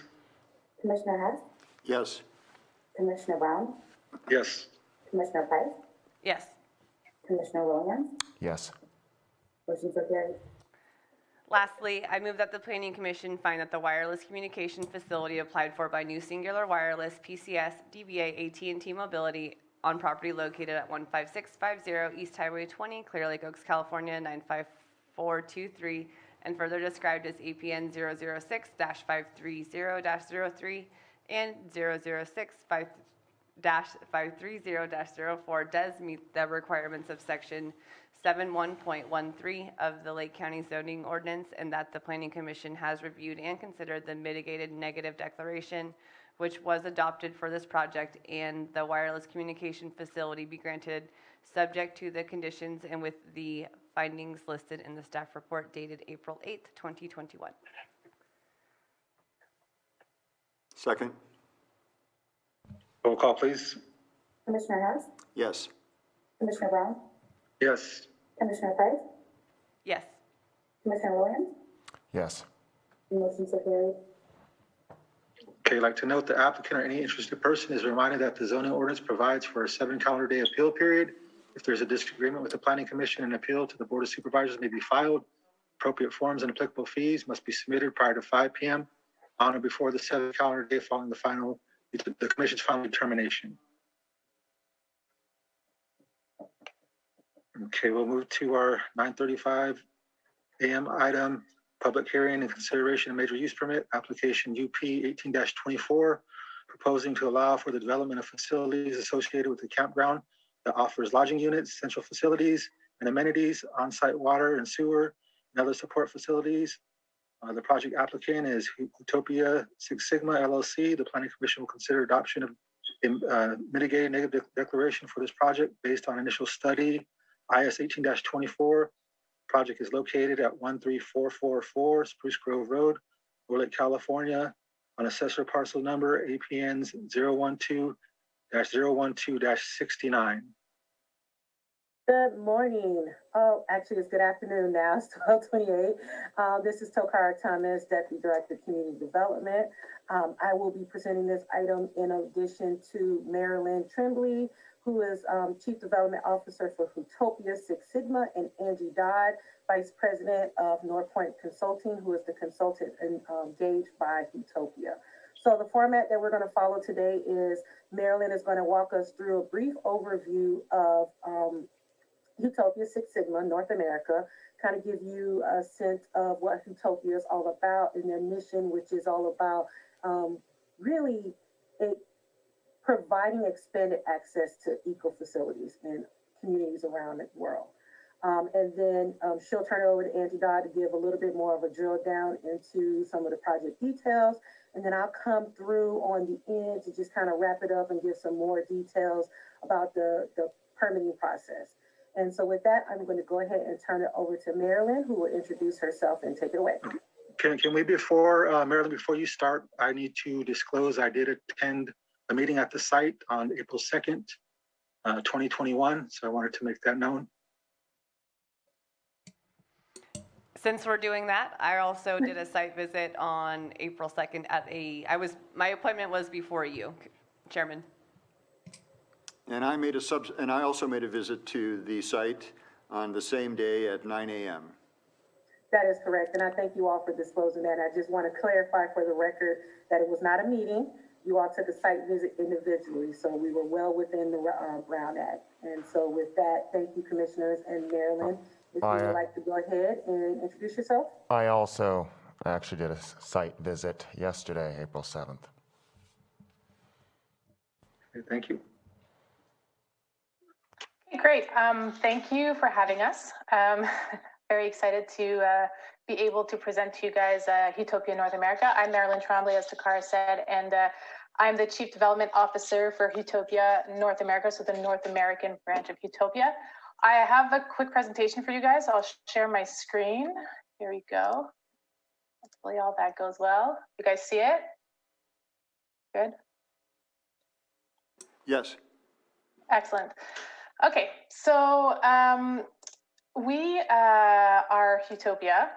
Basically, we're a glamping company. So, you know, it's a very new term, glamping. It's basically camping for, you know, camping with all the amenities so for people that aren't necessarily used to camping, that don't necessarily want to carry all the gear with them, it's camping with all the convenience I would say. So that's what we do. That's actually a picture of one of the glamping tents that we use on our sites. We're not only, we're not, I don't think developer is the right word for us. I know everyone comes on this and says, you know, developers at the Planning Commission, but we're actually a designer, builder, and operator of campgrounds. So we don't just design them and then build them. We're also there all the way through the end. We operate them. And that is true for the over 60 campgrounds we have worldwide. So the company was founded actually 20 years ago, and even the first campground that we developed for Hutopia is still being operated by Hutopia today. And so we're really involved right from the onset when we find a property, but also all the way through the operation. And so that's really important to us to have that, to put that out there. We have been in North America since 2015 with 3 operating glamping campgrounds. We're a family-owned business. We're not just family-owned and operated, we're also family-oriented. So actually, like I said, the company was founded in 1999, so about just over 20 years ago, and Céline and Philippe Bassan are still at the head of the company, and you know, we still talk to them every day. So they're still very much involved. And the girl you see in the center there, that's actually Margot Bassan, the blonde one in the center of the picture there. And she's their daughter. And now, you know, we're seeing a transition happen for that to transition in the family owned business. And in that picture, what's really cool, the reason I wanted to show that to you guys is because, you know, at Hutopia, we're kind of one big family. That's all the that's a big part of most of the Hutopia staff that's operating the current campgrounds in North America. So that's a lot of the managers from the sites and some of the people that are working on the construction. And we're there with the Allmans, so Kai Allman and Christian Allman, who are the family who owns Six Sigma. So for us, you know, this fit with Six Sigma is great because we think that they're also a very well-run family business that we're really proud to be associated with. And we have grown. So we started 20 years ago. We've grown from a small family-owned business, and although we're still family-owned, we've grown to over 1,000 employees all over the world, with 3 headquarters. Our main headquarters is in Lyon. So there you go, all the French names. That's why we're actually a French company. And just hold on, just 1 second. I'm just gonna.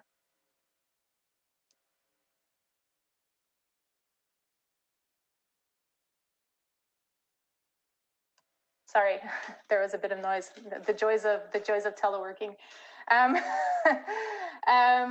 So we've actually grown to 1,000 employees world over. So our main headquarters in Lyon. So we are a French company originally, founded by the 2 French citizens that I previously mentioned. But we have our headquarters for Hutopia North America here in Montreal, and so that's where I'm located. It's a great between Europe and North America. It really allows us to make that bridge. One of the interesting things is actually that Céline and Philippe, they actually honeymooned to North America when they got married and just over 20 years ago. And that's where they got the idea for Hutopia. They really fell in love with the great outdoors in North America, and they wanted to bring that back to Europe. And so it's really interesting to see them come back now in North America and bring the concept back here after it's sort of been elaborated out there. So a lot of glamping companies that you'll find out there and a lot of glamping sites that you'll find are really, really oriented towards couples, really high end, very expensive properties, usually just a couple of units. We're kind of not that. We're very, very family oriented. Most of the units that we offer are have room for kids, you know, and are 4 to 5 people units with a double bed for the parents and then some bunk beds for the kids. We're very much, you know, all of our product is very much geared towards a family guest experience. And so for us, our mission, like our main mission is really to conceive, build and operate these glamping accommodations, but in an exceptional natural settings. For us, it's really important to showcase those settings, and for our guests, really learn about the areas where they're coming to visit. So in a lot of places, we'll actually showcase the type of environment, or we'll have signage that's talking about the different types of environments that you can find there. And because it's really important to us to really provide an eco-responsible experience to our guests, and for them to be able to learn about where they are and learn about the environment of where they are, which is one of the reasons we also are happy to be partnering with the Almonds, because I think that they bring that as well, you know, with the books that they've published about the trees and the wildflowers in the area. Obviously, one of our main goals is also to contribute to local development. We're, you know, I cover this a bit later, but we're definitely not a non-inclusive. We really try and showcase local activities and local products. For us, that's really one of the big things that really gives an identity to each site. You know, we don't want everyone to feel the same thing every time they're in a different utopia. We want each utopia to be very site specific, and we want to showcase all of the activities that are in the area and all of the local service providers. So I mentioned we were in Utopia since 2015. We actually started in 2008 by a partnership with the Quebec National Parks Network. So we actually sold them some tents and an exclusive agreement at the beginning, because one of the things about us is that we actually manufacture and prefab the tents in Europe. And so we actually designed them from scratch, and we've adapted them through the years. And so we actually sold them at the beginning to the Quebec National Parks, and it was such a huge hit that we opened our first resort, our first campground in 2015 in Quebec, in Canada, in the Eastern Townships. And then we followed that up in 2017 with the campground at the White Mountains in New Hampshire, which was our first campground in the United States. And then in 2019, we opened the campground in Southern Maine. And then just last week, we actually launched it publicly and started selling for the weekend, for Memorial Day weekend. We're opening the Adirondacks Project in New York. And that's, for those of you that know upstate New York, it's right next to Lake George. So it's a very desirable area for tourism. And then we're going to follow that up this summer with our first location in California, Paradise Springs, California. It's in LA County. And so it'll be our first campground that we're going to open on the West Coast. So for us, that's a big step as well. And then hopefully in 2022, Six Sigma, that's why we're here today in Northern California. And then Plant City in Florida, also for 2022. Our approximate goal is to try and open 2 to 3 of these campgrounds a year in North America. One of the big things that we really look at closely when we design our campgrounds, and these are the site plans for 2 existing sites in the White Mountains in Southern Maine. For us, the really important things is to have kind of all this, you know, the road access and the parking access on the outskirts of the actual development, because for us, the campground needs to be walkable. It needs to, you know, kids need to be able to play in the road and not be bothered by cars. So for us, it's a kind of like you arrive in your car and you leave your car in the parking lot and you don't take it again until you leave again. We actually have these nice little kind of like push carts that people bring their luggage to the units here. All these orange trails are really just that, they're pedestrian trails. We don't have any vehicular traffic on them besides small service vehicles like ATVs and golf carts. So it's very much, it's a very low impact approach, because we don't want the traffic there, but we don't want the cars there, but we also don't want to have to build out infrastructure that has a permanent impact on the site. And that's also true about our tents. You know, they're very light. You've seen a couple pictures of them. We don't actually, we try and favor reversibility in our product, so that if we need to move a tent or if we need to take a tent out or whatever, we can just disassemble it and move it, and there's no permanent impact on the soil underneath. And so the biggest area here is, this is what we call the life center. So it's where we have kind of a community center, a pool, a kid's playground, and you'll see that also on the Six Sigma plans that Angie's going to go into details.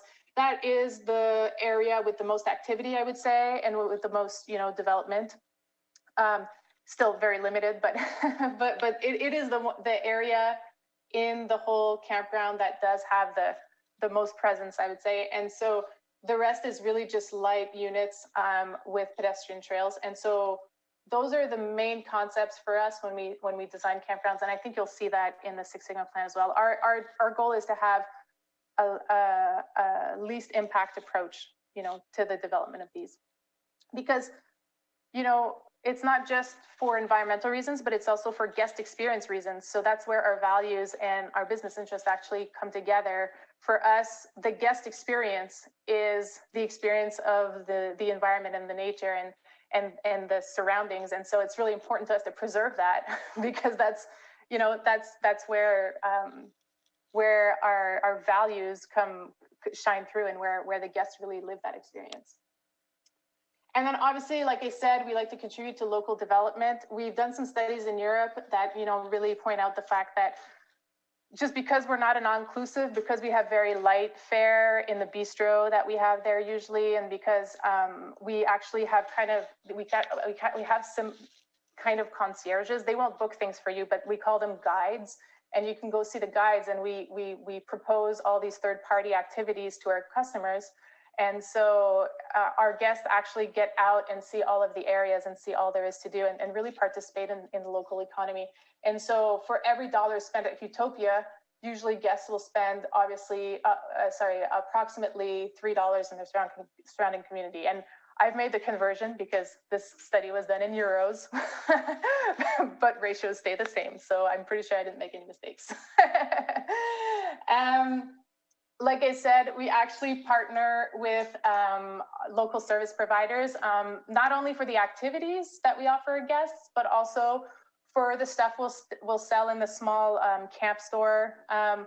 Also, we partner with a lot of service providers for main services for the property. For example, we don't do our own laundry. We actually partner with a local laundry agency, and that's just one example, but we have many of those. And then we also partner a lot with local food producers because we're big on the farm to table thing. I think most, a lot of people are now.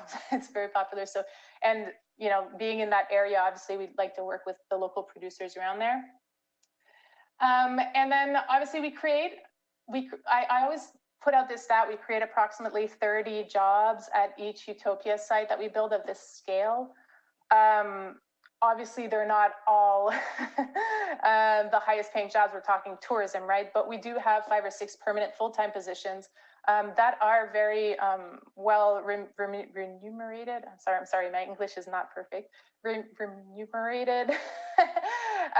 And so they are pretty, it is significant. And then the rest are either seasonal or part-time jobs that are still, that still contribute to the local economy. And above and beyond the operations, I would say during construction is when we have the largest impact, because obviously we need a workforce and we only hire locals. So we don't, although we import the tents and the cabins, they're actually hand assembled on site, and we train local workforce to do that.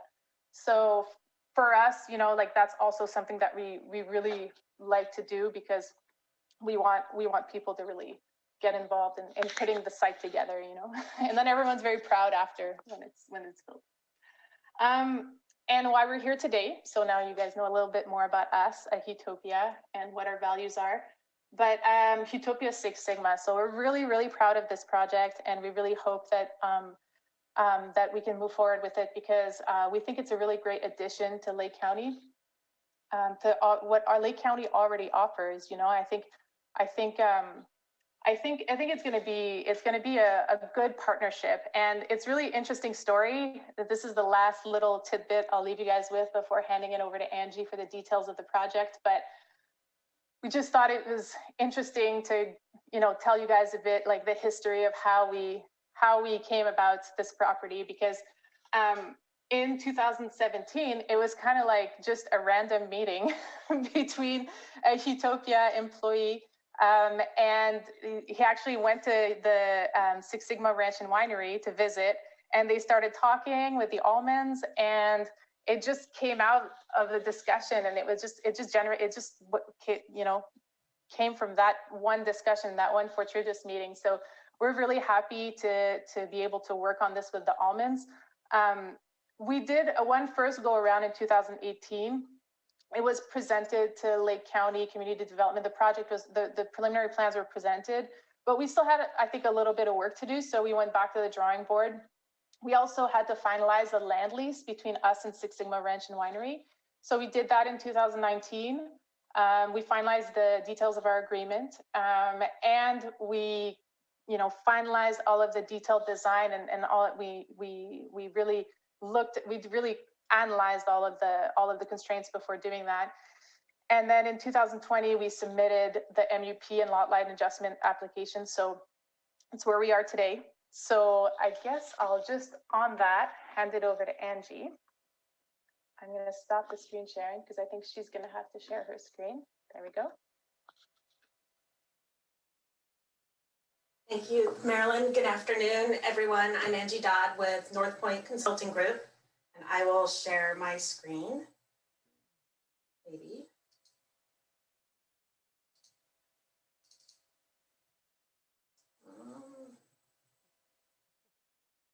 That's the right one. So you have to let me know if you see the PowerPoint presentation without my notes to make sure I shared the correct screen. Let's see if it'll go. Yep. Looks good. Thank you. Oops.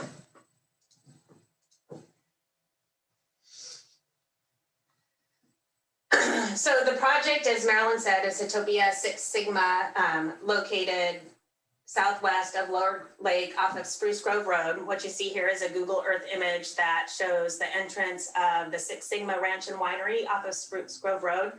As you drive down the gravel road entrance to the winery, you pass through the Six Sigma vineyards, and you would pass through the proposed Hitopia campground. And then continue along, if you wanted to continue along to the Six Sigma tasting room, you would drive along the ranch road, you would pass the ranch's winery, various cattle that you would see grazing, and then down to the tasting room. Just a bit of background on Six Sigma Ranch and Winery. It's a 4,300 acre ranch with existing residences, wells, on-site septic systems, a winery, a wine tasting room, accessory structures, vineyards, livestock grazing, and other agricultural uses. The property has a main gravel access road and multiple dirt roads and trails running through it. Six Sigma offers a full schedule of special events, including multiple theme parties, dinners, wine tasting, hiking, biking, bike races, and private tours. The ranch is characterized by rolling hills and flat land. The vegetation in the area is mainly oaks, pine, native understory, and natural grasses. Hitopia is seeking approval for a lot line adjustment and major use permit to allow for a campground at Six Sigma. The purpose of the lot line adjustment is to change the lot lines and create a distinct lease parcel, approximately 164 acres, as required by the lease agreement between Hitopia and the Six Sigma Ranch and Winery. The 164 acre Hitopia parcel is currently used for hiking, biking, and ranching with existing gravel and dirt roads and trails throughout. Asbill Creek, which you can see here, flows southeast through the property along the valley. There are several seasonal drainages that drain into Asbill Creek. These flow with a moderate intensity, usually only during rainfall, and are dry most of the year. Marilyn touched on the design development for the project. Complete pre-design technical studies and site assessment were completed prior to conceptual design. Once those were done, a conceptual design development was created and submitted to the Community Development Department for the initial use permit application and review. Once we received community development comments and referral comments, we completed additional studies and site surveys to address these. We went through a couple, due to the timeline from 2017 to 2020, we went through a couple rounds of comments with community development staff, as well as referral departments and agencies. Using all this information, we were able to develop a detailed constraints map so that we can adjust the design to avoid impacts as much as feasible, including staying out of streamside setbacks, avoiding tree removal, and avoiding steep slopes. Low impact development and avoidance was considered throughout the design development.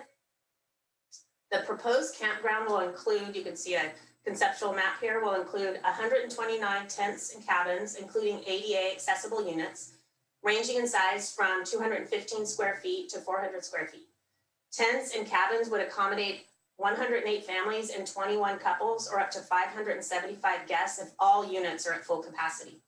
There will be a combination of tents with and without restrooms. Tents without restrooms would utilize a central bathhouse, and you can see up here in the northwestern portion of the project are the tents without services, and then you would have a communal bathhouse to service those tents. And then you can see that there are ADA accessible tents located throughout that have easy access to trails and roads. Tents, as Marilyn mentioned, tents and cabins are hand assembled and would be assembled on wooden platforms. The wooden platforms would be built on pier and post foundations with little ground disturbance. Due to the simplicity of construction, siding of the wooden platforms is flexible. The wooden platforms would be sited, placed, and oriented in the field to minimize impacts and avoid removal of trees with diameters greater than 6 inches. No trees greater than 6 inches in diameter would be removed as part of this project. Final siding of tents and cabins would be done so that no trees would be impacted and to optimize access, shading, privacy, and views. Due to the potential for wildfires in this area, campfires will be strictly prohibited at Hotopia Six Sigma.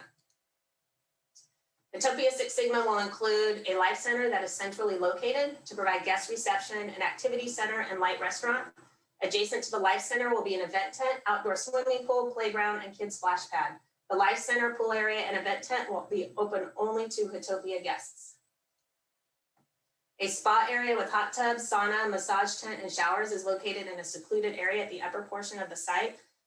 This is also a low footprint design scenario where the saunas are little assembled pods, and hot tubs are your standard hot tub sizes. The project includes on-site staff housing. You can see at the upper entrance of the site, including housing for a manager and an assistant manager, and tents with shared kitchen and bathroom for regular staff. All staff housing will be set back and screened from the entrance road. Adjacent to the staff housing will be a technical services building for storage, electric golf cart parking and charging, an emergency generator, and maintenance workspace. There, you can see there are several parking areas throughout the site that provide 172 parking spaces, including ADA accessible spaces. There will also be parking for bicycles and motorcycles.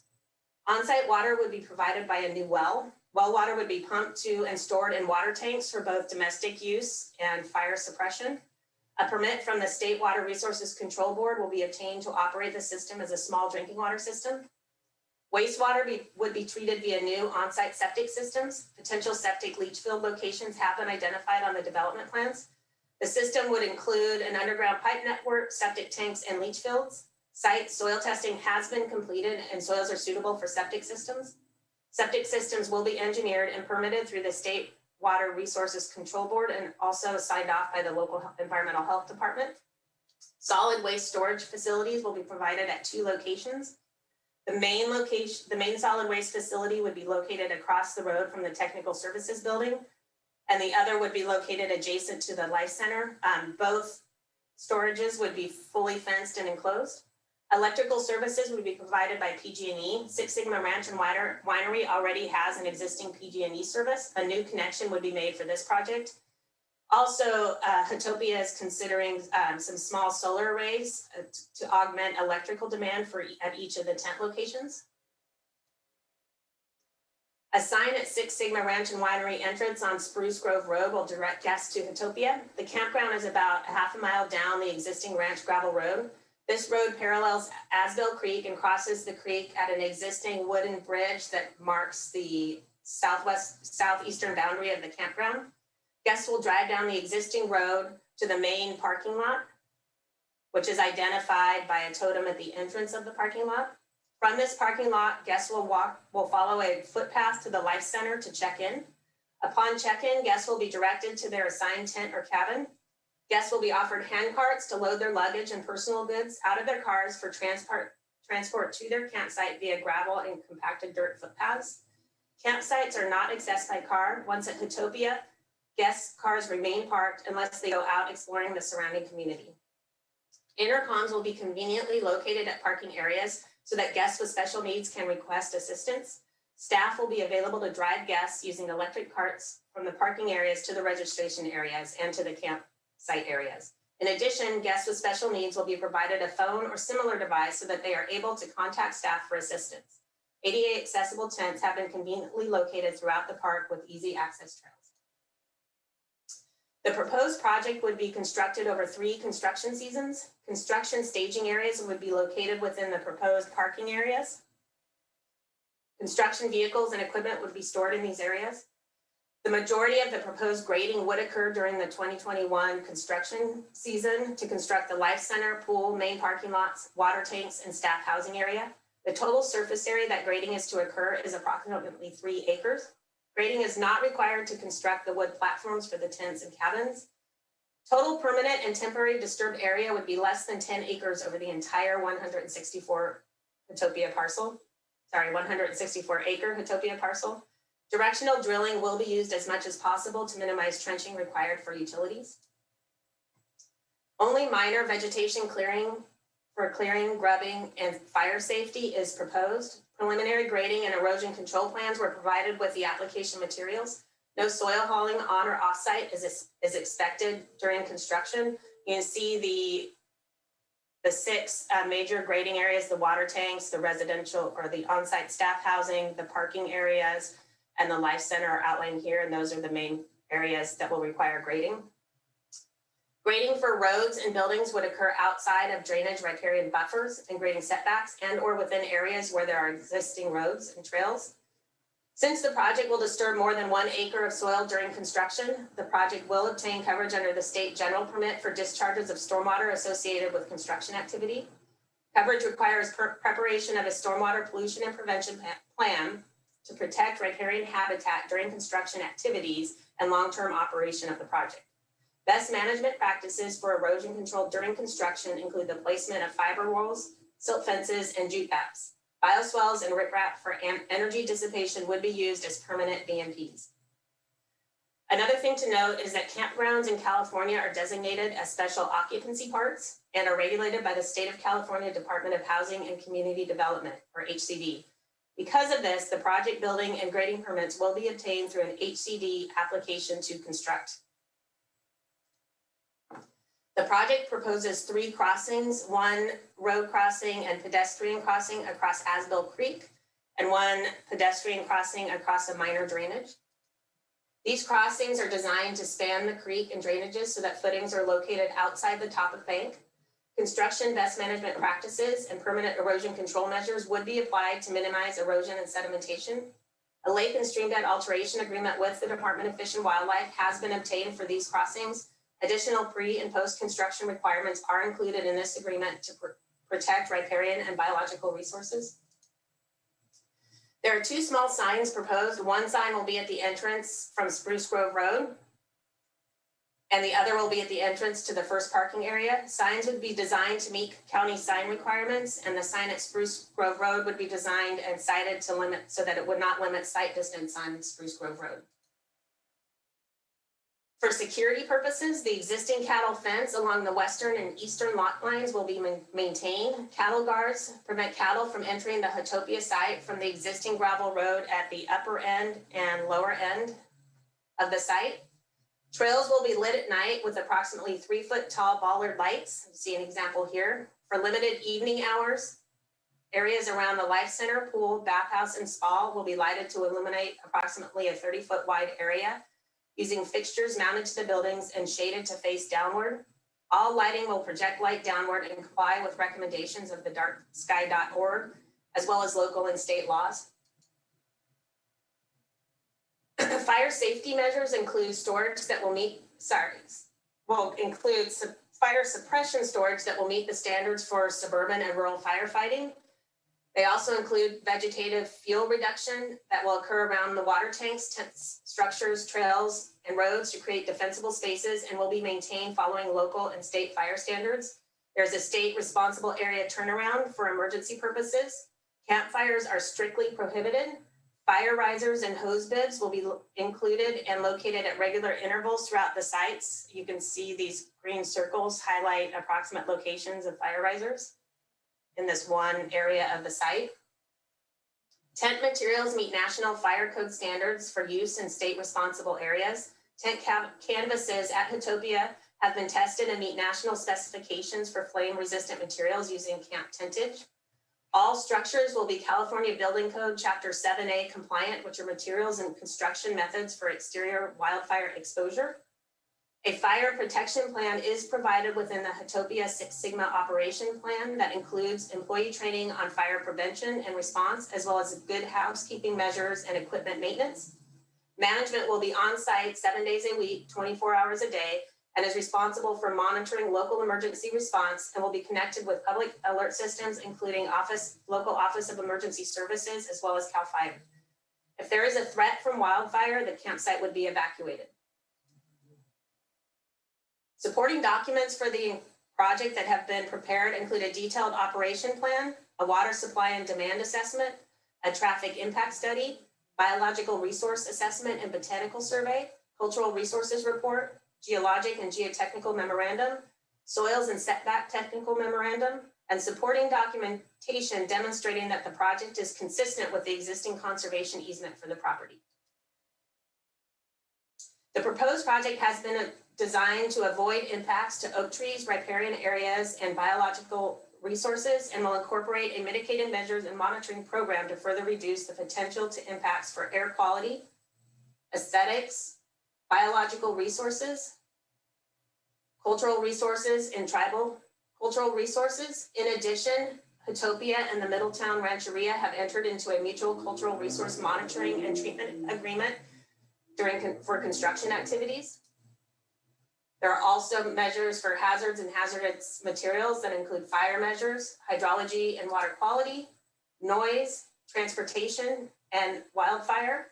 A note regarding traffic: W-Trans, a reputable transportation firm who manages transportation models throughout Northern California, who are known experts in the field, they prepared an analysis included that the proposed project would result in no significant impacts, requires no warrants for improvements on Spruce Grove Road or State Route 29, and the levels of service would remain the same upon adding project generated traffic to either Spruce Grove Road or State Route 29.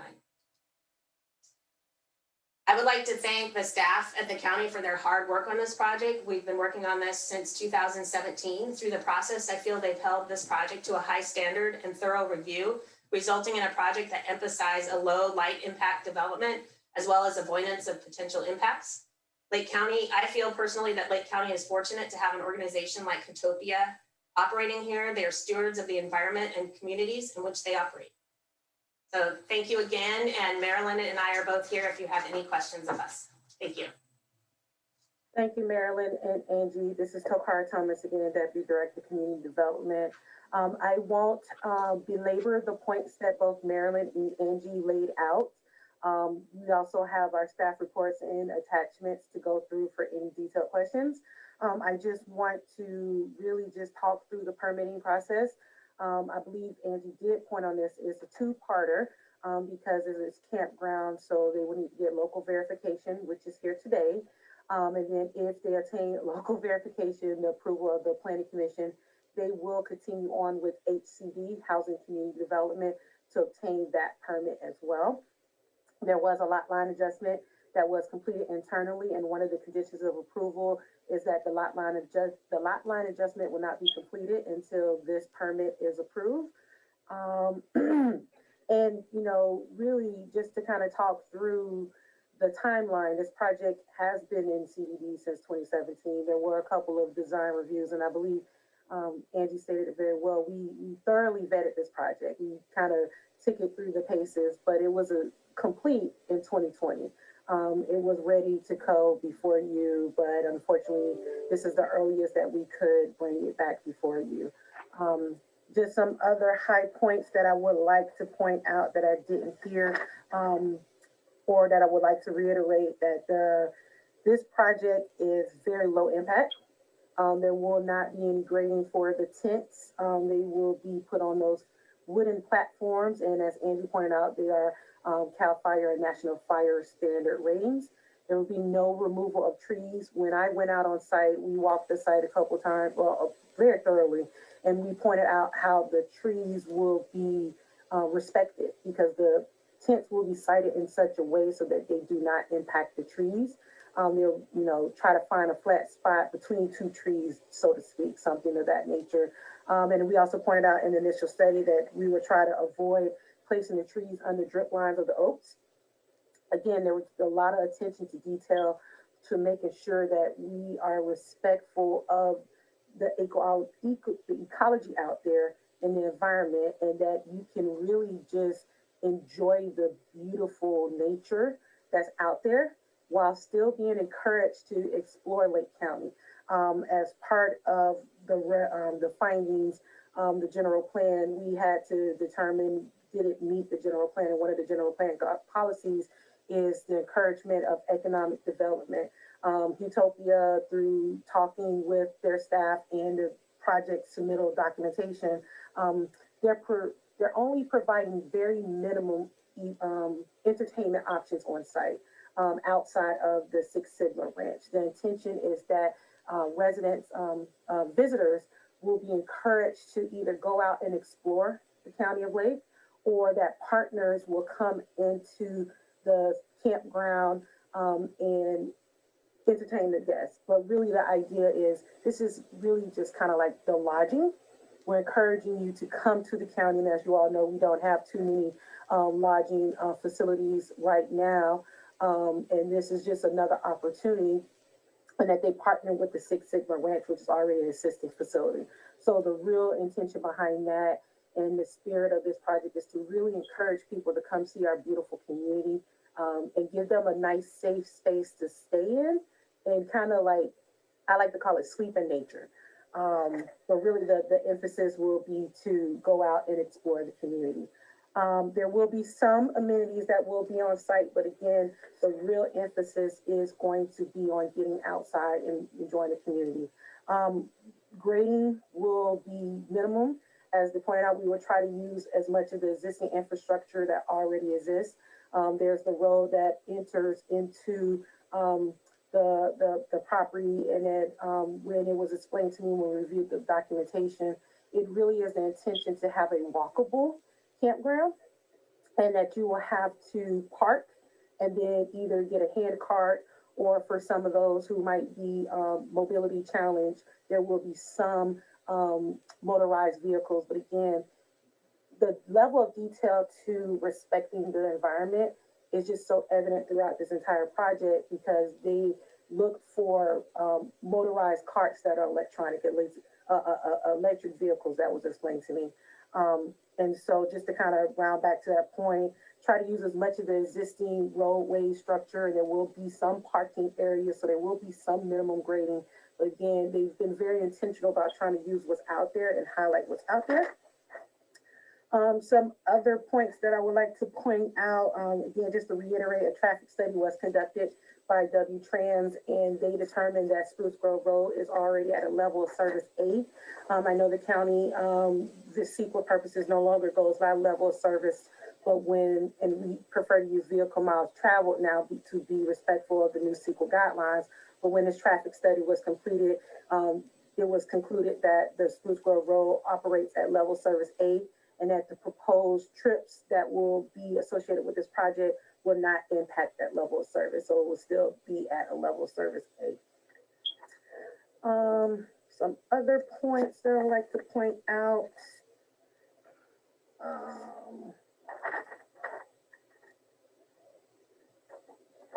Again, I really don't want to just go too deep into the details, because we've had some very extensive proposals, presentations given to us, and we have all of the documentation in front of us.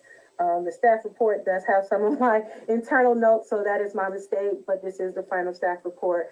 And the tribal consultation was concluded, but Utopia and Six Sigma, to my knowledge, reached out to the tribal partners and concluded their own agreement outside of the county.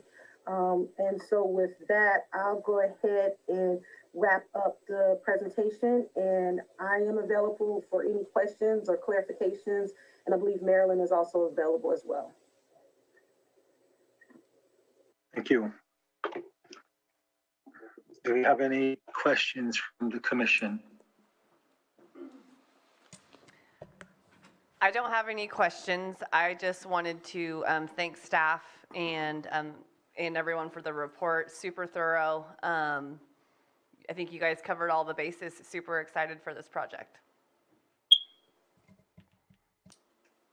If there's no questions, we'll open. I do have a couple questions really quick. I had some just questions using the existing roads, but also 4290, and I couldn't quite find it, so I'm sure it's there, that the roads, I saw it and I read at one place that they will go up to 20 feet. I noticed going out there, I had to pull over about 5 times for other people coming in, so I don't think it is up to par. The bridges, not about the bridges themselves, but pullouts on each side of the bridge, if it needs to be constructed in a certain amount of time. But that was, I loved the place, but my only issue after reading the complaint was, fire standards, and it's something we have to be aware of. So we have to make sure that if there is a fire, that people can get out of there in a timely fashion, and because of campers and stuff that are quite wide. So I'm assuming that this is scheduled to be a 20-foot road, and it will all meet all the 4290 specs to exit. Angie, I'll let you speak to that. That's a very technical question. Yeah, that is correct. It does meet the standards. We've had local fire out there in the past. We've had county staff out there in the past that demonstrate that it met that standard. I'm not sure, Lance, if you're referring to Spruce Grove Road or the driveway, the actual ranch driveway itself. I'm not referring to Spruce Grove. I'm referring to the property itself that we drove in, the 2-mile shot. I don't feel comfortable on that road. Yep. So for the first half mile and a little beyond that is the access to Hitopia itself, and that does meet the standard. Okay, so the first half mile. That's correct. And then there was something, there was a second part of that, Commissioner Williams. Did we answer all your questions? Yes, it does. I'd like to hear it from the other commissioners that they feel that met the standards. With it just being half a mile in, yeah, I'm gonna let that sit in my brain for a moment, so I'm gonna pass this to Commissioner Hess. Sure. I think anybody who makes the trip out to Six Sigma notices the nature of the road once you get off of Spruce Grove. And in some ways, I consider that part of the experience. On the other hand, in terms of additional traffic on the road, once Hitopia is up and running, does Six Sigma have any concerns about use of the road? Not necessarily to Six Sigma, but to Hitopia? Six Sigma has left it the way it is all along, and it sounds like improvements will be made at the point where Hitopia begins. But is there, for example, we had a conversation earlier today about a shared burden between the applicant and the property owner in terms of better mutual maintenance of the road. Is there some basis for a conversation like that? Yes, that's one of the things that we brought up to the Almonds previously and that we're working on together. We're going to work on an agreement in terms of the maintenance of the shared infrastructure, because obviously there's the road and there's a couple of other things that we'll be sharing, the fencing, a couple of other things like that. And there's space in the lease to work that out as well in the lease wording. And so that's something that we've addressed with them already and are very I think we won't have any problems coming to an agreement on sharing that responsibility, because it's something that we've already started discussing with them. And they've been so great through this whole process. And I think we have such a great understanding, and we have a good, business relationship as well that ensures that we can get those points addressed. Thank you. Yeah, and I would like to add, I'm in the same place as John. I enjoyed the slow ride in, and being able to look at the environment, look at the surroundings. So in a matter of an emergency, if the road is going to be up to standard, which you guys are detailing it is, I don't have any concern with the road. So let's go ahead. If there's no further questions from the commission, let's open this up to the public for public comment. And we'll start with the Zoom room. Do you have any hands raised? Currently, at this moment, we don't have any hands raised in the Zoom room. Okay, do we have anybody in Mr. the Chair, there chambers? is no one in the chambers. There is, an e-comment though. Okay, Several let's- e-comments. And we just had a hand raised in the Zoom room. Okay, if we can go to the raised hand first, and then we'll go to e-comments. All right, so the hand I have raised is from Melissa Fulton. Melissa Fulton, I have given you permission to talk and unmuted you, or asked you to unmute. Yes, thank you. Melissa Fulton, CEO of the Lake County Chamber of Commerce. I've been involved with or following this project since its inception. And from the beginning, the chamber has supported it. I know you have an e-comment from our president today. But back when this project came to Lake County with the original North American manager, I'll call it that, we embraced the project. It is something that Lake County desperately needs. And certainly this developer is not just well thought out, but very, very thorough in their approach to how they are presenting this project, their sensitivity to our environment, and the quality of what they are presenting is exactly what we need. So thank you. I came in a little late to your presentation today, but I heard a good portion of it, and it certainly has lived up to the original expectations. So we are in full support and certainly appreciate the the Planning Commission's attention and all of the thoroughness of the Planning Department for this project. Thank you very much. Thank you. Do we have any other hands in the Zoom room? If not, we can proceed with the e-comments. Mr. Chair, we do have one more e-comment from Michael Rivera. Looks like Rivera, apologies for butchering your last name.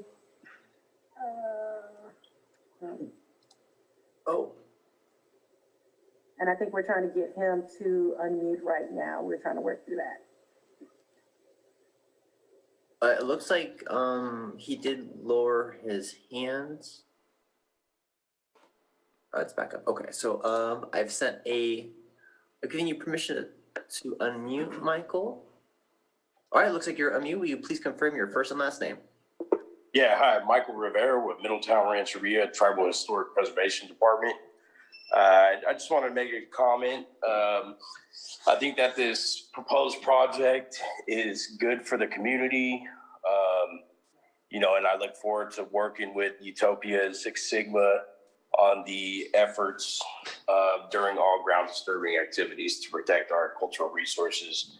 But yeah, I think it's a good thing. So that's all I really have to say. Thank you. Thank you. If we can proceed to the e-comments. Yes, sir. The first e-comment is from Bobby Dutcher and was received today at 7:50 a.m. and is in support. The American public is increasing their desire to enjoy outdoor activities. This project will allow many people to come to Lake County and enjoy camping in a controlled setting. This seems much safer than having them try camping on their own and increasing the risk of wildfires from escaped campfires or poorly operated stoves. Glamping will definitely expand in the future nationwide, and I'm glad to see Lake County taking a big step forward in this form of recreation. I strongly support this project. Thank you, Bobby Dutcher. The next comment is from Richard Knoll. It was received April 7, 2021 at 7:48 p.m. This e-comment is also in support. Lake County Planning Commissioners, the Utopia Six Sigma Ranch Glamping Resort, as well as other Utopia resorts in Canada, Europe and the USA will incorporate an eco-design approach with a light development footprint that will minimize impacts on the environment and preserve many of the natural features of the Six Sigma Ranch and Winery site. There will be an emphasis on privacy and on maximizing space in between lodging sites. This project is a great fit for Lake County and will be a showcase facility that will attract visitors to the area and create positive economic development. I support approval of the major use permit for the Utopia Six Sigma Ranch Glamping Resort and hope that the Planning Commission will too. Sincerely, Richard Knoll. The next comment was entered on behalf of Warren Sharon.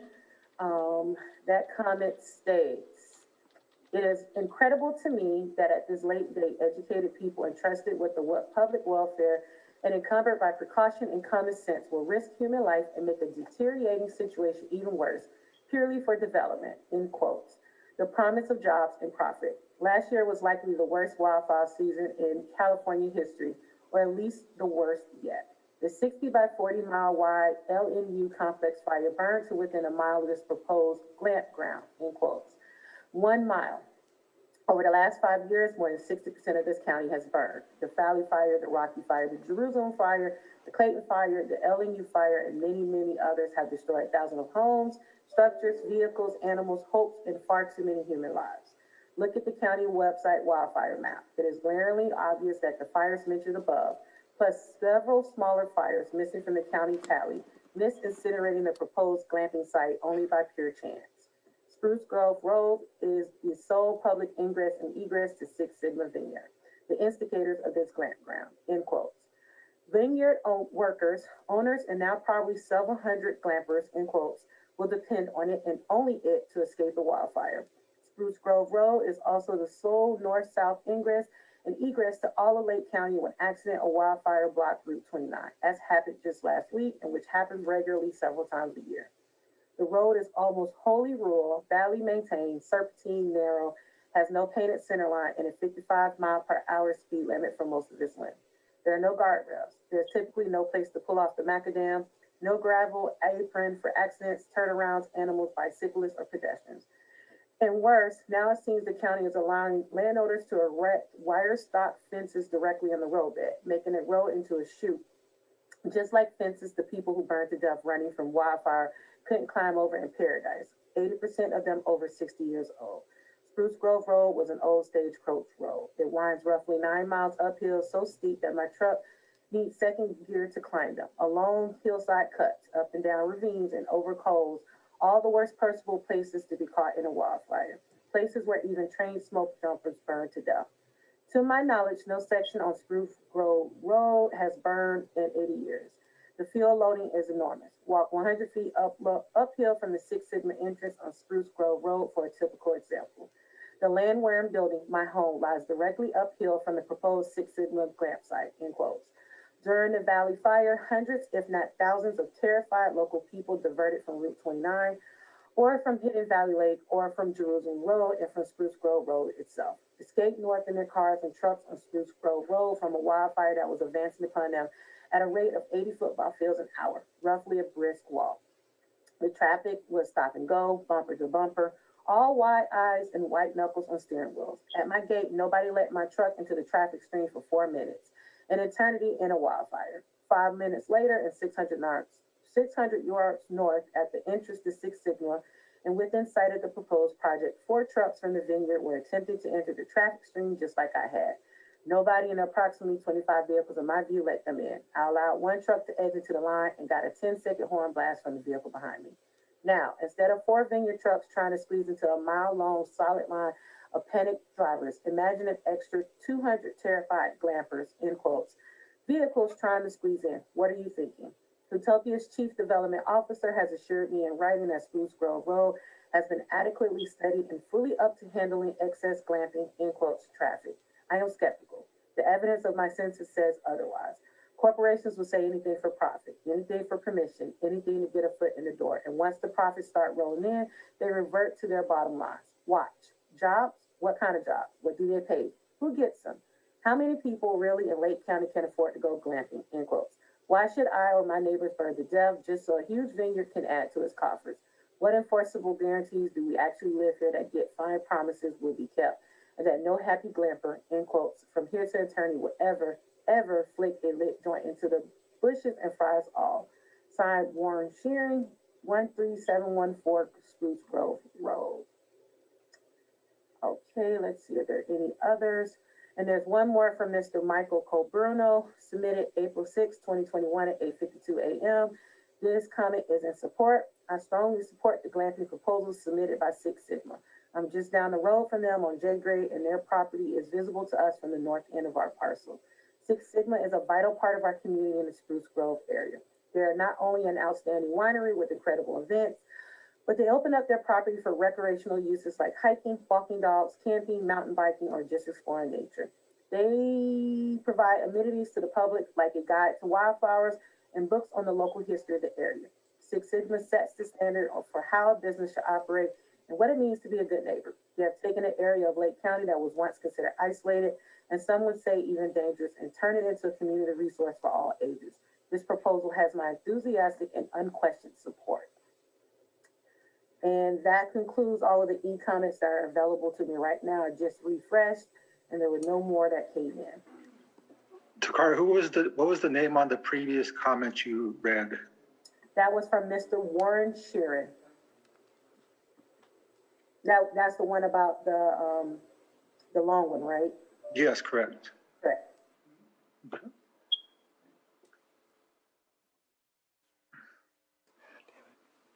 So we'll go ahead and I don't know if Marilyn or Ange wishes to address any of the negative comments. Majority of the comments are in support. If you care to do that, feel free to. I'll keep it short because I think that you guys probably saw all of the measures that we're already planning to control the wildfire risk. It's something, obviously, when we started doing our due diligence on this project and when we started looking at it, obviously it was front and center, and it has been since the beginning of the design of this project. And I would say, fortunately or unfortunately, we have a little bit of experience with sites that are high fire hazard sites. A lot of the campgrounds in the south of France are actually in very high fire risk areas. And obviously the site that we're opening this summer in LA County is actually in the Angeles National Forest and was actually right next to the Bobcat Fire. And so we take hazards, local hazards, very seriously, and we do our homework. And I can assure the board and the community that we take this very seriously, and we will work with the local officials to fully vet all of our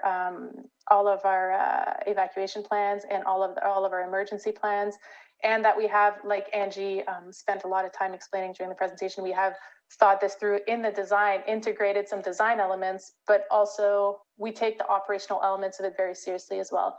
And yeah, that I'm not going to take any more of your time to explain that, but I think I would just want to reassure everyone that it is something that we are very aware of, and it is a reality of the area, and we are ready to be there and make sure that we collaborate with everyone in the community to ensure that our guests have a safe and enjoyable experience. Thank you. So we can bring it back to the commission for any final comments. I do have a few comments I'd like to make. If anybody on the commission would like to proceed first, please do. And then I can follow up with my comments.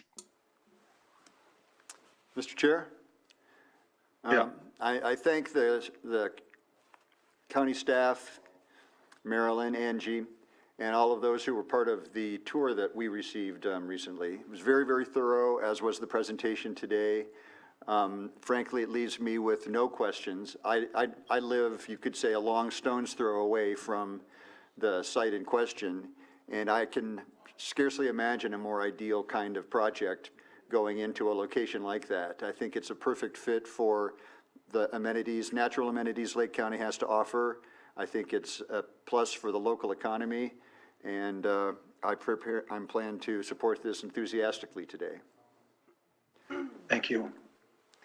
I don't have much more to add to that, but yeah, it's nice to see something like this come to Lake County, and I feel like it's an ideal location for what you guys have planned, and yeah, that's my opinion. Thank you. Thank you. Again, I really enjoyed the site. I've been mountain biking for 30-some years, and I'm very appreciative for something like that coming, as I made it well known yesterday.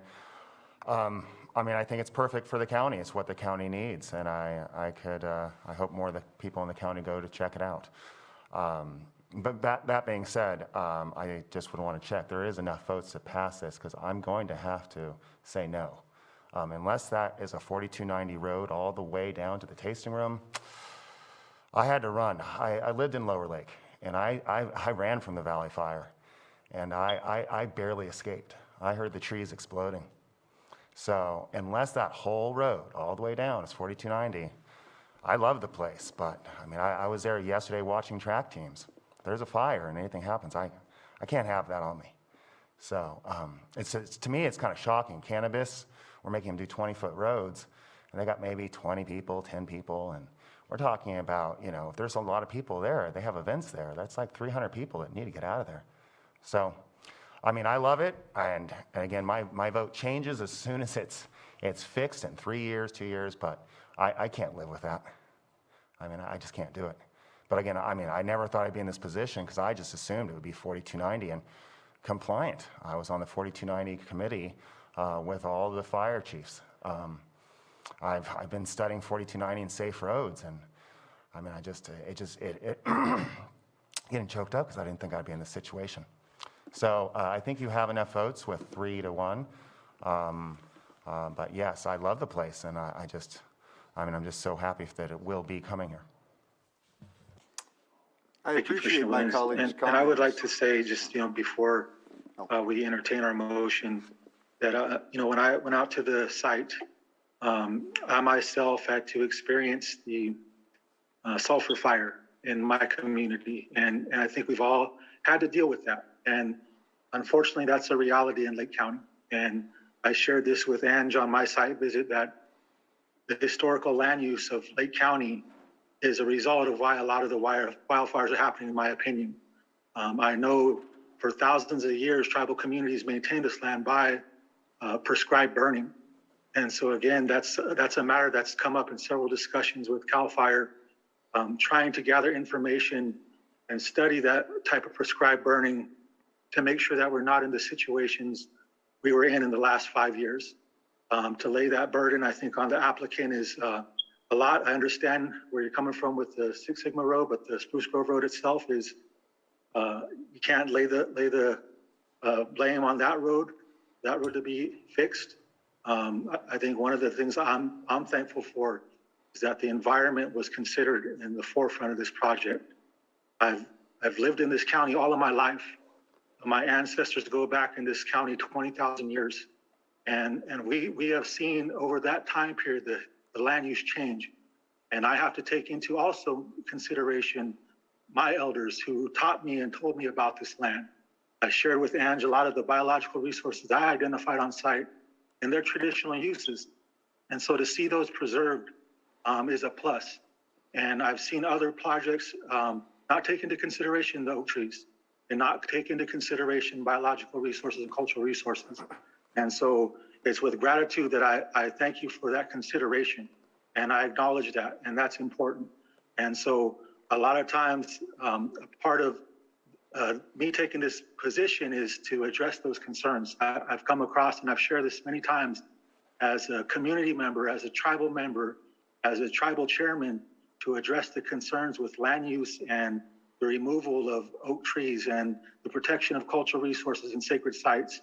And today we have on the checklist, item 18, tribal cultural resources. And that includes those resources that I talked about. And so I am sympathetic and understand, you know, what the fire has done. The fire we experienced, I had to enter my children into counseling just to deal with the thought and process of potentially losing your life, losing your livelihood. And so with that being said, you know, I acknowledge all of those points that are made. I'm sympathetic to your concerns as well, Commissioner Williams, and but I would like to see this project move forward. And so I'm going to support this project, and I would like to, if there's no further comments entertain a motion. Again, I appreciate everything you've said, and I believe that they are doing everything right. But just for road standards, I can't do that. And it has nothing to do with Spruce Grove. It has to do with, again, past their sites to the main tasting room. Other than that, no, I think they're perfect. I mean, I don't see any issues with them. They're not using pesticides. They're not removing trees. I think they are the perfect applicant in all means. But again, I cannot ignore the fact that there was no passing space past that half mile at the bridge. There was no, again, 50 with the cutouts, 100 foot on both sides. A trailer came up, and it just wasn't there. And so I never would have expected a project going this far to actually not for commercial standards, to not even put that in, because it is a whole, when you look at CEQA, you look at the whole project. We all know that. So, but I think everyone I met there was great. I think they've done everything perfectly. I just wasn't expecting this. And then again, I always have to listen to the public, and there was that one letter, and I think the only way, again, addressing it would be that. But I know that they will pass, and again, I think they are great stewards of the land, and I just wanted to make sure it has nothing to do with Spruce Grove. It's just that, you know, that bridge, those standards, we're doing driveway standards. And unfortunately, we don't have a fireman here today, as I've asked earlier. So that's it. But again, I know that they will pass, and I think everyone out there, and I think it's just a plus for the community. Thank you, Commissioner Williams. And does the applicant have anything to say about maybe possibly taking into consideration maybe extending those road standards, maybe to even the first parking lot of where the guests will be arriving?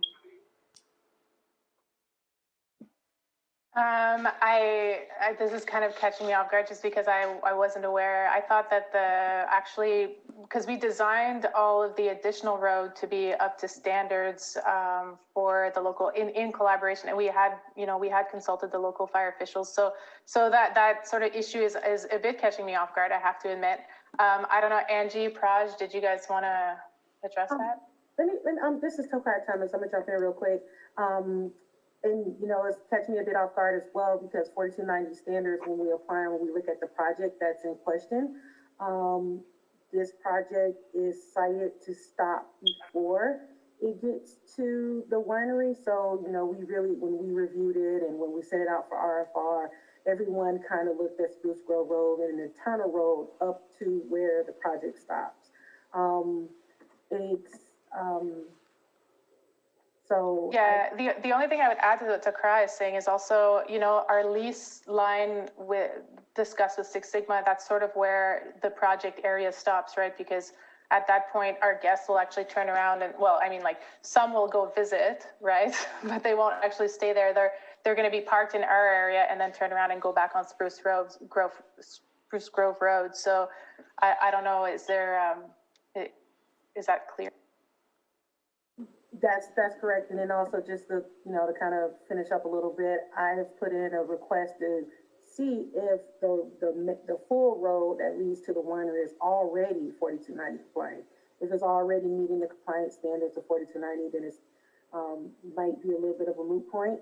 But when we did review this project, we only really looked at the road leading up to it. So I'm trying to get that information just so we can have the full story. I do hear the concerns and the standards, and I think if I'm hearing it correctly, the concerns are coming up because there would be patrons at the winery already, and then so combined with the patrons from the campground, we're just concerned that that full road is not fully 4290 compliant. But again, we really just reviewed this project and the lot line adjustment, as Marilyn pointed out, so the project area for 4290 compliant standards. But I think it is a point that bears researching to see if the full road is 4290 compliant. Staff would not necessarily recommend having Utopia, this project applicant, be responsible for the full Road, as that is a bit outside of their project area. But it sounds like, and, Marilyn, please correct me if I'm wrong, but it sounds like you already mentioned that you are going into some kind of maintenance agreement with the owners of the Six Sigma Winery. So maybe this conversation could be expanded to include that as well.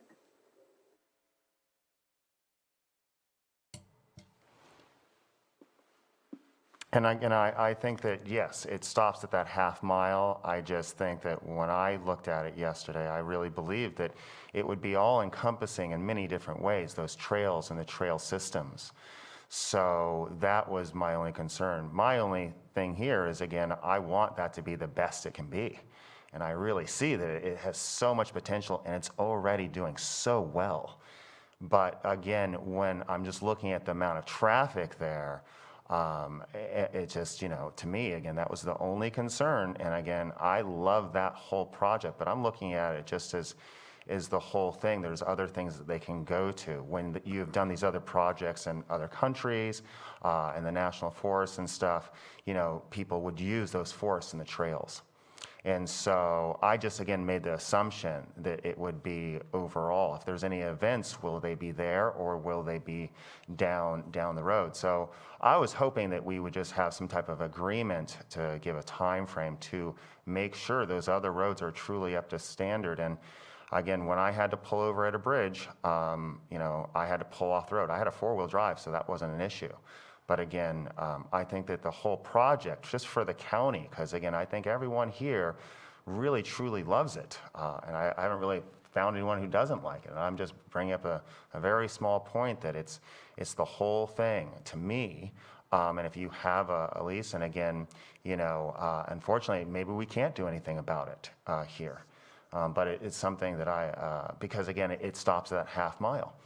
But again, I believe that, going there, if there's nothing we can do about it, then that's it. It's just my one vote. But again, we're putting something in there saying that, all the roads that are accessed by people using that would have be 4290 standards. Maybe there is no way to do it. And again, I guess that's one of those things. But again, not talking about the county road, just again about the road system there, and keeping it there. But again, it is a lease situation. So again, if there is no way to put that in there, then there is no way. It sounds like there might not be a way to do it. And is it okay if this is Angie with North Point, is it okay if I say something to this effect? I guess that's a yes. So, yes, please do, Angie. So the application you have in front of you is the planning portion of the application. This site still has to go through full design and get approval, get sign off from Lake County Planning Department, which will be associated with this use permit, Public Works Department, Environmental Health Department, and CAL FIRE before HCD will process the permit for building and construction of this project. So there are still sign-offs that have to happen on this project.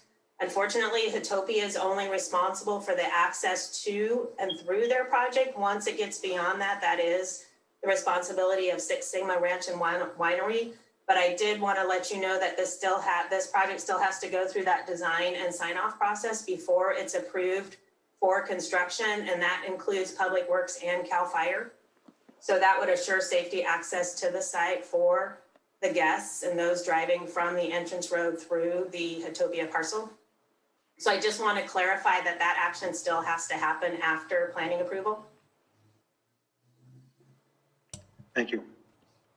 Thank you for clarifying that. I do appreciate that. So there is some checks and balances left. Okay, with that, are we ready to proceed with some action? I believe so. Give me just a moment. I'm prepared to make a motion. Okay. Thank you. I move that the Planning Commission find on the basis of the initial study number 18-24 that the major use permit UP 18-24 and lot line adjustment LLA 20-04 as applied for by Hitopia Six Sigma LLC will not have a significant effect on the environment and therefore adopt the mitigated negative declaration and associated mitigation monitoring reporting program with the findings listed in the staff report dated November 24th, 2020. Second? Roll call vote, please. Commissioner Hess, Yes. Commissioner Brown, Yes. Commissioner Price, Yes. Commissioner Williams. Yes. Motion so carried. Furthermore, I move that the Planning Commission find that the major use permit UP 18-24 applied for by Hitopia Six Sigma LLC on property located at 13372 Spruce Grove Road, Lower Lake, California 95457, APN 012-012-69 does meet the requirements of Section 51.4 of the Lake County zoning ordinance and approve the major use permit subject to the conditions of approval in the findings listed in the staff report dated November 24th, 2020. Second? Roll call vote, please. Commissioner Hess, Yes. Commissioner Brown, Yes. Commissioner Price, Yes. Commissioner Williams. Yes. Motion so carried. Okay, I'd like to note the applicant or any interested person is reminded that the zoning ordinance provides for a 7 calendar day appeal period. If there's a disagreement with the Planning Commission, an appeal to the Board of Supervisors may be filed. Appropriate forms and applicable fee must be submitted 5 p.m. on it before the 7th calendar day following the Commission's final determination. Thank you. Okay, we're going to go ahead and move to our 9:40 a.m. item. Continued from March 25th, 2021, public hearing to discuss and consider the zoning text amendment, AM 21-01 to Article 27 of the Lake County zoning ordinance pertaining to the cultivation of commercial cannabis. The applicant is the County of Lake.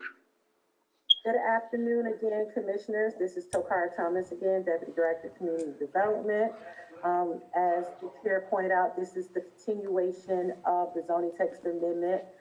This is the final item remaining for this zoning text amendment. If you all recall, during our last meeting on March 25th, you all reviewed and discussed several items and submitted a written recommendation to the Board of Supervisors for those items. Those items were colloquially referred to as the grandfather language and the sunset language and the vegetation screening. You all directed staff, and the outdoor screening along highways. So those 4 recommendations were submitted to the Board of Supervisors in writing, and the board is currently processing those recommendations.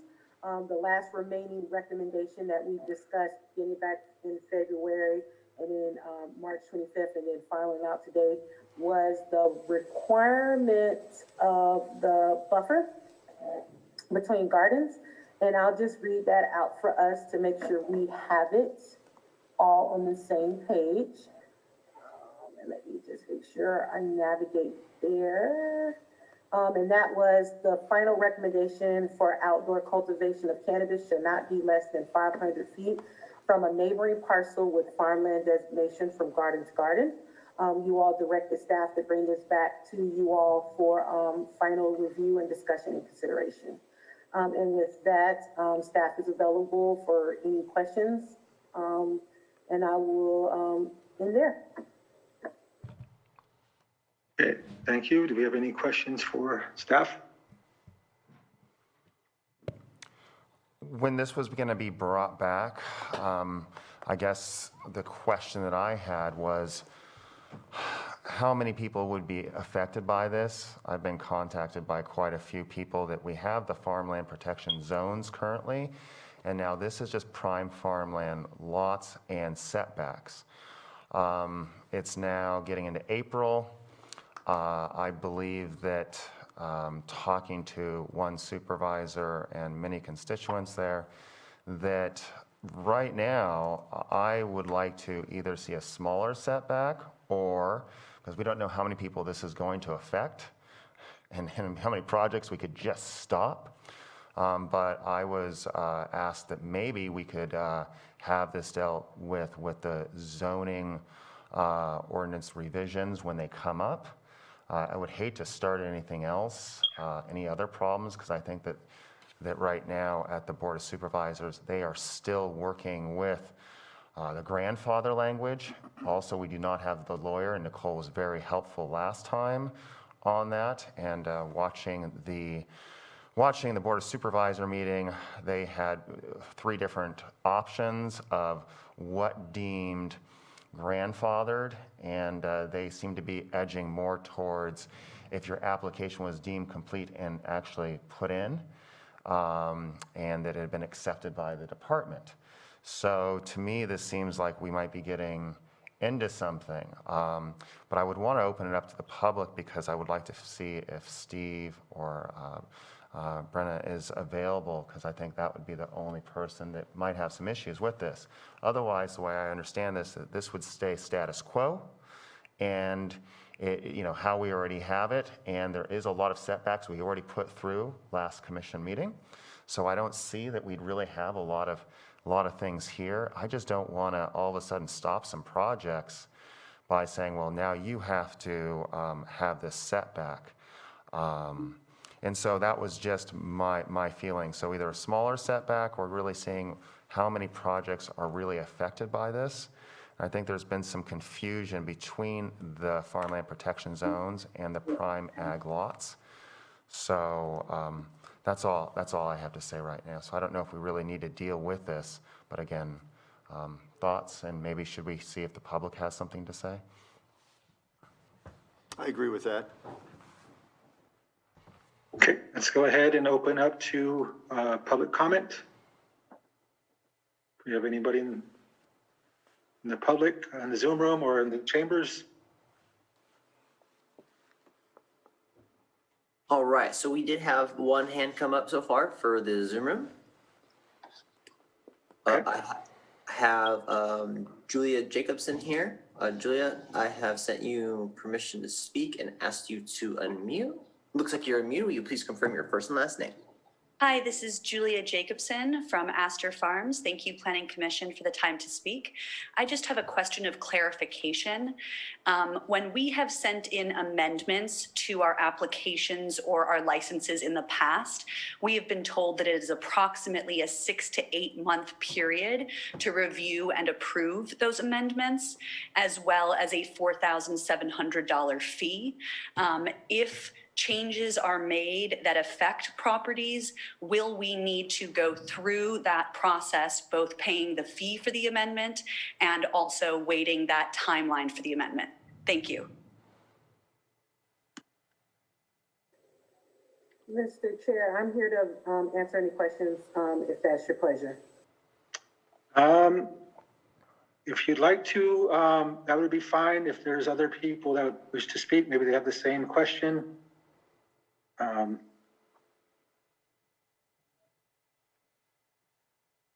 It looks like we do have one more hand raised, so I can wait to respond to questions if it's your pleasure, of the plan. Yes, please. Thank you.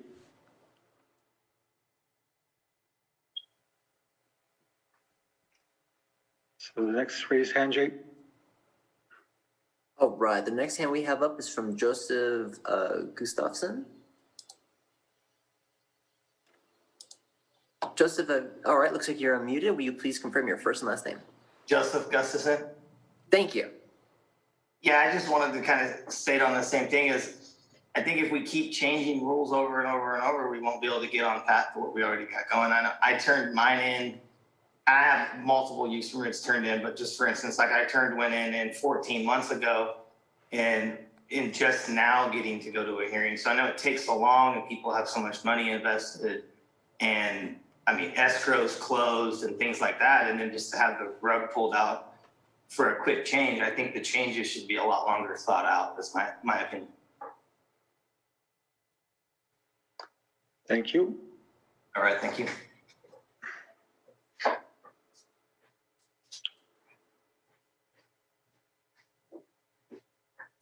Okay, do we have any more hands in the Zoom room?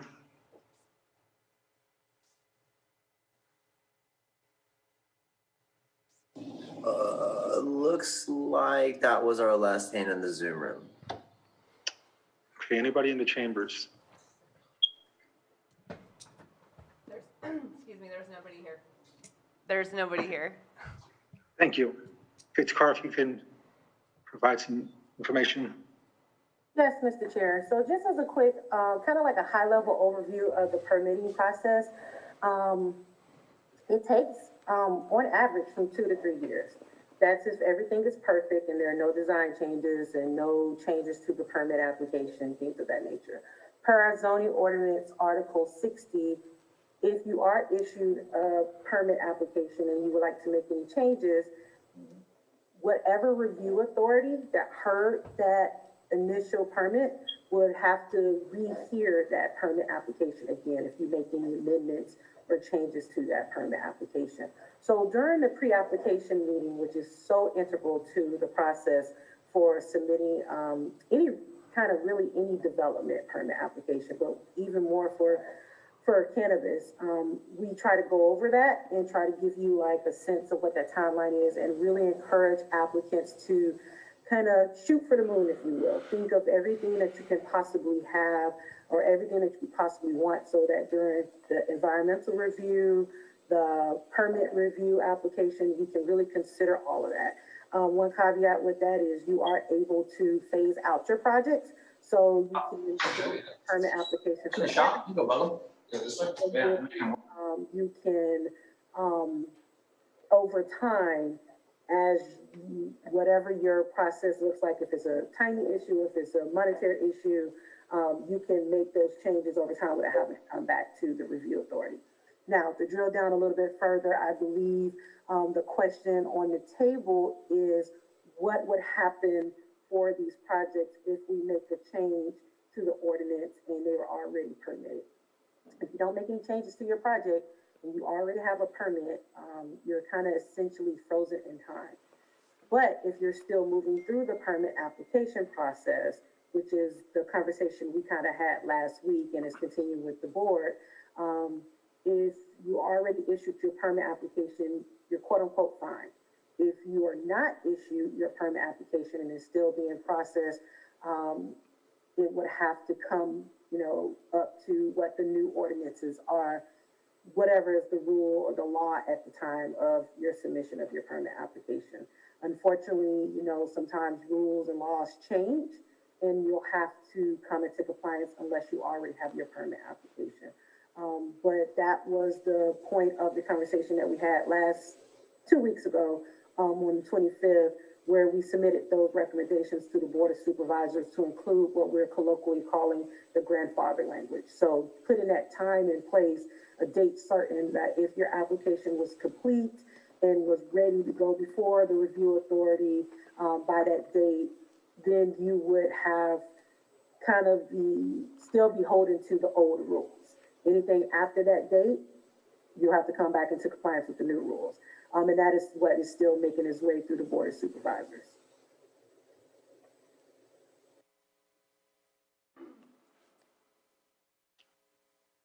Okay, thank you.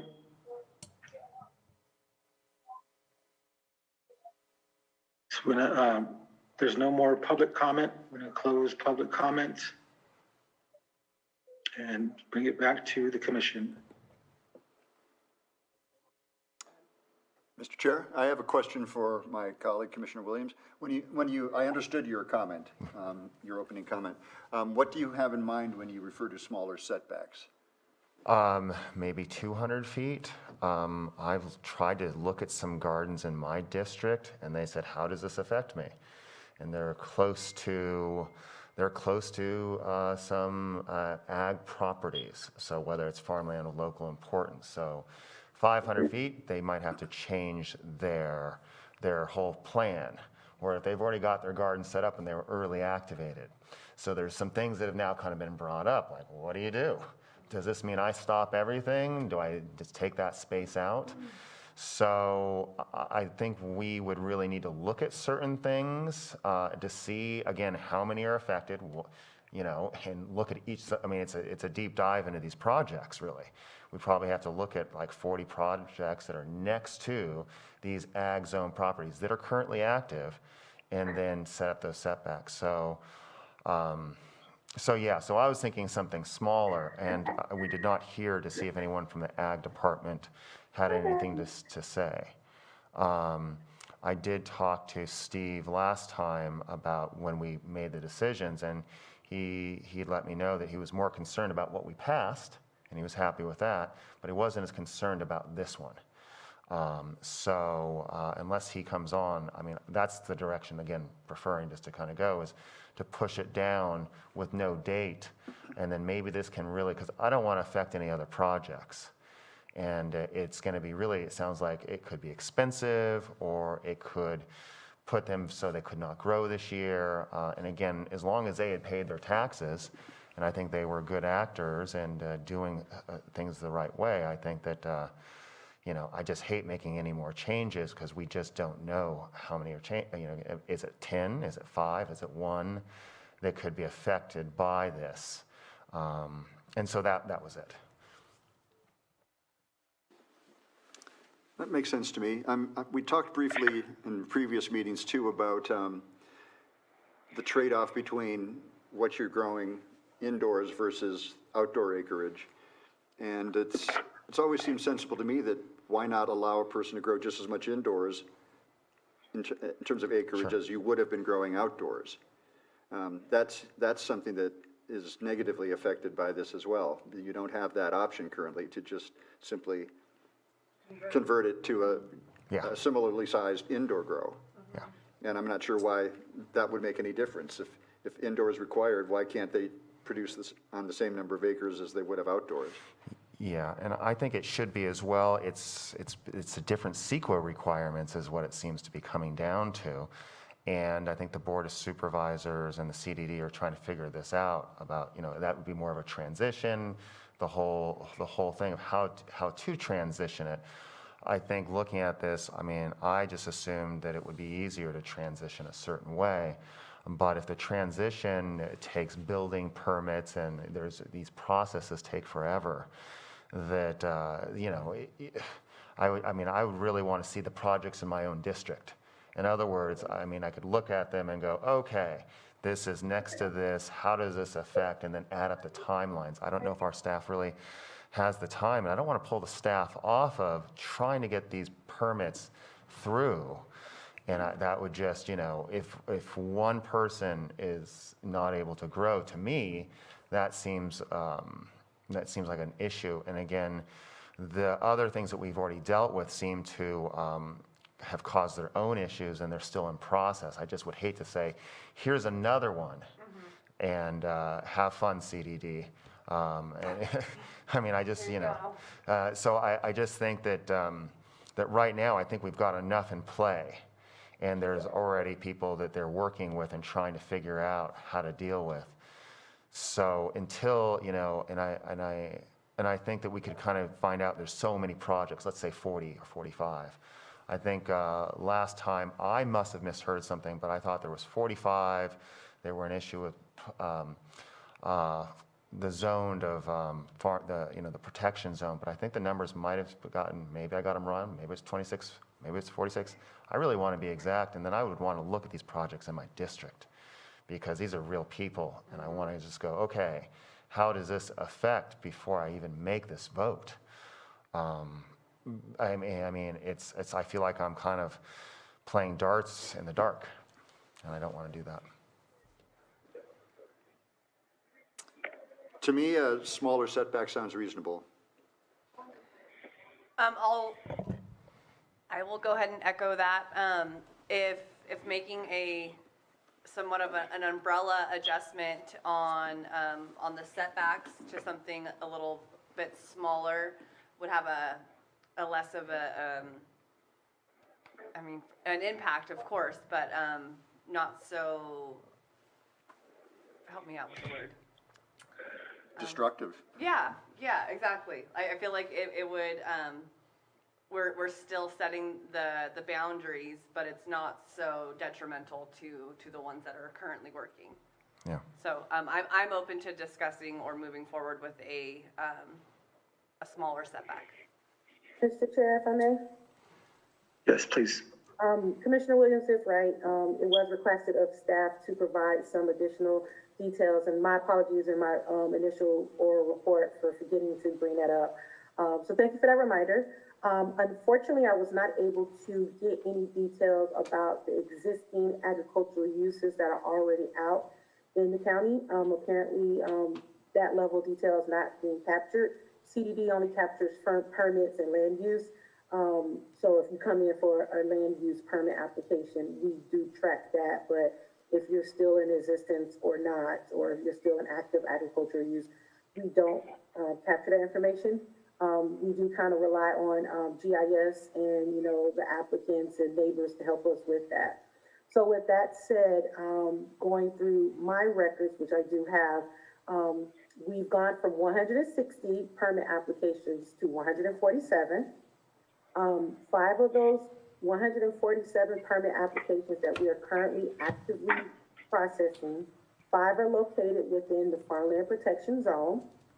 3 of those 5 have completed their CEQA, either being an initial study or a categorical exemption. Could you say that again, Tokara? I can do that. So we have 147 current permit applications. 5 are located within the Farmland Protection Zone. 3 of those 5 have completed their CEQA, either initial study or categorical exemption. 64 applications have some form of farmland designation. So either they have local, state, prime, or they're split. So if they have any kind of farmland designation, I've counted them as farmland designation, and that's 64. Of that 64, 9 have completed their CEQA. Again, CEQA being either initial study or categorical exemption. It was also requested of staff to look at the EA permits from last year, and we went back from 2019 to 2020. I can go through that if that's helpful, or we can pause there and let that digest. Thank you, Takara. I think that sways my decision that there's 64 lives that we have in our hands that I don't want to. There's just not enough information. And if they have that designation, then we go back to, if we don't have our usual counsel, grandfathering, because we would have to then make this decision and then figuring out grandfathering, which they're currently, I'd feel safer with the Board of Supervisors saying this is the choice they're going to say for the grandfathering of them in. So for instance, some of these are on farmland lots. Some of them actually have farms or vineyards or, whether it's pears or the walnuts. And there's also then a question of, there's some ones that are like right next door to each other. So how do you make that determination today? Do you have to, there's been a question to me, I'm like, hey, do I have to be 500 feet away from my own stuff that is not being sprayed? So it gets really quite complicated. Yeah. So I would rather, again, put this off with no date. And do that. And again, just because we might not think we're doing anything, but, yeah. Well, if this, as you say, Commissioner Williams, is a last piece of something, but everything else we've done already has created enough forward motion and given enough guidance to the Board of Supervisors that we can continue this item. I just wanted to understand, but not put words in your mouth. Yeah, I think the thing that the supervisors put in, and Takara brought up, the zone, the farmland protection zone was voted in. We cannot control that. The 1,000-foot buffer is there. But then what is still going on is these designated prime farmland lots, and there's 4 different types of prime farmland. And it just really seems to muddy the waters, and some things that weren't thought about. Again, if you are right next to your neighbor that's okay with it, it gets really complicated. And what we learned was that, again, if they have to be, and it got brought up again, how many are CEQA complete? That can go into something in itself, because the CEQAs are usually almost complete right before they're complete. Then they'll come to us. So we know that we just don't have enough folks in that. So then there is no way to change their fate once we if we were to make a decision on that 500 or 200, you know, we'd really look at that. And I don't see how we can really go into the grandfathering language without Nicole there, because again, I again, when I had talked about it last time, was saying that once you've spent $9,000 and you know you've given your application in, and the 30 days has gone by that time frame, that to me is deemed complete. And I think that the Board of Supervisors is currently looking at that, and that's up for the debate. And I really would like to ask council certain things. Again, we put certain things off that I kind of thought were like the BLM and stuff. I think that, you know, if we're going to do certain things, I want to make sure I have the usual person that can give me an answer that we can always stand by. And so that's, yeah, that's my opinion there. And I think that it's already set in stone again, that currently it's the farmland protection zones, those 4 zones, that's there. But when you start looking at individual parcels, and that's what this is, it could be RL, APZ, but then it could say prime farm, it could say farmland of local importance. And again, that seems to be something that, I mean, it could take a long time, and yes, we could make a mistake. And that's where I'm just kind of going, I mean, I think that there needs to be a revision in the ordinance that has been talked about to be done maybe in the next 5 to 6 months, and then let that deep dive go with more public comment when people really know about their projects, or again, alerting these 64 people that they are in this and that they're being affected by this. We only had a couple comments, again, when I start looking at those percentages and numbers, 2 comments out of, you know, and it sounds like, you know, out of 64, that doesn't seem like people are really there or aware. And I see we have 23 participants. We do have a participant now. What information, I mean, are we giving planning staff a deadline by which to get us information so that we can move beyond the point where we're continuing today? In other words, if we set a date certain, what do we want to know by that date certain?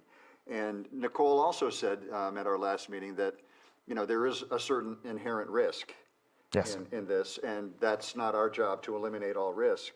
And I don't think we necessarily are responsible for making every single person whole. I think that's aspirational, but I'm not really sure that's practical. I mean, it's not our job to make everybody who decides to apply, perhaps early activate, eliminate all risk for that party. Sure, and I think that was, you know, that was said, that there is an inherent risk, but then we go back to, at what point in time, is it a year in the process, 2 years in the process? Some folks are, right. You know, they grew, again, what came out last time was that they grew under early activation if they paid their taxes, and we're gonna make some changes, you know, how fast do they have to switch over? But Nicole also made the point that early activation is kind of a unique beast, and that's a 6-month picture. And then after that, all bets are off. Yes. So I don't think that's a reasonable marker by which to make everybody whole. Sure.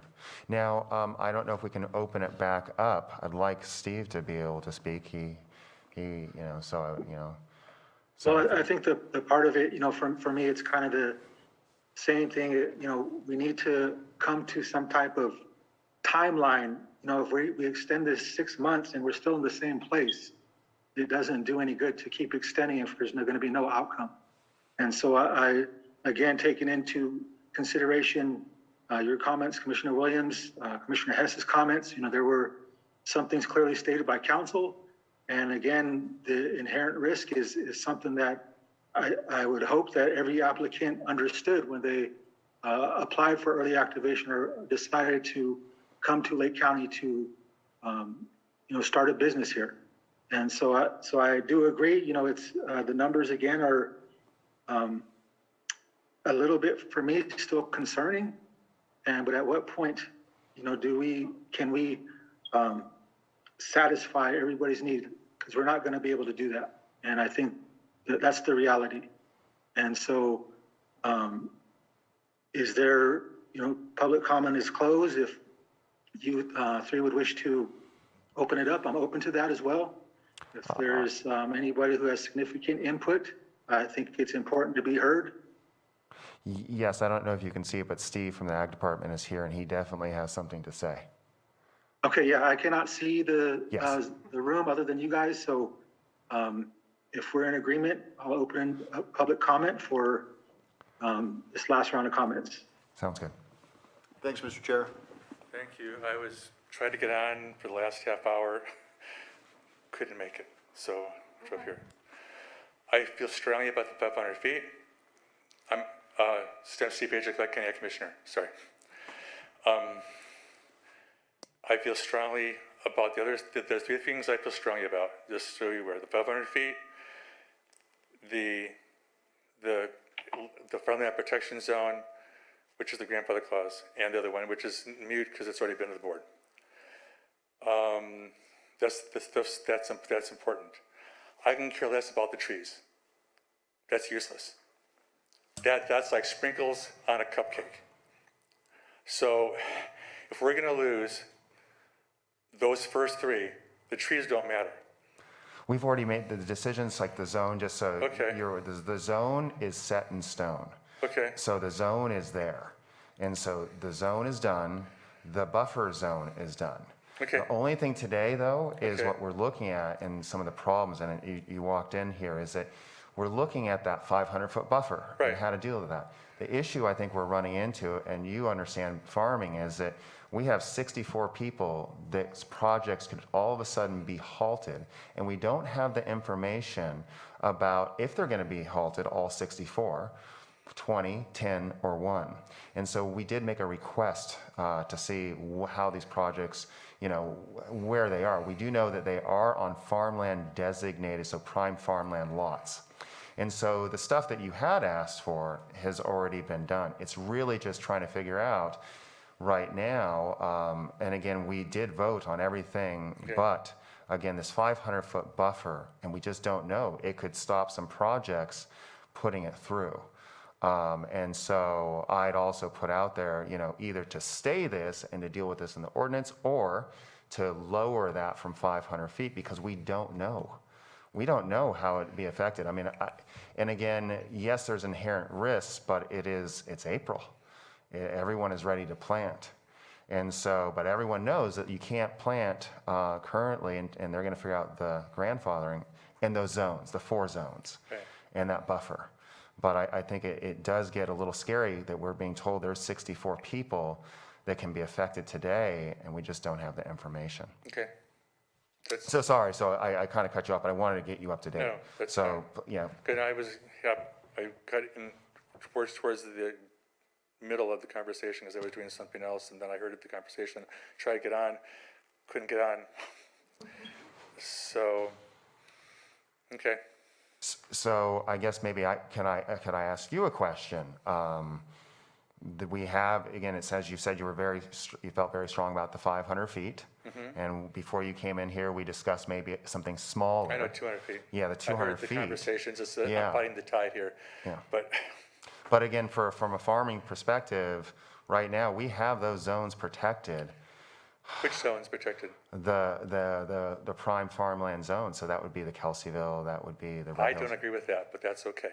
You don't agree with it? No, as long as you let those other people in the area, then you let Swiss cheese. So I don't quite agree with that, but that's at the board level now, not at your level.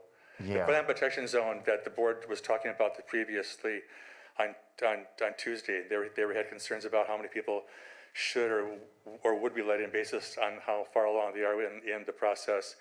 If you let those people in my opinion, Swiss cheese. And what gets me is if you allow them to get in for the sunset clause, I believe it's for 3 years. I may have this incorrect, so if I am, you just let me know. So if they're allowed to go outdoors for 3 years to get ready to go indoors, that's absurd if that's the case, because they're not going to grow indoors. They're going to go outdoors. They're going to say, well, look, I have no problems with my neighbors. There hasn't been spray drift. You tell me why I can't grow outdoors anymore. Well, the law says this, but logic says this. No, if I have that wrong, let me know. Well, again, I think that what you're referring to, again, it's not what we're dealing with currently, but I would say that, again, the zones are created. Again, something we don't know about each individual project, and we talked about that, is that we don't see these projects, how many are really outdoor, how many are going to be in greenhouses, so we can't, I'd like to try to bring that up, but again, that's what I'm saying, is that at least it's going through the process.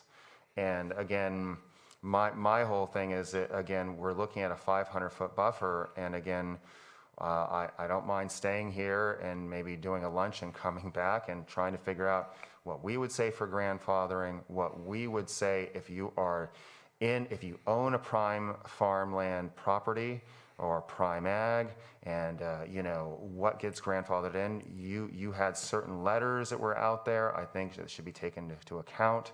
It gets very complicated, and again, and we're gonna catch a lot of the problems here. But again, we've already voted on the screening, and it's already all there, so. Well, just saying. Okay, what I want to ask is if Mr. Hayek has any comment remaining. You still have about 2 minutes and 30 seconds to comment. And let's just keep it to your comments and not a back and forth if you have any remaining comments. No, I'm good. Okay, thank you.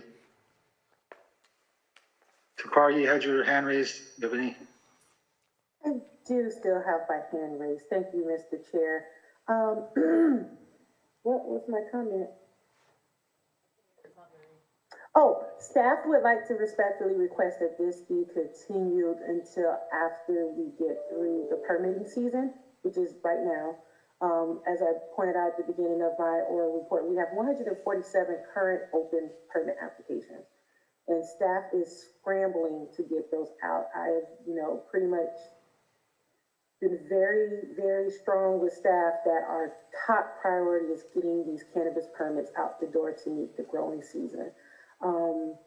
And unfortunately, there just isn't the information available about existing current agricultural uses.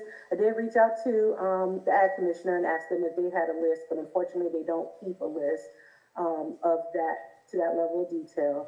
So staff was unable to provide that to you all. The best I could do is to provide the list of applicants and their farmland designations and where they're at in the process.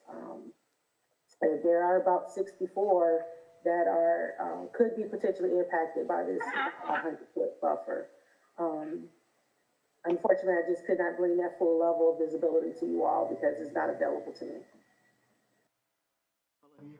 Okay, thank you. So I'm going to allow one last comment. Hannah, I see. Oh, we have another. So Jake, if you could unmute. Are you looking for the hands that are raised here? Yes, for any hands raised. Okay, so I think, I do think we have a phone 0217. I do think that was Steve Hadjic trying to comment earlier. Because I believe that is his phone number. I'm gonna move on to Julia Jacobson here. And I have asked her to unmute. Hi, Planning Commission. This is Julia Jacobson again. Thank you for the time. I just wanted to give some context on the record to the comment about switching from outdoor to greenhouse. It is astronomically expensive, both on a CapEx infrastructure level, as well as in terms of the tax implications at the local level to grow outdoor versus mixed light. And so by allowing these cultivators who already have applications that have been deemed complete to spend 1, 2, however many years it is growing outdoors, that allows us revenue that we're then able to turn back into the projects to turn them into mixed light and greenhouse. When you've already gone into a project with a financial budget set that doesn't include that, it's very tricky to switch. So I just wanted to give a little context from a cultivator on the financial and timeline implications for why that grandfathering is really important to us. Thank you. Thank you. Okay, we're gonna close public comment and then bring it back to the commission. And Yeah, Mr. Chair, a comment I was going to make. Again, I think we shouldn't make perfection the enemy of the good. Even a change to a smaller setback won't necessarily capture everyone that could be affected by this. So it becomes a question of, do we decide that the number 10 is okay or 30 is okay? I don't think we're really here to play God in that way. But if we continue this and it's already April, doesn't that continue to put growers in a difficult situation? No, that means they can continue as it is. So I guess one of the questions would come up then is, if you are on one of those four and you're on a setback, does that mean you can't grow? I mean, I'm not too thrilled about interpretations, and what we say here and what happens somewhere else could be something completely different. Right now, it stands at, I believe, in trying to figure this thing out, is that there's like 64 projects that are still kind of on hold. But if we release them, they're not on hold. Again, we could put a smaller setback. Steve would like the larger setback. I think that we can get the larger setback once there is an ordinance revision and once we have these projects in front of us. Again, currently, the way the farmland protection zone was set up is that if you are in those four zones, you are going to be in a greenhouse from now on. There's no more questions about that. The other people, they're going to decide. But then it comes down to these different ag zones that are, whether it's grazing land, prime farmland, and whether, again, ag land of local importance. So the question really is currently the way this is set up, as I understand it, is that you, as a grower, now can grow there, not in a greenhouse. I don't want to force those people into growing in there. There's just different interpretations that could definitely happen here. And again, I had requested certain information, and we don't have it. And I don't see, again, it is April. And again, I just don't see why we're going to create more work for that planning department. I know that they've been trying to search for more planners. I just don't see, what we would be doing that would be positive in it. And it sounds like, we had brought up the fact is that they are going to look at this ordinance again. So Commissioner Williams, when you say release the 64, what are you specifically referring to? So we were giving the 64, I don't think, while this is kind of in limbo, I've been told that some of these projects have been told they can't really go forward until we make a decision. If we make a decision to not make a decision and to say we are going to put this to an ordinance revision, then maybe they can go forward. But I've gotten contacts from people in my district stating that, look, I am next to Prime Farm. I am I'm on prime farmland, but I'm not in the protection zone. And so they're wondering, they're kind of, what can they do? We have ones that are just still dealing with the prime farm zone and the buffer area that they are about to be decided. And I'll let you know, I know of a couple ones that then, after they get through all that process, then they are next to, again, they're right next to an ag zone 2. So they're going to get through this one thing, and then they're going to have another whammy. They still might not be able to grow. And some of these projects are 2 years old, or they might have to change their whole project again. Does it cost $4,000 to change it? And then, yeah. So that's where I see some definite issues. I know that with the revision of the ordinance, I know that they're going to have the ag commissioner there. So he is making sure, and he's made it very clear, he wants 500 feet. But again, I think throwing anything right now in, we would just be where we were before. And we did pass a number of things, 2 through 5, making certain statements. What was brought up about trees. We have setback, shading from the highways. So we really have done quite a lot. And again, it did get through. But this is why I didn't want to vote this thing in, because I finally found some specific projects. We were not allowed to talk about it here, but in my district, I've made some more site visits.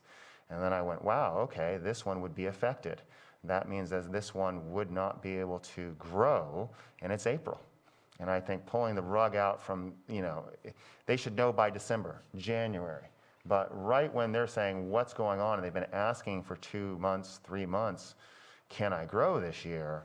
I just don't feel that that would be the way to conduct business. I think that we have shown that we have a tax rate that is fair, and we will treat you fairly. And I really feel that this is one of those situations where right now we're told there's 64 people that will be affected by what if we decide to take this on today, just to some degree. These are recommendations that we are submitting to the board. It's no action we take today has immediate effect on a grower. Yes, but again, if we recommend that, then I believe, and again, maybe Takara can answer, maybe there are no projects on hold. Maybe I've misunderstood this. Or do we include these comments in our recommendations to the board so they understand where we are conflicted? The board is looking to us for recommendations and counsel, not for a final recommendation. Yes. And maybe the board needs to know that we're thinking about a smaller setback versus other ways to capture as many of these 64. If we don't tell them that's the issue we're wrestling with and just continue it, then we're not really fulfilling our mandate to the board. Okay. So, if there is a way to put in there, again, it sounds like maybe a smaller setback, but we have heard from the Ag Commissioner 500 feet. I think it's fair to say that we did not, we were not able to conclude everything in our deliberations. And one of the things that we are still struggling with is this question of a setback or a smaller setback and some of the things you mentioned. Takara can correct me, but I think that might be more helpful to the board for them to understand, just where we're wrestling with things. What we're actually working on, what we've accomplished. Because nothing we do today becomes something that the public can immediately appeal. It goes on for the board for consideration and final. That is correct.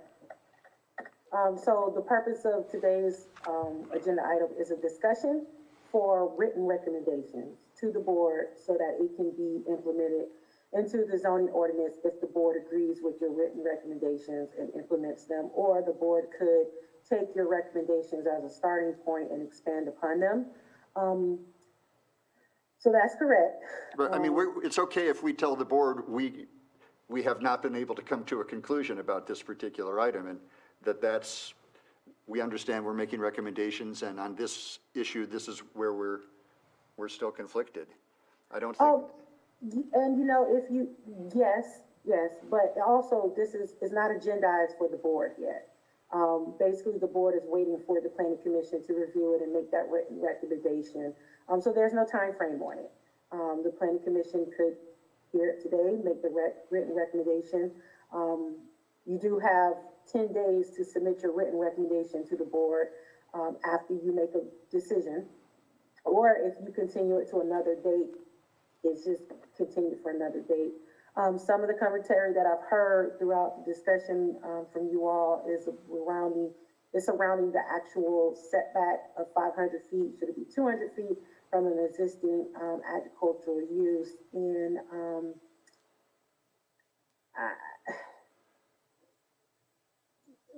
the difference between 200 and 500, staff kind of feels is, 6 of one, half dozen of the other.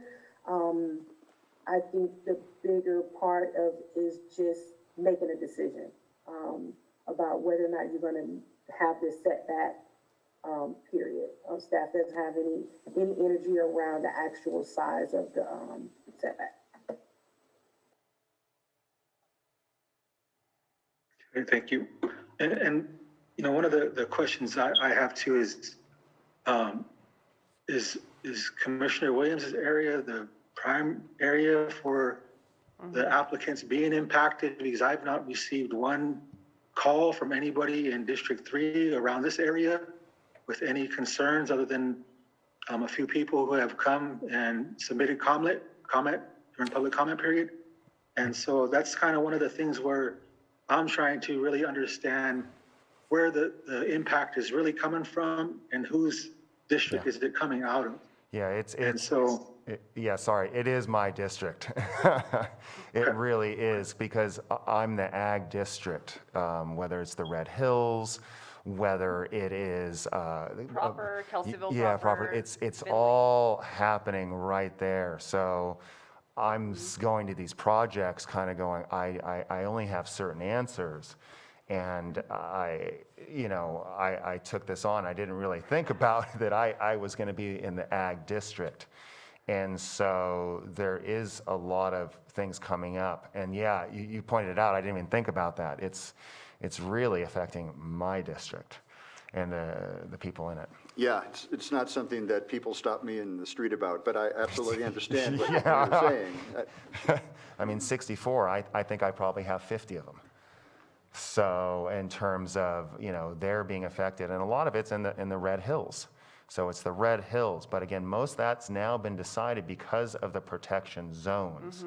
So, but there are people that are on the outskirts, just outside of the protection zones, that can be affected by it. And so I'm dealing with more outskirts.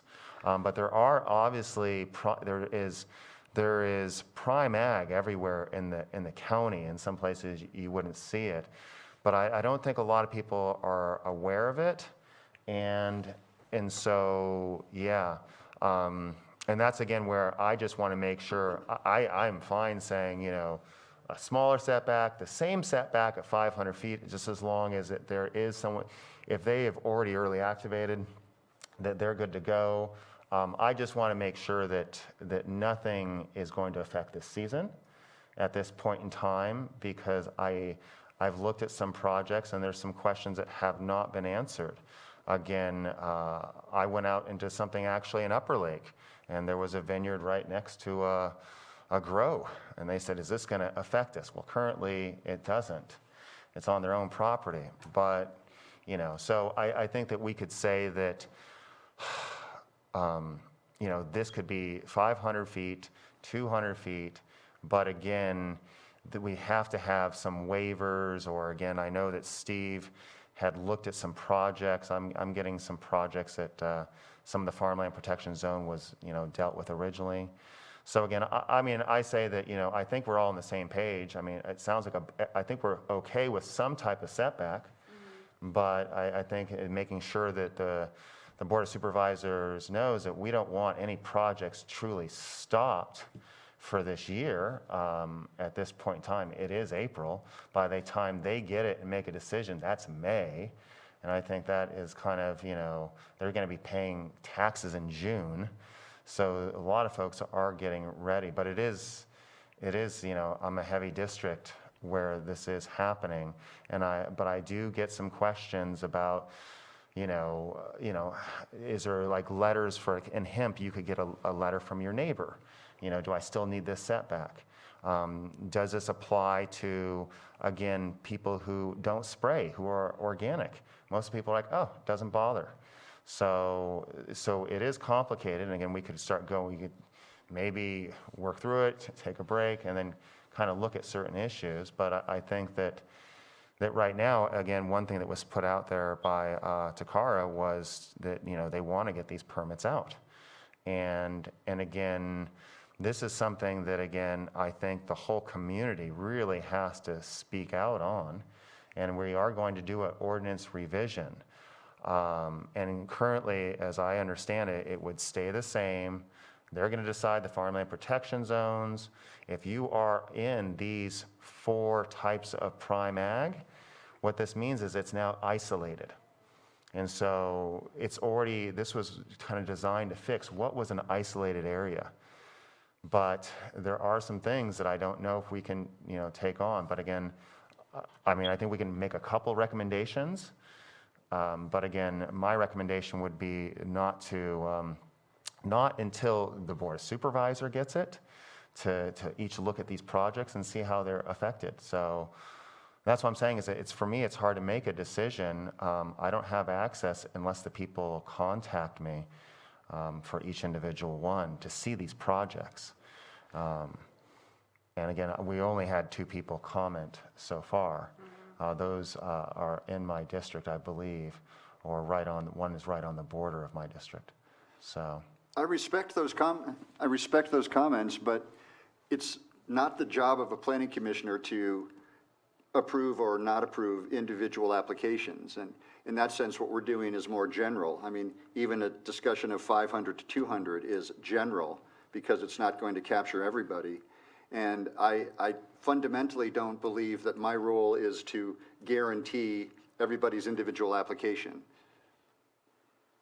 no, and I don't think guaranteeing each individual, but we're getting down to numbers that are very granular, like 64. I agree, but again, 64 out of 147, so we're going to deal with over a third of the applications, and we know nothing about them. That was all. So again, I would say I would want to see a 200 setback, or again, if I knew more, I could say 500, but I would want that grandfathering language in, and that was also on there, of if your application was deemed complete and we'd taken the money, then that was the deadline. So at least we had something. But again, we ran into this before where we were told that, the CDD felt more comfortable with CEQA being a deadline. And again, I don't think any of us agreed on that. So there's some certain recommendations I would want to make sure that they do carry forward too, that because they're dealing with some of this grandfather language currently, and they're back to back in many ways. So again, I could easily vote for 500 feet, but if your application was truly deemed complete and the county took the money, that you have a certain amount of time to do it. And again, that's just me. Yeah, and I think, realistically, the risk was known going in, and I think, there's no way we can look at every individual project until it comes before us. And one of the things that I would say is, I have 2 upcoming site visits to cultivation projects. Those are only 2 I've received this year or last year. And so, if there's a concern, I'm not hearing it, other than what's been stated in our previous planning commission meetings, the public comment that we did have, that's what I'm taking into consideration in this decision-making process. And so I think for myself, when we sit here, I don't think we can guarantee everybody's going to get their application and be able to grow. That's just the reality, and so, how do we pick and choose who's that going to be? And so for myself, again, if there are people in my area that you're visiting, I would hope you would extend an invite, or maybe ask them to contact me, because I definitely want to get and meet anybody who has questions and concerns with upcoming projects they have. And so to this point, there's only been 2 people that have contacted me. And so for my district, I don't see this as being a big issue. And so moving forward, we have to find out how we're going to move forward. And so I think that's kind of where I'm at. And if you have recommendations specifically that you want to make, I would go ahead and make them and then see what we think about it. Okay, and again, my recommendation again is that setback 500, 200 doesn't really matter, but if an application was deemed complete by the Streamlining Act at 30 days and stuff after accepting the application, that is kind of where this goes. So there is a certain way to grandfather those ones in, and so that's my only thing, is that I don't.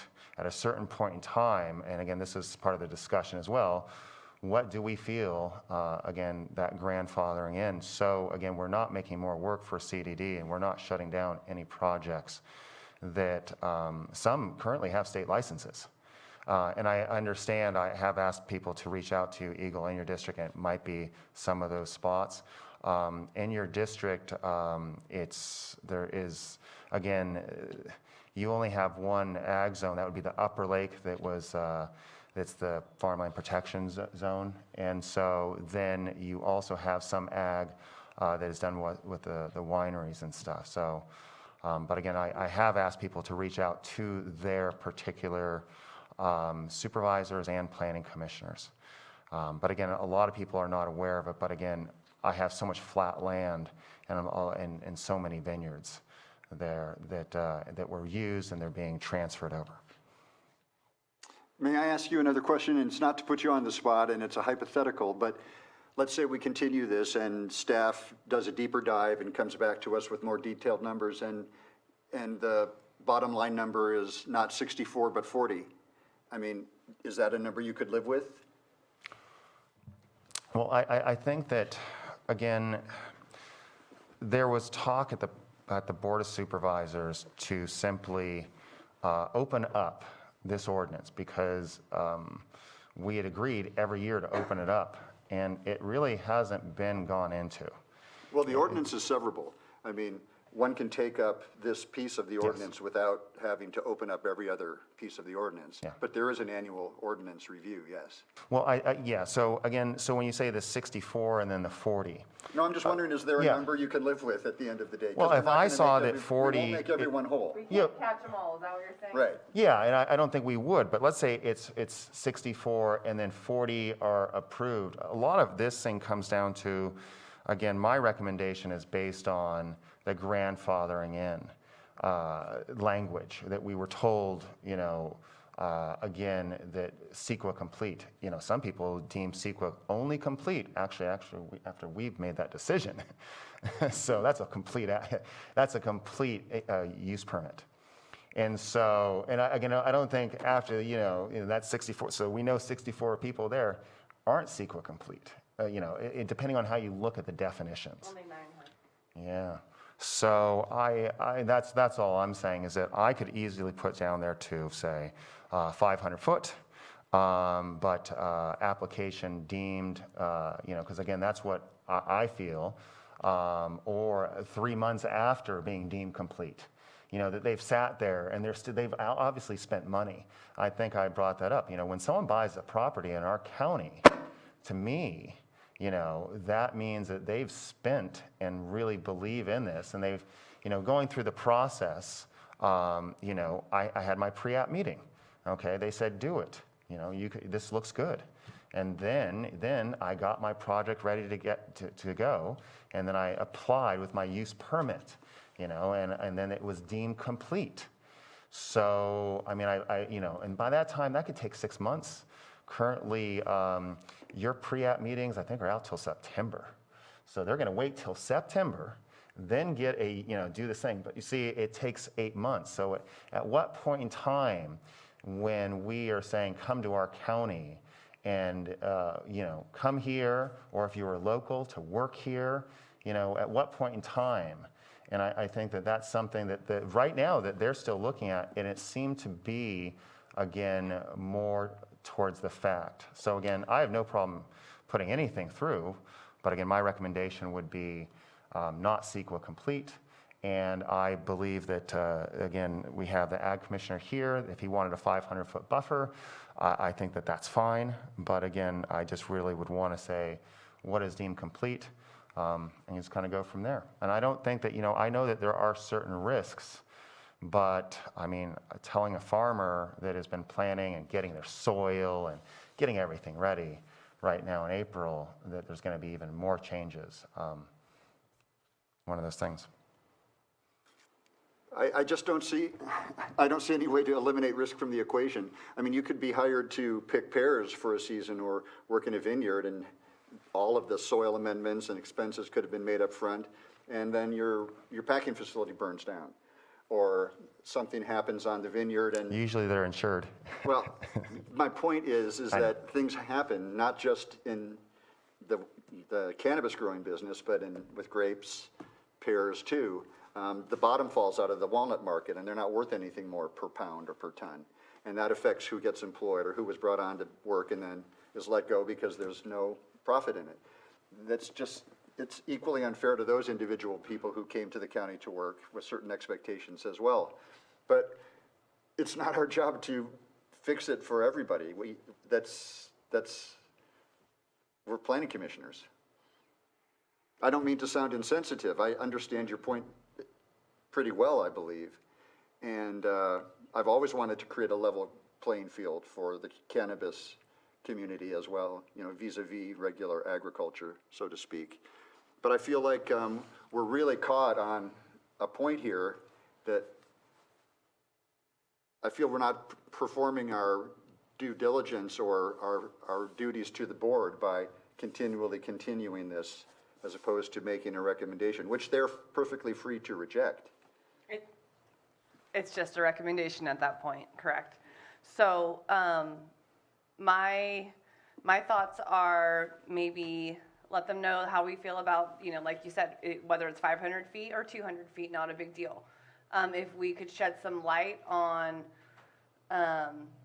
giving them the green light if they've been deemed complete and their application is complete, is if there's a way that we could open up the floodgates in a way and let the ones that have already gone through the process and paid their fees. Would that help out staff in any way as far as processing applications and what you guys have on your plate? If we were to look at something like that, as far as the statute of limitations on timeframes and them being deemed complete, letting them move forward, and then making that recommendation to the Board of Supervisors? And this is Tokar Thomas, Deputy Director again. So let's back up a little bit. So we have two things that are kind of like impacting the time frame, well, three, the timing of getting permits out. Number one is the Permit Streamlining Act. So Commissioner Williams is correct. There is language in the Permitting Streamlining Act that says that within 30 days, an application has to be deemed complete. But then as you continue going on, there's also, it kind of backs out a little bit because you still have to be responsive to CEQA. And you're given up to 108 days for CEQA compliance, but CEQA is not compulsory. So what that is, staff's interpretation is if it takes a little bit longer, there's still some protections for staff. So we kind of have some competing language even within the Permit Streamlining Act itself. So it's not staff's recommendation against using the PSA timeline for completeness because of that. What staff is hesitant about is as we get into the details with these projects, and they might have been deemed complete, but then the biggest roadblock we are seeing right now is when we go to do the CEQA analysis and we're looking at the biological assessment. Bar none, across the board, the biggest issue we have with projects and being able to advance them is that their biological resource assessment has not been done correctly, which means your application is incomplete. And what that means is you have to have, per the state protocols, at least a minimum of 2 surveys completed in floristic season. Some other counties do 3 as a minimum, but 2 is the state recommendation from the state protocols. And as we, so we'll get these applications, we'll review them initially, do that initial review, and we'll get into them, get the details, and we're like, oh, wait, this permit application does not have their biological done in season. So then that kicks it out as incomplete again. And that's a learning opportunity for staff, and we've been working on it as part of the review the actual studies and documentation and ensure that they're sufficient and complete. But as we're going through and we're processing them, we almost always come up against that. Or another issue that we'll have is that an applicant will be projecting to remove oak woodlands. Oak woodlands are a protected species by the Public Resource Code. That is a voluntary measure though, but it still is it's a big thing. So it's little details like that, which is why I can't confidently recommend across the board that 30 days from submitting your application is complete, because if we do, then as we get into the details, we can't move forward with processing the application, and that throws everything haywire. And it kind of, to be frank, it feels like a bait and switch, especially since over the years, previous administrations have not been as strict as the details, and following the guidelines and the Permitting Streamline Act. And then here I come and, I'm encouraging staff to be, to follow the zoning ordinance, to follow CEQA guidelines, to follow the Permitting Streamline Act. So it kind of slows things down a little bit, but not necessarily. So a long-winded way of wrapping that up is saying staff does not recommend using the 30-day completeness as a determination for moving forward with these applications, because it could backfire. Understood. Thank you, Takara.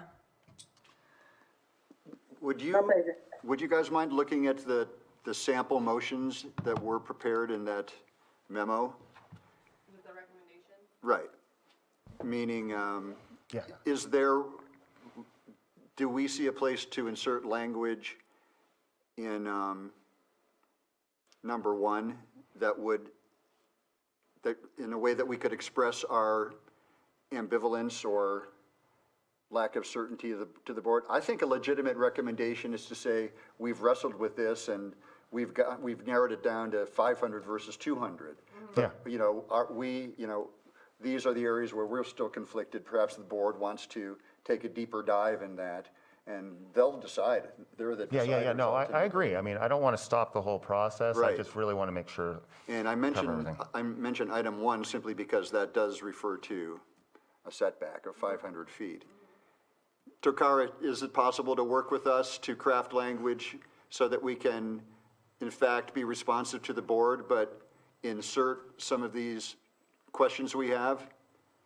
I don't believe a recommendation always has to be conclusive and affirmative necessarily. That's correct. You could recommend to the board that you wrestle with it, you thought it over, but you want the board, you feel more comfortable with the board making that decision. For certain reasons.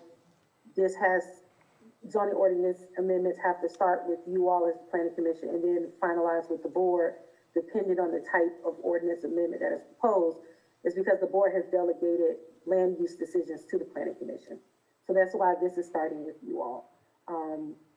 Certain other types of amendments, if they don't have any land use applicability, the board can go ahead and make. And the board has done that over the last year. But then the board delegated this decision back to the planning commission because this is specific to land use. That said, you could make that recommendation and something to the effect, Board of Supervisors, the planning commission has reviewed and discussed it. This is the best that we can come up with. Is a recommendation to continue the conversation about 200 to 500 feet, and this is our recommendation. And matter of fact, the Board of Supervisors took the recommendation for the other decisions that you made during the last planning commission meeting and have expanded that language.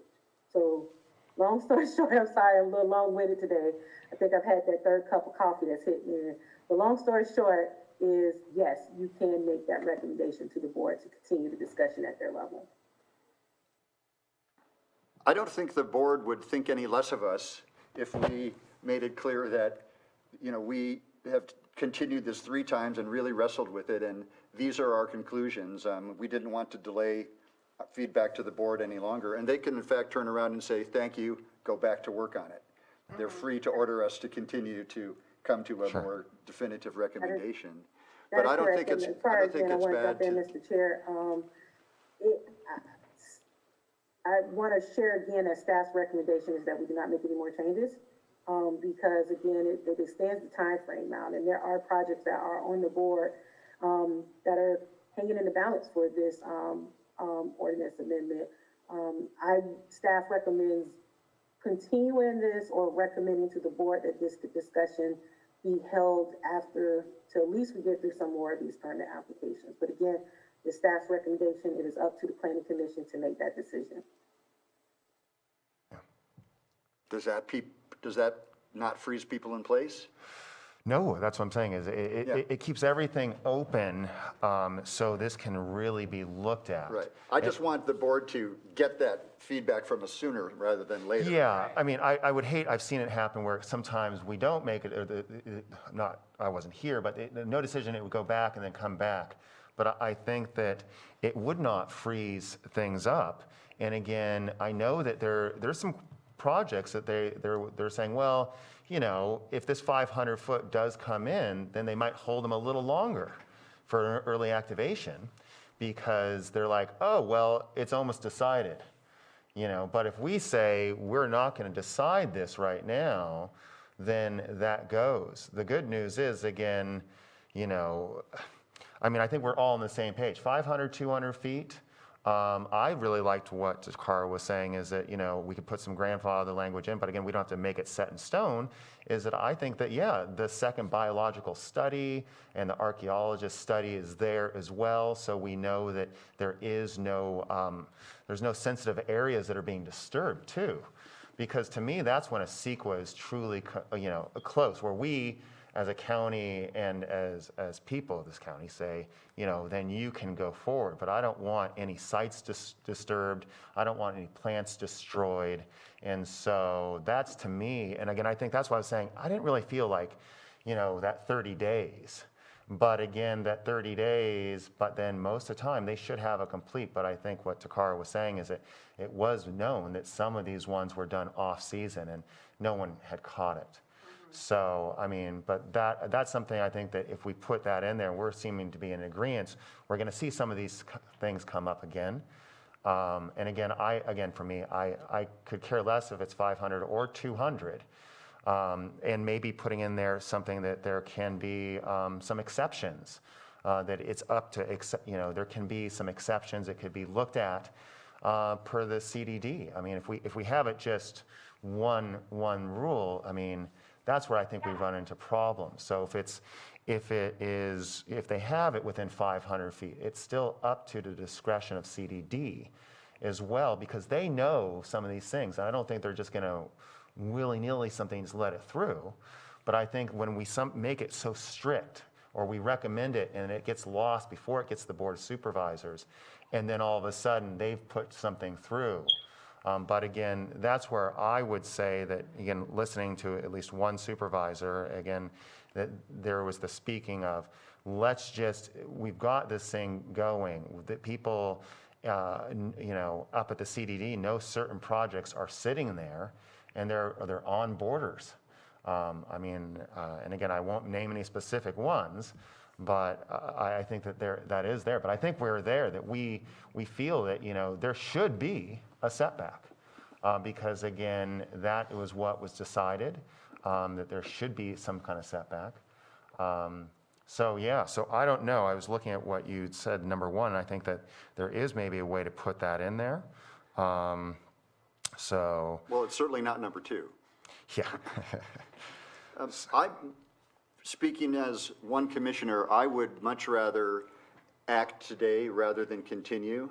And I can still look at myself in the mirror and not worry that we've let the supervisors down by giving them our honest assessment of things. Yeah.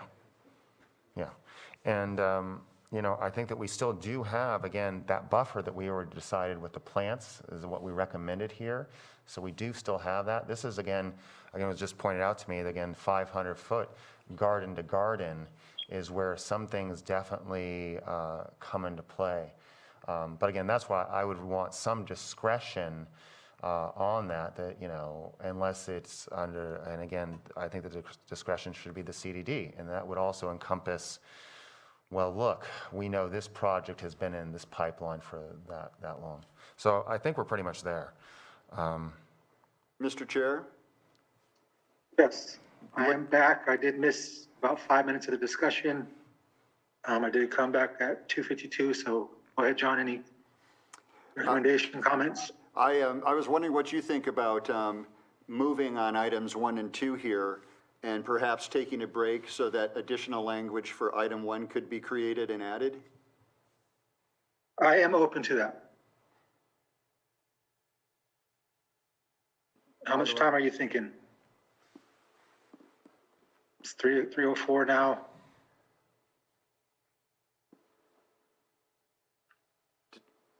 Takara, what do you think? Guide the situation, the discussion along. Staff would like to request a 15-minute break, partially for, you know, just like a bio break, and then the other partial just to get some of this language together.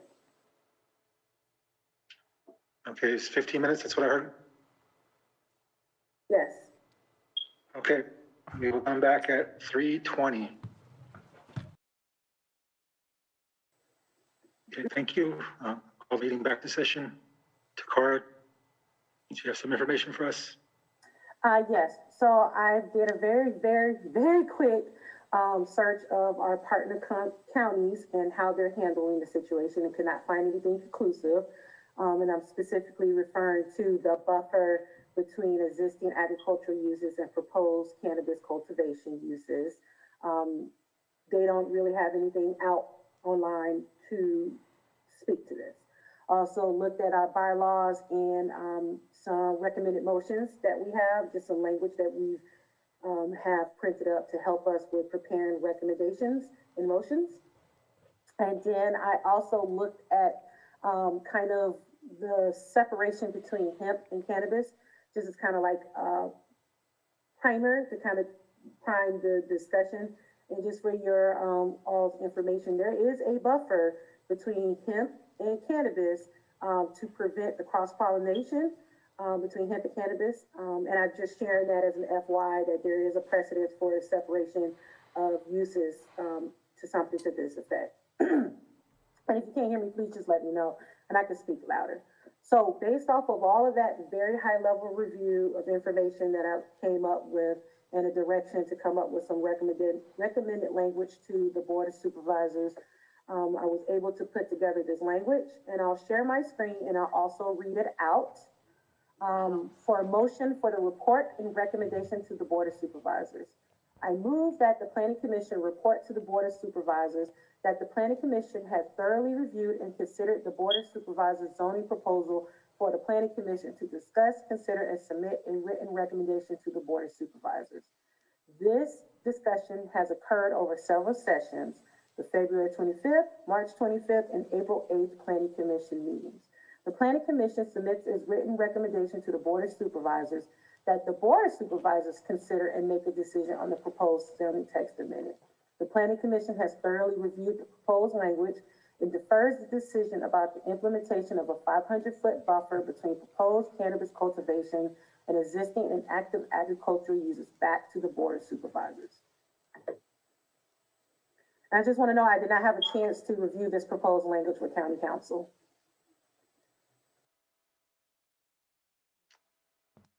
Okay, thank you.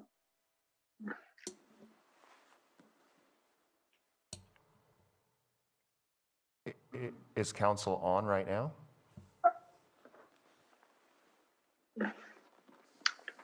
I do see council.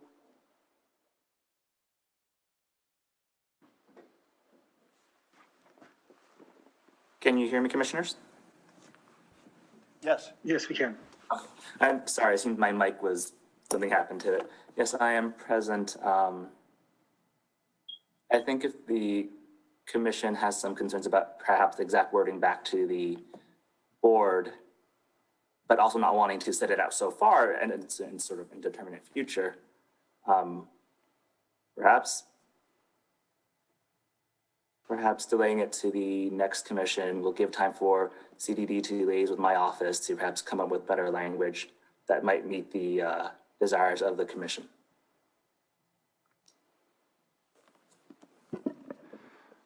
Okay, thank you.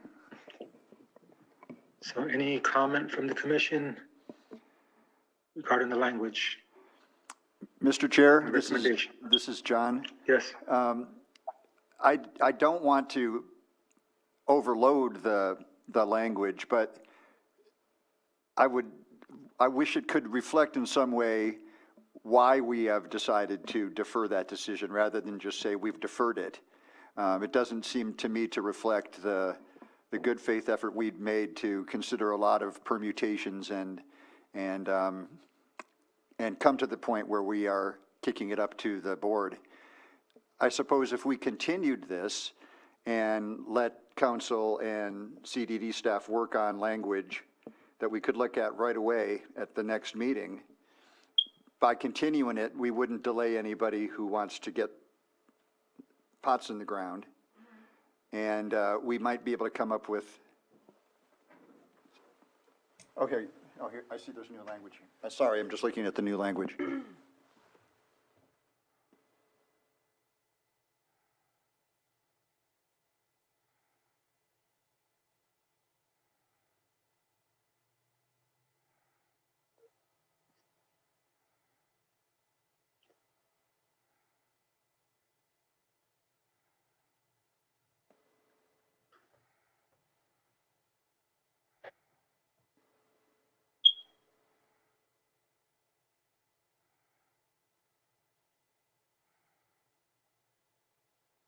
That gets closer.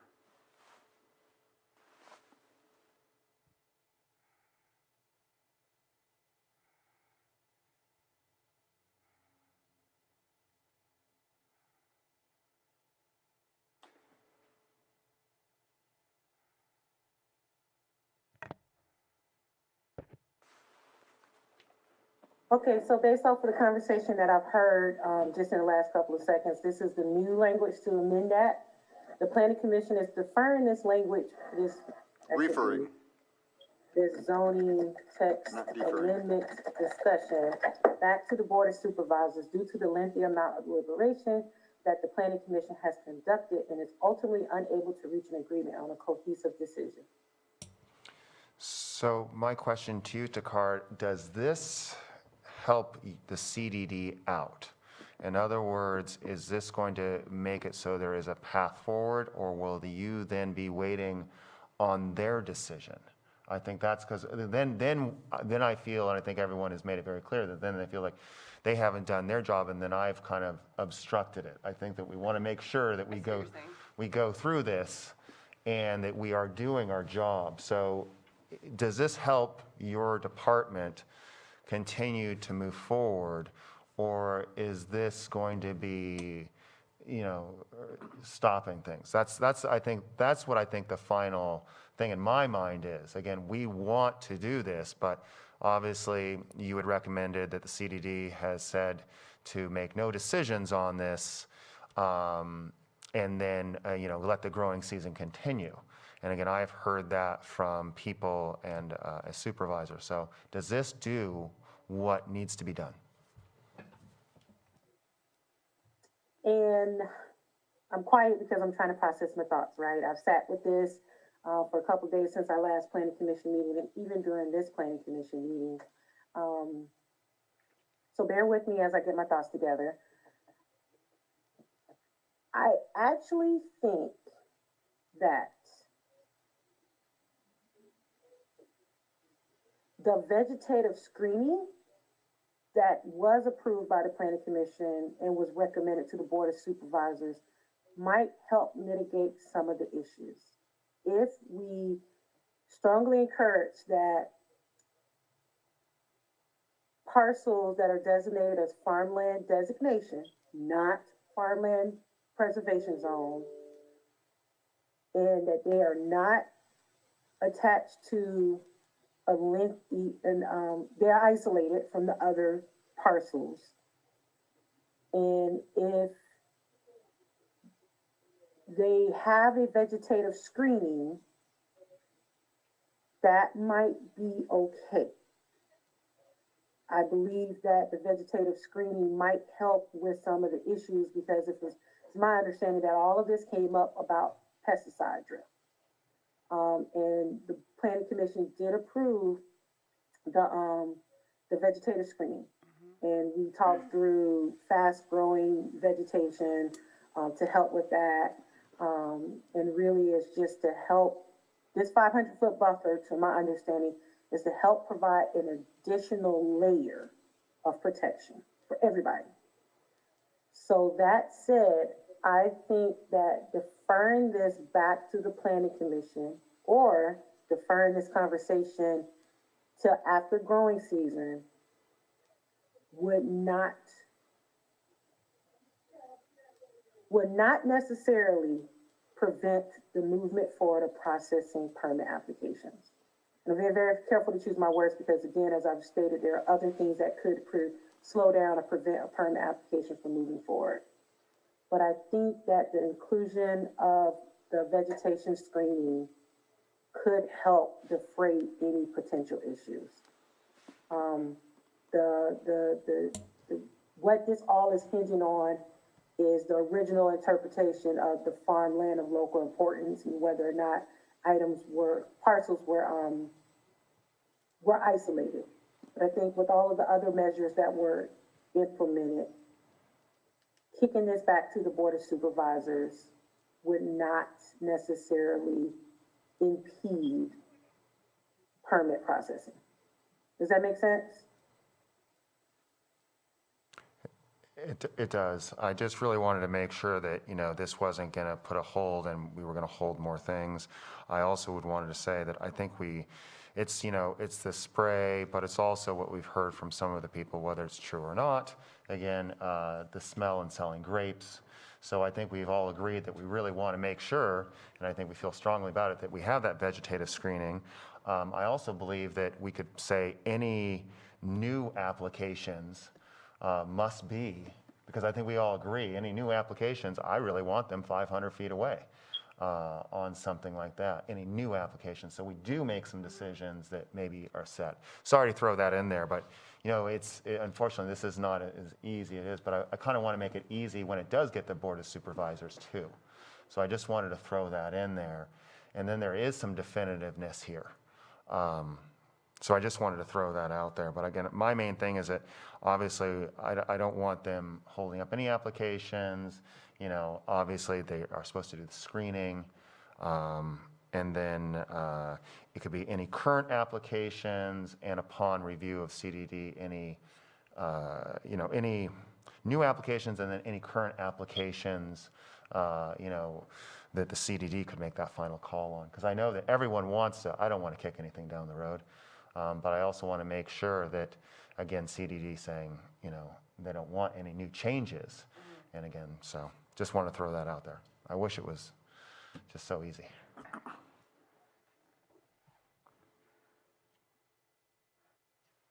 Do we have any additional comment from commissioners?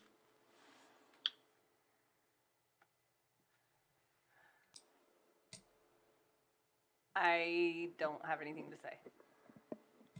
Well, I just wonder, based on Tokara's comments, Mr. Chair, if we shouldn't simply report to the Board of Supervisors that we have continued this item indefinitely.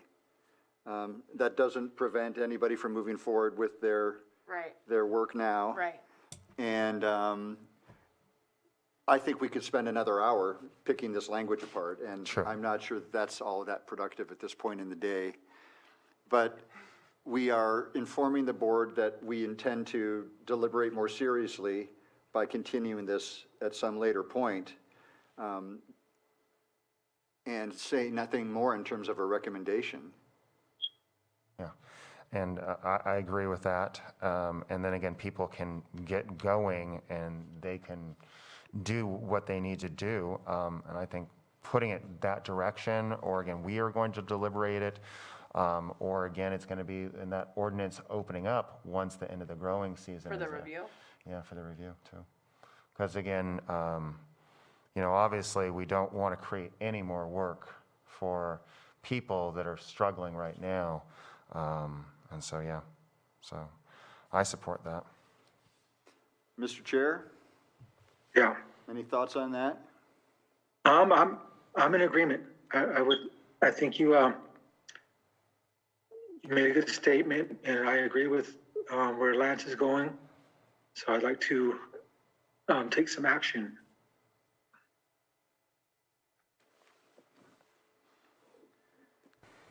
So just to be clear, if we do table this, it would be with an indefinite date. We wouldn't have, we don't technically have to identify a date to bring this up again No. right now. That Okay, is correct. thank you. The reason why when you do want to continue something with a definite date is it helps with legal noticing. If you announce during the meeting the time and your intention for when you want to hear a continued item, that just helps with the legal noticing in the Brown Act. But if you table it indefinitely, it would have to be legally noticed again and agendized. but that's just standard. Okay, thank you.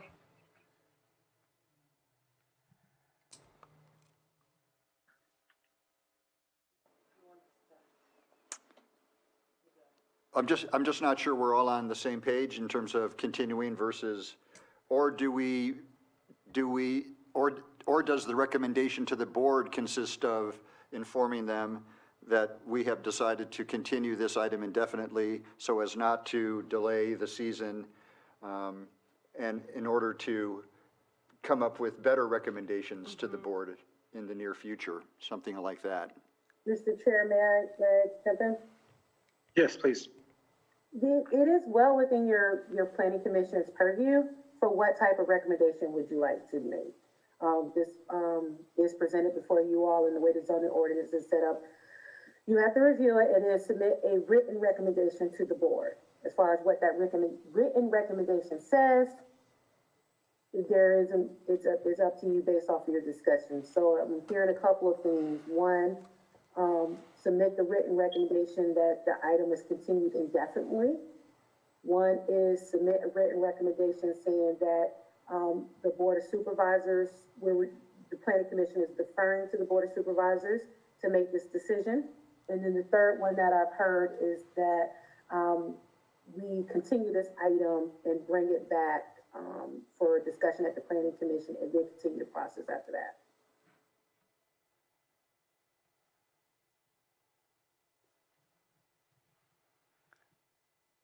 My thought is that by continuing indefinitely, we don't increase the burden on you currently, Tokara, but it is something we are committing to getting back to and responding to the board about. That would be staff's recommendation, to continue it either indefinitely or until at least after the season is over, especially based on the fact that you all did submit the written recommendation for the vegetative screening. I am hesitant, as you can see, to tell you one way or the other definitively of whether this change will impact impact processing, because anything can happen. I can say, no, it won't impact it, and then the world blows up tomorrow, and then things come to a screeching halt, and kind of get painted in the corner. Or I can say, yes, it will impact it, and we're able to crank out everything overnight. I just hesitate to kind of give you the definitive answer. So long story short, again, staff's recommendation would be to at least continue it until after the growing season. I'm in agreement with that. Fine with me. So am I. Yes, so am I. All right, so if you give me a second, let me draft up some language so someone can make a motion. If you type it up, one of us can make a motion for sure.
Okay, I think I have something, and I'm going to share my screen, and then I'm going to read it for the record, and we can workshop it.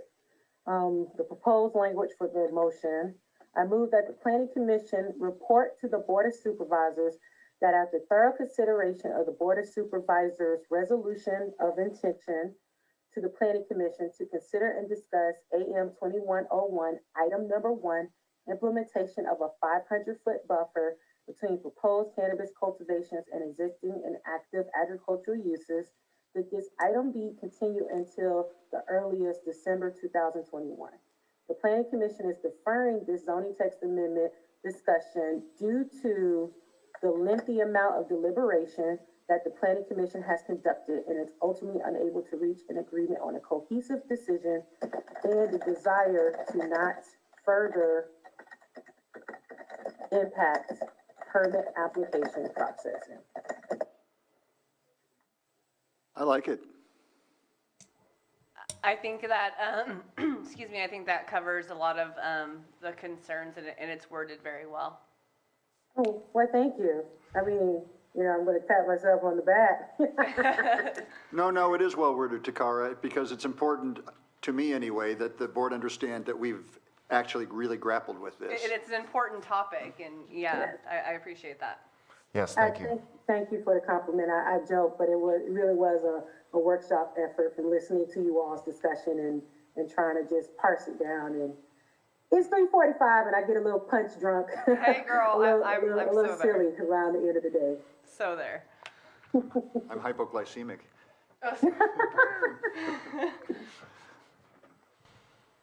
Okay, thank you, Takara. Does anybody want to entertain a motion? Can you see it? Nope, Yes. I move that the Planning Commission report to the Board of Supervisors that after thorough consideration of the Board of Supervisors' resolution of intention to the Planning Commission to consider and discuss AM 21-01, item number 1, implementation of a 500-foot buffer between proposed cannabis cultivation and existing and active agriculture uses, that this item be continued until the earliest December 2021. The Planning Commission is deferring this zoning text amendment discussion due to the lengthy amount of deliberation that the Planning Commission has conducted and is ultimately unable to reach an agreement on a cohesive decision and the desire to not further impact permit application processing. Second? Roll call vote, please. Commissioner Hess, Yes. Commissioner Brown, Yes. Commissioner Price, Yes. Commissioner Williams, Yes. motion so carried. Okay, I'd like to note the applicant or any interested person is reminded that the zoning ordinance provides for a 7 calendar day appeal period. If there's a disagreement with the Planning Commission, an appeal to the Board of Supervisors may be filed. Appropriate forms and applicable fee must be submitted prior to 5 p.m. on or before the 7th calendar day following the Commission's final determination. Okay, that brings us to untimed staff update and office news.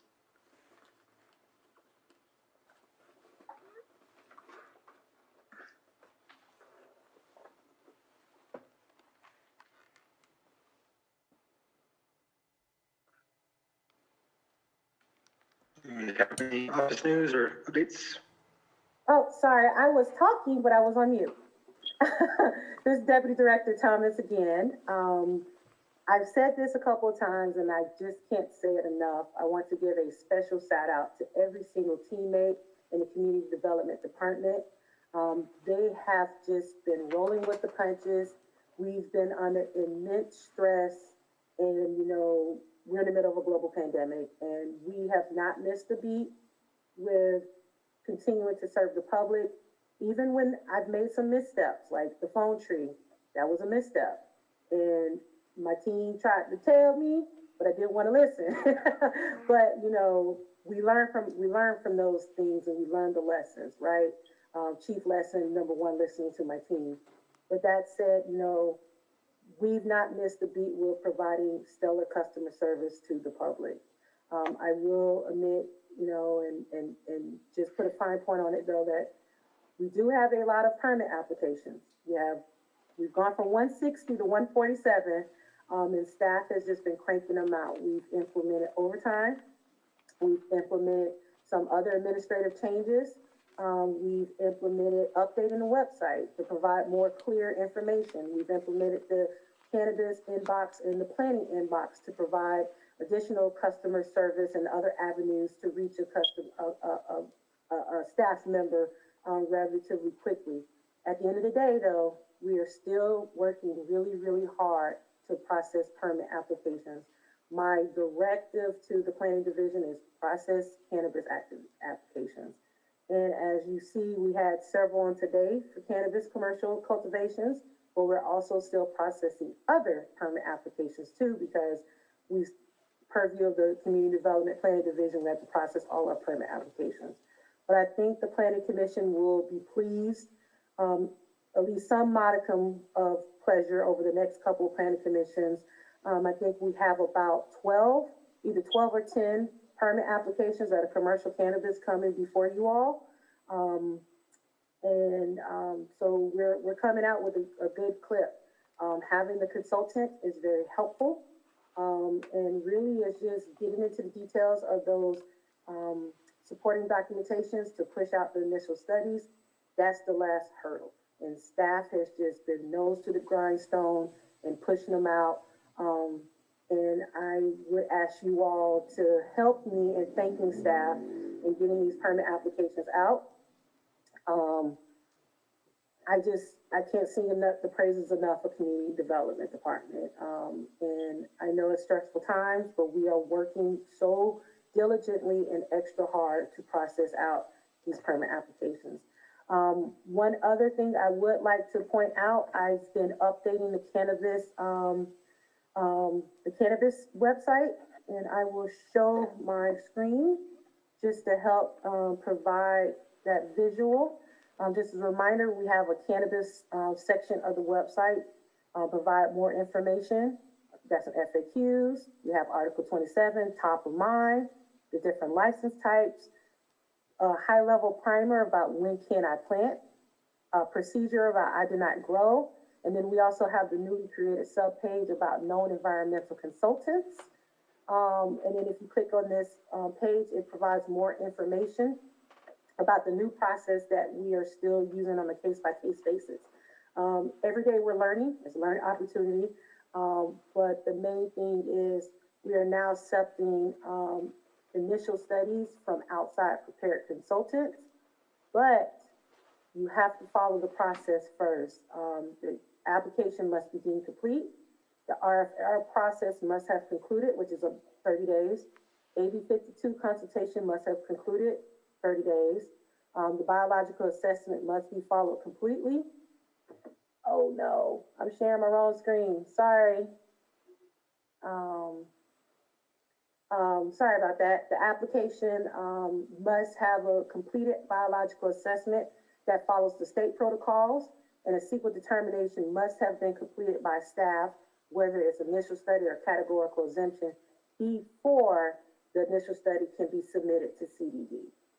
Just a reminder, CDD is the lead agency for the initial studies, and this is the process that we have.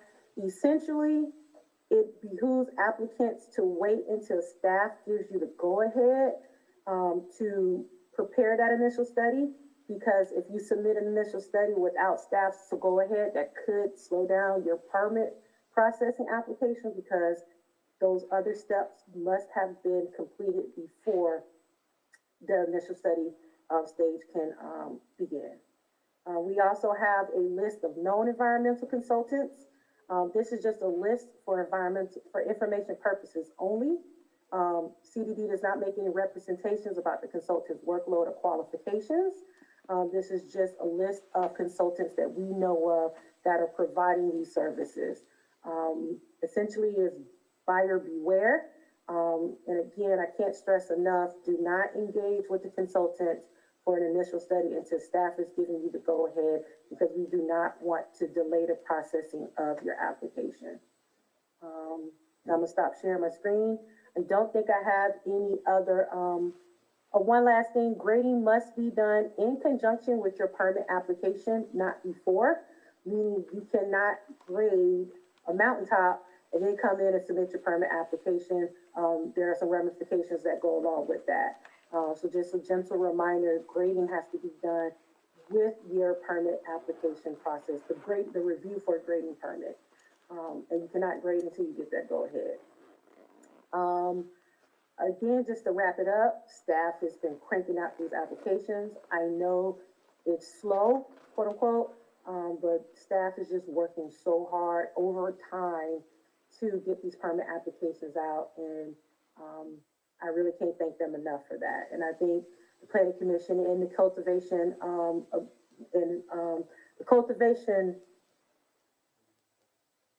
community, sorry, my words failed me for a second, will be pleased to see the level of permit applications that start coming out of the CED. And that concludes the staff update that I have. Okay, thank you, Takara. Definitely, thank you to all the staff and the Community Development Department. Just want to thank you for all your hard work, and also acknowledge the staff and give a big thanks to them from us. And also to, I want to thank my colleagues, the other commissioners, for their time today, all the valued input. And if there's nothing else, any final comments anybody wants to make? If not, I'm going to adjourn the meeting. Thank you, staff, and thank you, Eagle, and to my colleagues. It was a long day, but I feel like we're just chunking away at whatever they throw at us, so I appreciate you guys. Thank you. Good day. Thank you, everyone. Okay, we'll adjourn the April 8th, 2021 Planners Commission meeting. Thank you.